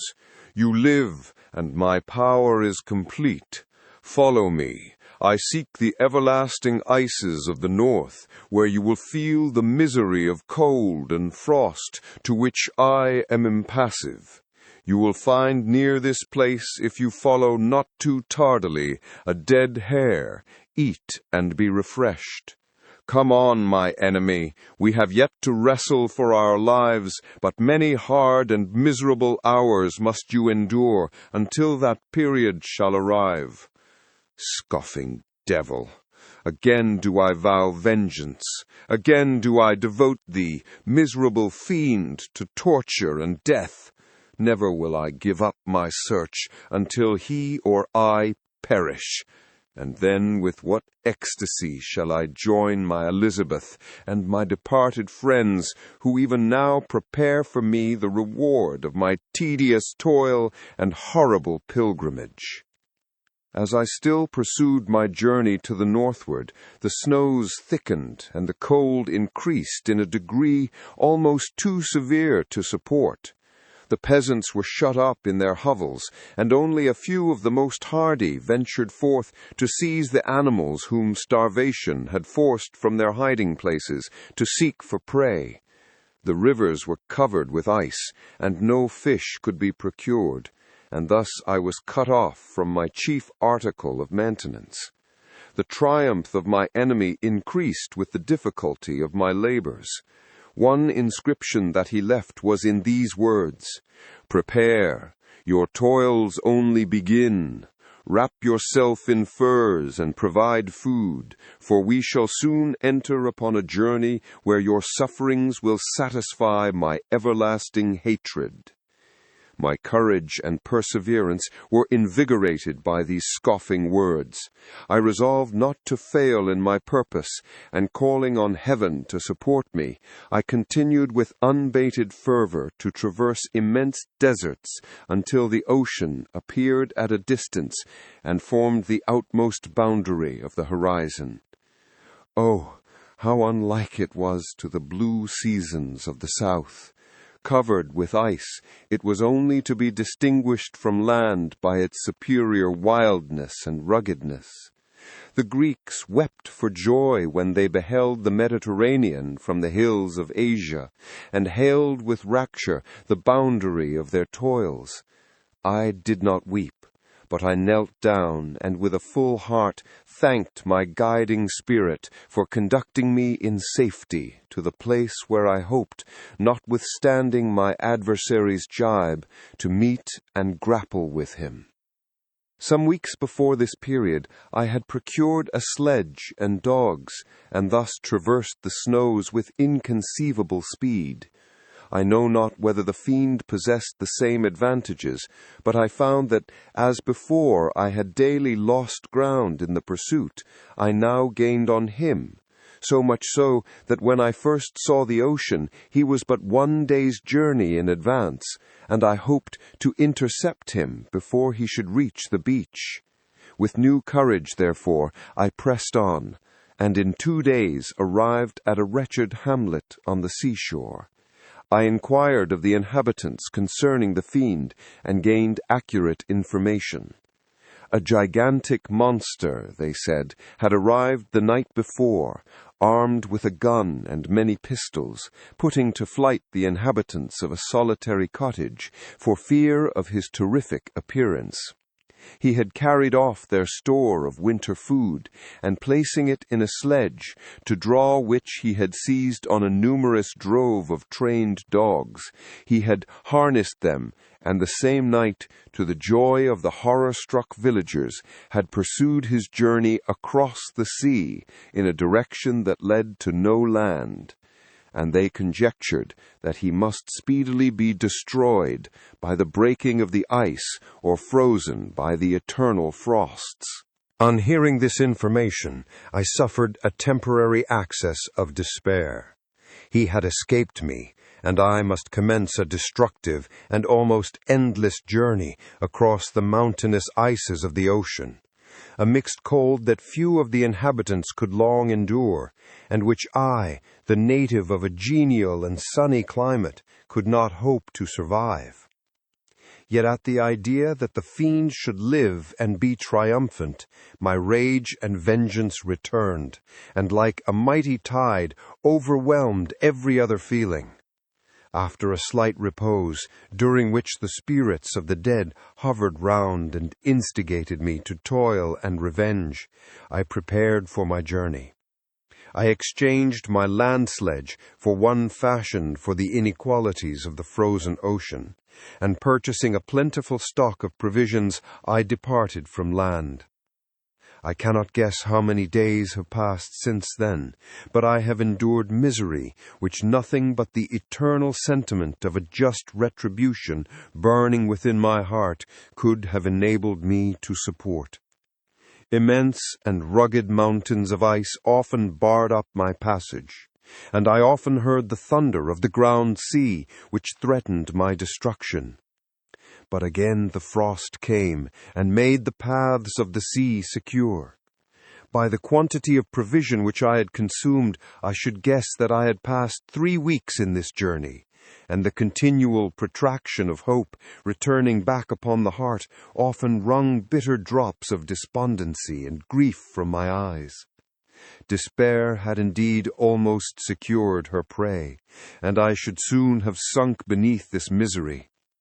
Once, after the poor animals that conveyed me had with incredible toil gained the summit of a sloping ice mountain, and one, sinking under his fatigue, died, I viewed the expanse before me with anguish, when suddenly my eye caught a dark speck upon the dusky plain. I strained my sight to discover what it could be, and uttered a wild cry of ecstasy when I distinguished a sledge and the distorted proportions of a well-known form within. Oh, with what a burning gush did hope revisit my heart! Warm tears filled my eyes, which I hastily wiped away, that they might not intercept the view I had of the daemon. But still my sight was dimmed by the burning drops, until, giving way to the emotions that oppressed me, I wept aloud. But this was not the time for delay. I disencumbered the dogs of their dead companion, gave them a plentiful portion of food, and after an hour's rest, which was absolutely necessary, and yet which was bitterly irksome to me, I continued my route. The sledge was still visible, nor did I again lose sight of it, except at the moments when, for a short time, some ice rock concealed it with its intervening crags. I indeed perceptibly gained on it, and when, after nearly 2 days' journey, I beheld my enemy at no more than a mile distant, my heart bounded within me. But now, when I appeared almost within grasp of my foe, my hopes were suddenly extinguished, and I lost all trace of him more utterly than I had ever done before. A ground sea was heard. The thunder of its progress, as the waters rolled and swelled beneath me, became every moment more ominous and terrific. I pressed on, but in vain. The wind arose, the sea roared, and, as with the mighty shock of an earthquake, it split and cracked with a tremendous and overwhelming sound. The work was soon finished. In a few minutes, a tumultuous sea rolled between me and my enemy, and I was left drifting on a scattered piece of ice that was continually lessening and thus preparing for me a hideous death. In this manner, many appalling hours passed. Several of my dogs died, and I myself was about to sink under the accumulation of distress, when I saw your vessel riding at anchor and holding forth to me hopes of succor and life. I had no conception that vessels ever came so far north, and was astounded at the sight. I quickly destroyed part of my sledge to construct oars, and by these means was enabled, with infinite fatigue, to move my ice raft in the direction of your ship. I had determined, if you were going southwards, still to trust myself to the mercy of the seas rather than abandon my purpose. I hoped to induce you to grant me a boat with which I could pursue my enemy. But your direction was northwards. You took me on board when my vigor was exhausted, and I should soon have sunk under my multiplied hardships into a death which I still dread, for my task is unfulfilled. Oh, when will my guiding spirit, in conducting me to the daemon, allow me the rest I so much desire? Or must I die, and he yet live? If I do, swear to me, Walton, that he shall not escape, that you will seek him and satisfy my vengeance in his death. And do I dare to ask of you to undertake my pilgrimage, to endure the hardships that I have undergone? No, I am not so selfish. Yet, when I am dead, if he should appear, if the ministers of vengeance should conduct him to you, swear that he shall not live, swear that he shall not triumph over my accumulated woes and survive to add to the list of his dark crimes. He is eloquent and persuasive, and once his words had even power over my heart, but trust him not. His soul is as hellish as his form, full of treachery and fiend-like malice. Hear him not. Call on the names of William, Justine, Clerval, Elizabeth, my father, and of the wretched Victor, and thrust your sword into his heart. I will hover near, and direct the steel aright. August 26th, 17. You have read this strange and terrific story, Margaret, and do you not feel your blood congeal with horror, like that which even now curdles mine? Sometimes, seized with sudden agony, he could not continue his tale. At others, his voice broken, yet piercing, uttered with difficulty the words so replete with anguish. His fine and lovely eyes were now lighted up with indignation, now subdued to downcast sorrow, and quenched in infinite wretchedness. Sometimes he commanded his countenance and tones, and related the most horrible incidents with a tranquil voice, suppressing every mark of agitation. Then, like a volcano bursting forth, his face would suddenly change to an expression of the wildest rage as he shrieked out imprecations on his persecutor. His tale is connected and told with the appearance of the simplest truth. Yet I own to you that the letters of Felix and Saphi which he showed me, and the apparition of the monster seen from our ship, brought to me a greater conviction of the truth of his narrative than his asseverations, however earnest and connected. Such a monster has then really existence. I cannot doubt it, yet I am lost in surprise and admiration. Sometimes I endeavored to gain from Frankenstein the particulars of his creature's formation, but on this point he was impenetrable. "Are you mad, my friend?" said he, "or whither does your senseless curiosity lead you? Would you also create for yourself and the world a demoniacal enemy? Peace, peace. Learn my miseries, and do not seek to increase your own." Frankenstein discovered that I made notes concerning his history. He asked to see them, and then himself corrected and augmented them in many places, but principally in giving the life and spirit to the conversations he held with his enemy. "Since you have preserved my narration," he said, "I would not that a mutilated one should go down to posterity." Thus has a week passed away, while I have listened to the strangest tale that ever imagination formed.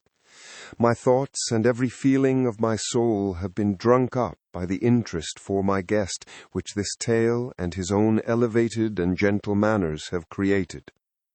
I wish to soothe him, yet can I counsel one so infinitely miserable, so destitute of every hope of consolation, to live? Oh, no. The only joy that he can now know will be when he composes his shattered spirit to peace and death. Yet he enjoys one comfort, the offspring of solitude and delirium. He believes that when in dreams he holds converse with his friends, and derives from that communion consolation for his miseries or excitements to his vengeance, that they are not the creations of his fancy, but the beings themselves who visit him from the regions of a remote world. This faith gives a solemnity to his reveries that render them to me almost as imposing and interesting as truth. Our conversations are not always confined to his own history and misfortunes. On every point of general literature he displays unbounded knowledge and a quick and piercing apprehension. His eloquence is forcible and touching. Nor can I hear him when he relates a pathetic incident or endeavors to move the passions of pity or love without tears. What a glorious creature must he have been in the days of his prosperity, when he is thus noble and godlike in ruin. He seems to feel his own worth and the greatness of his fall. When younger, said he, I believed myself destined for some great enterprise. My feelings are profound, but I possessed a coolness of judgment that fitted me for illustrious achievements. This sentiment of the worth of my nature supported me when others would have been oppressed, for I deemed it criminal to throw away in useless grief those talents that might be useful to my fellow creatures. When I reflected on the work I had completed, no less a one than the creation of a sensitive and rational animal, I could not rank myself with the herd of common projectors. But this thought, which supported me in the commencement of my career, now serves only to plunge me lower in the dust. All my speculations and hopes are as nothing, and like the archangel who aspired to omnipotence, I am chained in an eternal hell. My imagination was vivid, yet my powers of analysis and application were intense. By the union of these qualities I conceived the idea and executed the creation of a man. Even now I cannot recollect without passion my reveries while the work was incomplete. I trod heaven in my thoughts, now exulting in my powers, now burning with the idea of their effects. From my infancy I was imbued with high hopes and a lofty ambition. But how am I sunk? Oh, my friend, if you had known me as I once was, you would not recognize me in this state of degradation. Despondency rarely visited my heart. A high destiny seemed to bear me on, until I fell, never, never again to rise. Must I then lose this admirable being? I have longed for a friend. I have sought one who would sympathize with and love me. Behold, on these desert seas I have found such a one, but I fear I have gained him only to know his value and lose him. I would reconcile him to life, but he repulses the idea. I thank you, Walton, he said, for your kind intentions toward so miserable a wretch. But when you speak of new ties and fresh affections, think you that any can replace those who are gone? Can any man be to me as Clerval was, or any woman another Elizabeth? Even where the affections are not strongly moved by any superior excellence, the companions of our childhood always possess a certain power over our minds which hardly any later friend can obtain. They know our infantine dispositions, which, however they may be afterwards modified, are never eradicated, and they can judge of our actions with more certain conclusions as to the integrity of our motives. A sister or a brother can never, unless indeed such symptoms have been shown early, suspect the other of fraud or false dealing, when another friend, however strongly he may be attached, may, in spite of himself, be contemplated with suspicion. But I enjoyed friends, dear not only through habit and association, but from their own merits, and wherever I am, the soothing voice of my Elizabeth and the conversation of Clerval will be ever whispered in my ear. They are dead, and but one feeling in such a solitude can persuade me to preserve my life. If I were engaged in any high undertaking or design, fraught with extensive utility to my fellow creatures, then could I live to fulfill it. But such is not my destiny. I must pursue and destroy the being to whom I gave existence. Then my lot on earth will be fulfilled, and I may die. My beloved sister, September 2. I write to you, encompassed by peril, and ignorant whether I am ever doomed to see again dear England, and the dearer friends that inhabit it. I am surrounded by mountains of ice, which admit of no escape, and threaten every moment to crush my vessel. The brave fellows whom I have persuaded to be my companions look towards me for aid, but I have none to bestow. There is something terribly appalling in our situation, yet my courage and hopes do not desert me. Yet it is terrible to reflect that the lives of all these men are endangered through me. If we are lost, my mad schemes are the cause. And what, Margaret, will be the state of your mind? You will not hear of my destruction, and you will anxiously await my return. Years will pass, and you will have visitings of despair, and yet be tortured by hope. Oh, my beloved sister, the sickening failing of your heartfelt expectations is, in prospect, more terrible to me than my own death. But you have a husband and lovely children. You may be happy. Heaven bless you and make you so. My unfortunate guest regards me with the tenderest compassion. He endeavors to fill me with hope, and talks as if life were a possession which he valued. He reminds me how often the same accidents have happened to other navigators who have attempted this sea, and in spite of myself he fills me with cheerful auguries. Even the sailors feel the power of his eloquence. When he speaks, they no longer despair. He rouses their energies, and while they hear his voice, they believe these vast mountains of ice are molehills which will vanish before the resolutions of man. These feelings are transitory. Each day of expectation delayed fills them with fear, and I almost dread a mutiny caused by this despair. September 5th. A scene has just passed of such uncommon interest that although it is highly probable that these papers may never reach you, yet I cannot forbear recording it. We are still surrounded by mountains of ice, still in imminent danger of being crushed in their conflict. The cold is excessive, and many of my unfortunate comrades have already found a grave amidst this scene of desolation. Frankenstein has daily declined in health. A feverish fire still glimmers in his eyes, but he is exhausted, and when suddenly roused to any exertion, he speedily sinks again into apparent lifelessness. I mentioned in my last letter the fears I entertained of a mutiny. This morning, as I sat watching the wan countenance of my friend, his eyes half closed and his limbs hanging listlessly, I was roused by 6 of the sailors who demanded admission into the cabin. They entered, and their leader addressed me. He told me that he and his companions had been chosen by the other sailors to come in deputation to me, to make me a requisition which, in justice, I could not refuse. We were immured in ice, and should probably never escape, but they feared that if, as was possible, the ice should dissipate and a free passage be opened, I should be rash enough to continue my voyage and lead them into fresh dangers after they might happily have surmounted this. They insisted, therefore, that I should engage with a solemn promise that if the vessel should be freed, I would instantly direct my course southwards. This speech troubled me. I had not despaired, nor had I yet conceived the idea of returning if set free.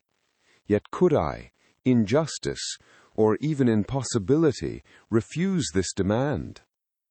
I hesitated before I answered, when Frankenstein, who had at first been silent, and indeed appeared hardly to have force enough to attend, now roused himself. His eyes sparkled, and his cheeks flushed with momentary vigor. Turning towards the men, he said, "What do you mean? What do you demand of your captain? Are you then so easily turned from your design? Did you not call this a glorious expedition? And wherefore was it glorious? Not because the way was smooth and placid as a southern sea, but because it was full of dangers and terror, because at every new incident your fortitude was to be called forth, and your courage exhibited, because danger and death surrounded it, and these you were to brave and overcome.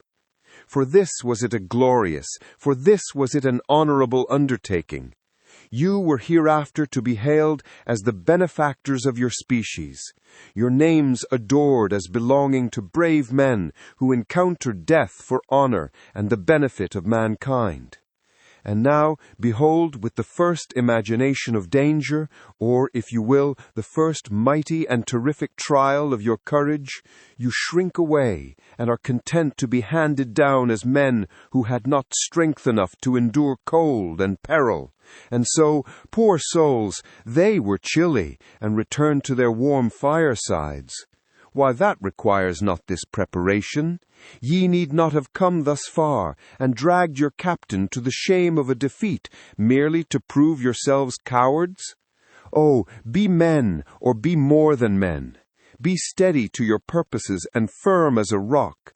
This ice is not made of such stuff as your hearts may be. It is mutable, and cannot withstand you if you say that it shall not. Do not return to your families with the stigma of disgrace marked on your brows.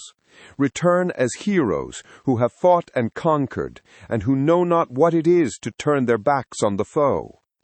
He spoke this with a voice so modulated to the different feelings expressed in his speech, with an eye so full of lofty design and heroism, that can you wonder that these men were moved?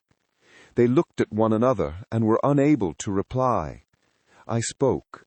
I told them to retire and consider of what had been said, that I would not lead them farther north if they strenuously desired the contrary, but that I hoped that, with reflection, their courage would return.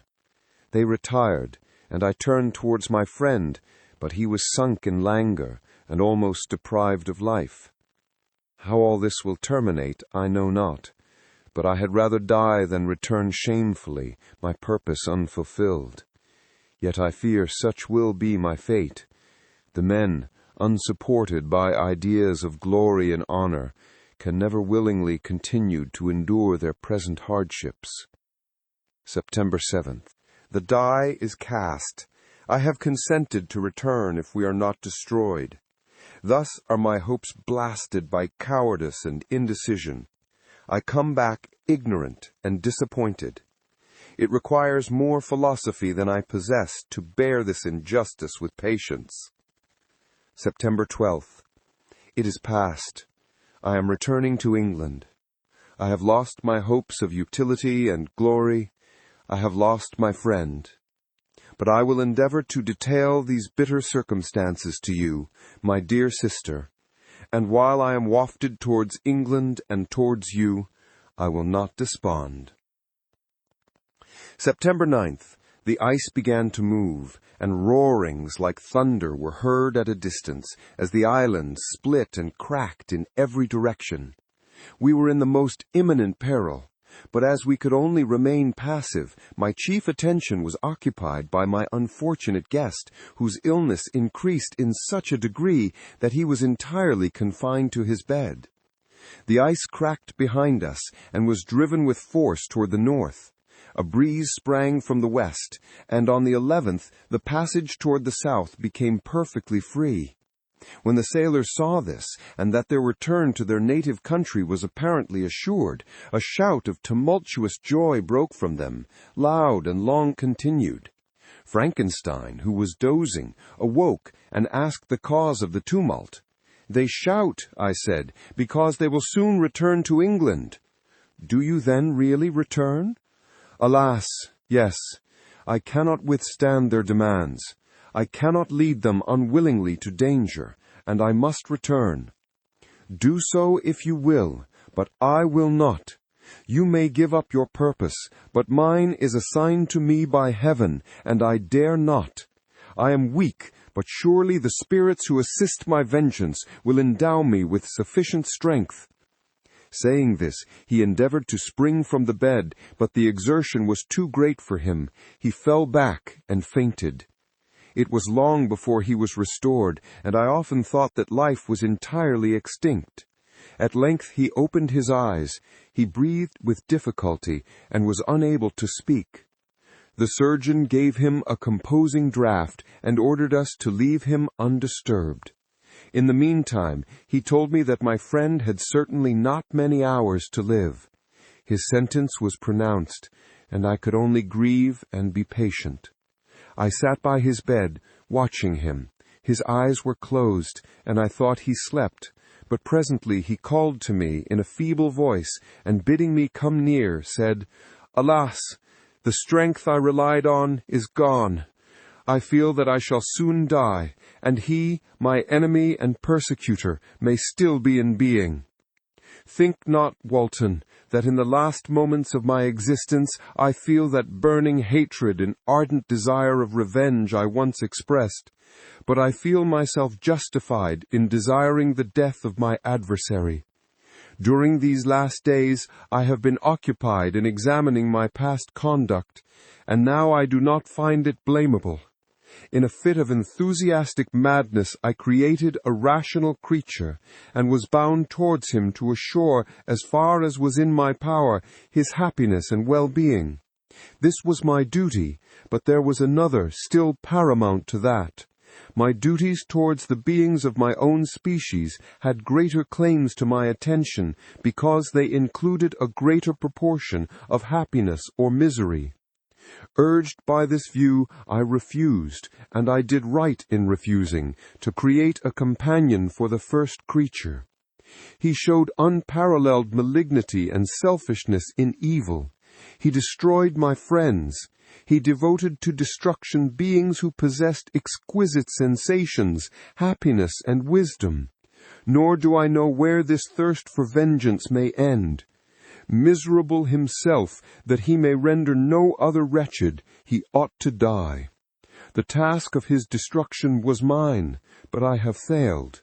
When actuated by selfish and vicious motives, I asked you to undertake my unfinished work, and I renew this request now, when I am only induced by reason and virtue. Yet I cannot ask you to renounce your country and friends to fulfill this task.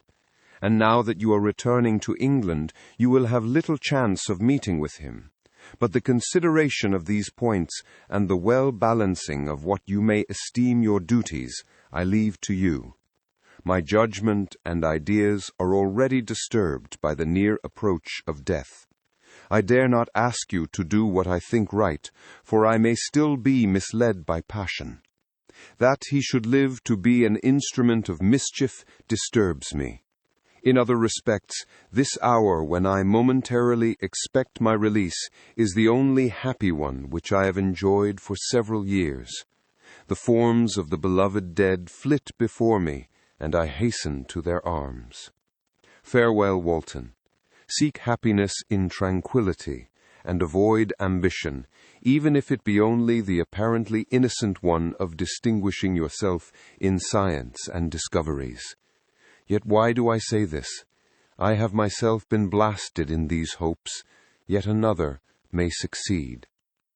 His voice became fainter as he spoke, and at length, exhausted by his effort, he sank into silence.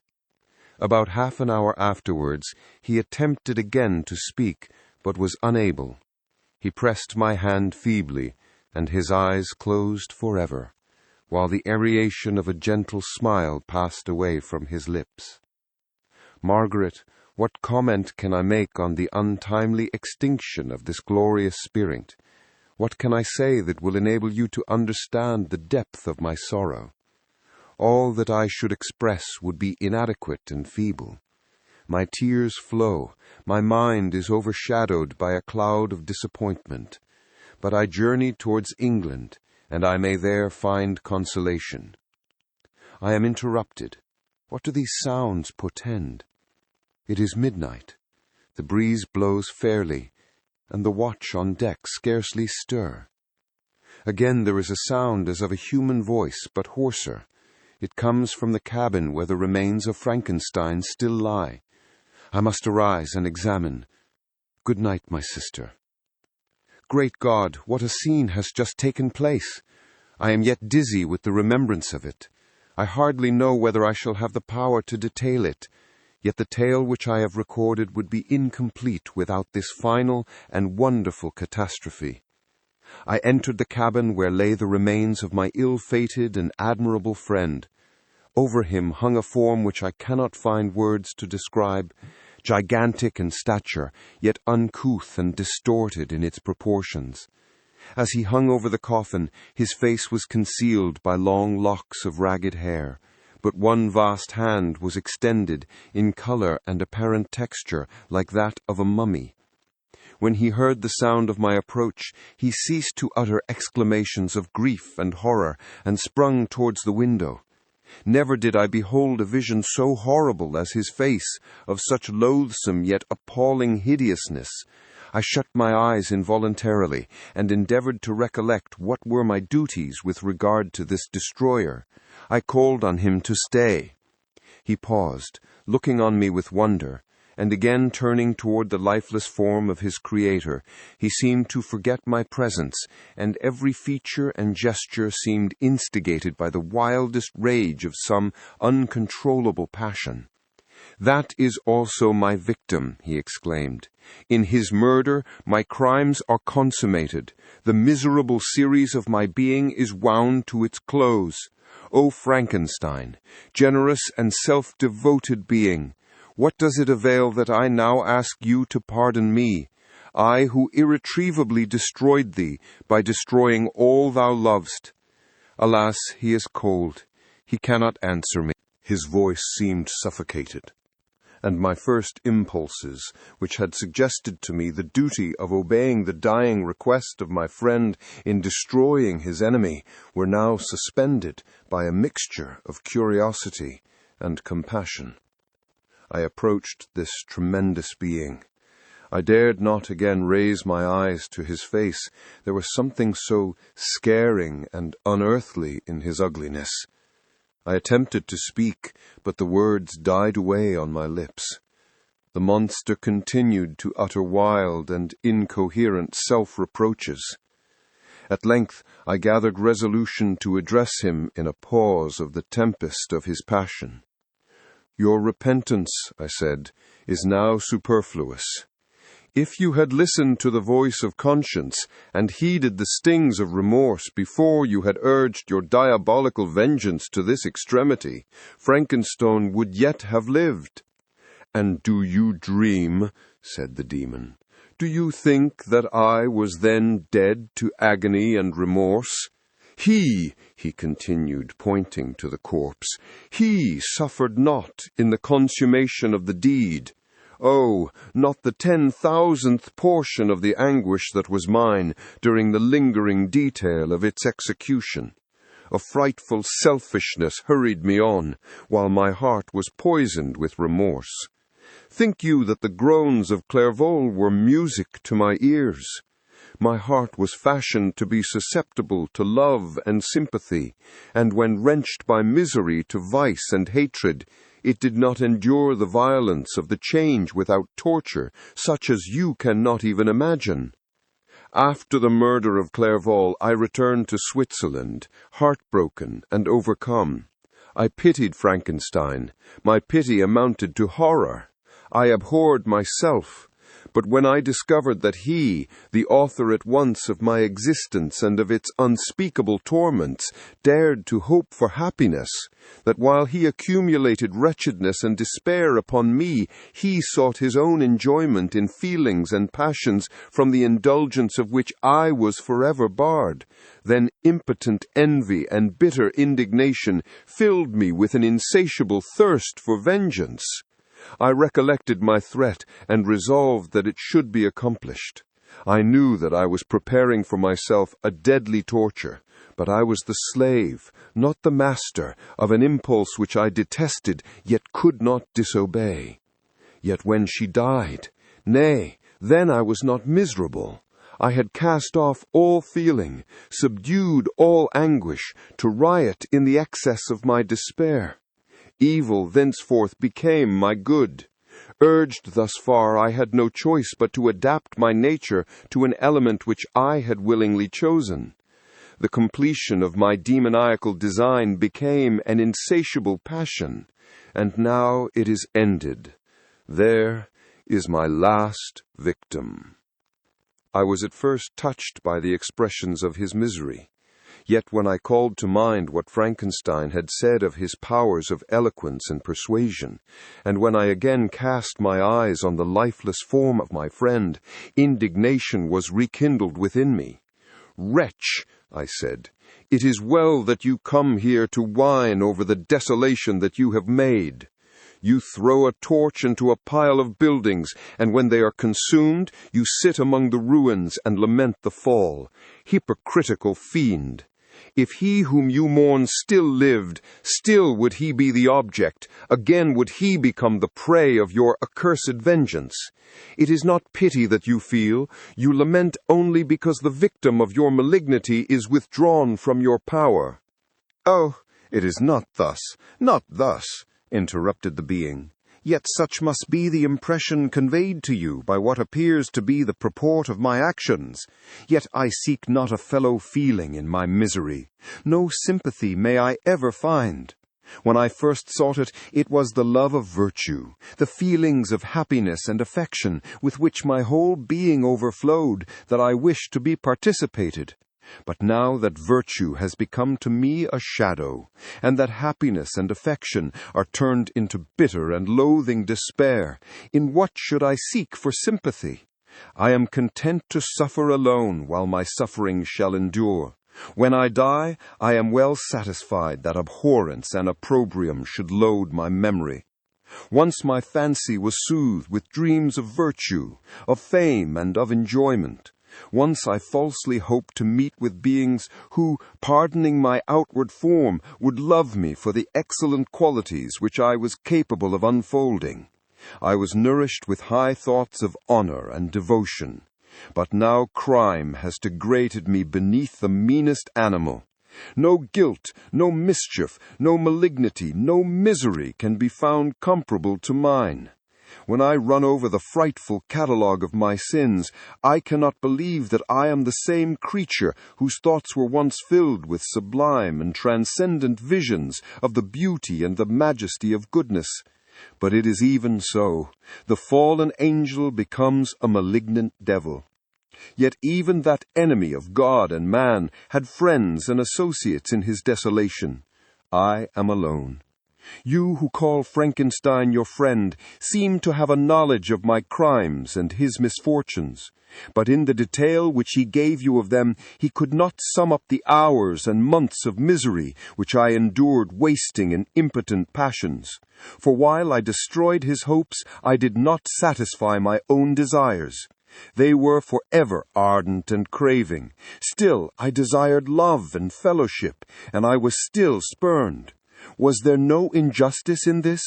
Am I to be thought the only criminal, when all humankind sinned against me?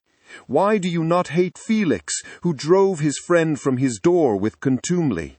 Why do you not execrate the rustic who sought to destroy the Saviour of his child? Nay, these are virtuous and immaculate beings. I, the miserable and the abandoned, am an abortion, to be spurned at and kicked and trampled on. Even now my blood boils at the recollection of this injustice. But it is true that I am a wretch. I have murdered the lovely and the helpless. I have strangled the innocent as they slept, and grasped to death his throat who never injured me or any other living thing. I have devoted my Creator, the select specimen of all that is worthy of love and admiration among men, to misery. I have pursued him even to that irremediable ruin. There he lies, white and cold in death. You hate me, but your abhorrence cannot equal that with which I regard myself. I look on the hands which executed the deed. I think on the heart in which the imagination of it was conceived, and long for the moment when these hands will meet my eyes, when that imagination will haunt my thoughts no more. Fear not that I shall be the instrument of future mischief. My work is nearly complete. Neither yours nor any man's death is needed to consummate the series of my being and accomplish that which must be done, but it requires my own. Do not think that I shall be slow to perform this sacrifice. I shall quit your vessel on the ice raft which brought me thither, and shall seek the most northern extremity of the globe. I shall collect my funeral pile, and consume to ashes this miserable frame, that its remains may afford no light to any curious and unhallowed wretch who would create such another as I have been. I shall die. I shall no longer feel the agonies which now consume me, or be the prey of feelings unsatisfied, yet unquenched. He is dead who called me into being, and when I shall be no more, the very remembrance of us both will speedily vanish. I shall no longer see the sun or stars, or feel the winds play on my cheeks. Light, feeling, and sense will pass away, and in this condition must I find my happiness. Some years ago, when the images which this world affords first opened upon me, when I felt the cheering warmth of summer, and heard the rustling of the leaves and the warbling of the birds, and these were all to me, I should have wept to die. Now it is my only consolation. Polluted by crimes, and torn by the bitterest remorse, where can I find rest but in death? Farewell, I leave you, and in you the last of humankind whom these eyes will ever behold. Farewell, Frankenstein. If thou wert yet alive, and yet cherished a desire of revenge against me, it would be better satiated in my life than in my destruction. But it was not so. Thou didst seek my extinction, that I might not cause greater wretchedness. And if yet, in some mode unknown to me, thou hadst not ceased to think and feel, thou wouldst not desire against me a vengeance greater than that which I feel. Blasted as thou wert, my agony was still superior to thine, for the bitter sting of remorse will not cease to rankle in my wounds until death shall close them forever. But soon, he cried with sad and solemn enthusiasm, I shall die, and what I now feel be no longer felt. Soon these burning miseries will be extinct. I shall ascend my funeral pile triumphantly, and exult in the agony of the torturing flames. The light of that conflagration will fade away. My ashes will be swept into the sea by the winds.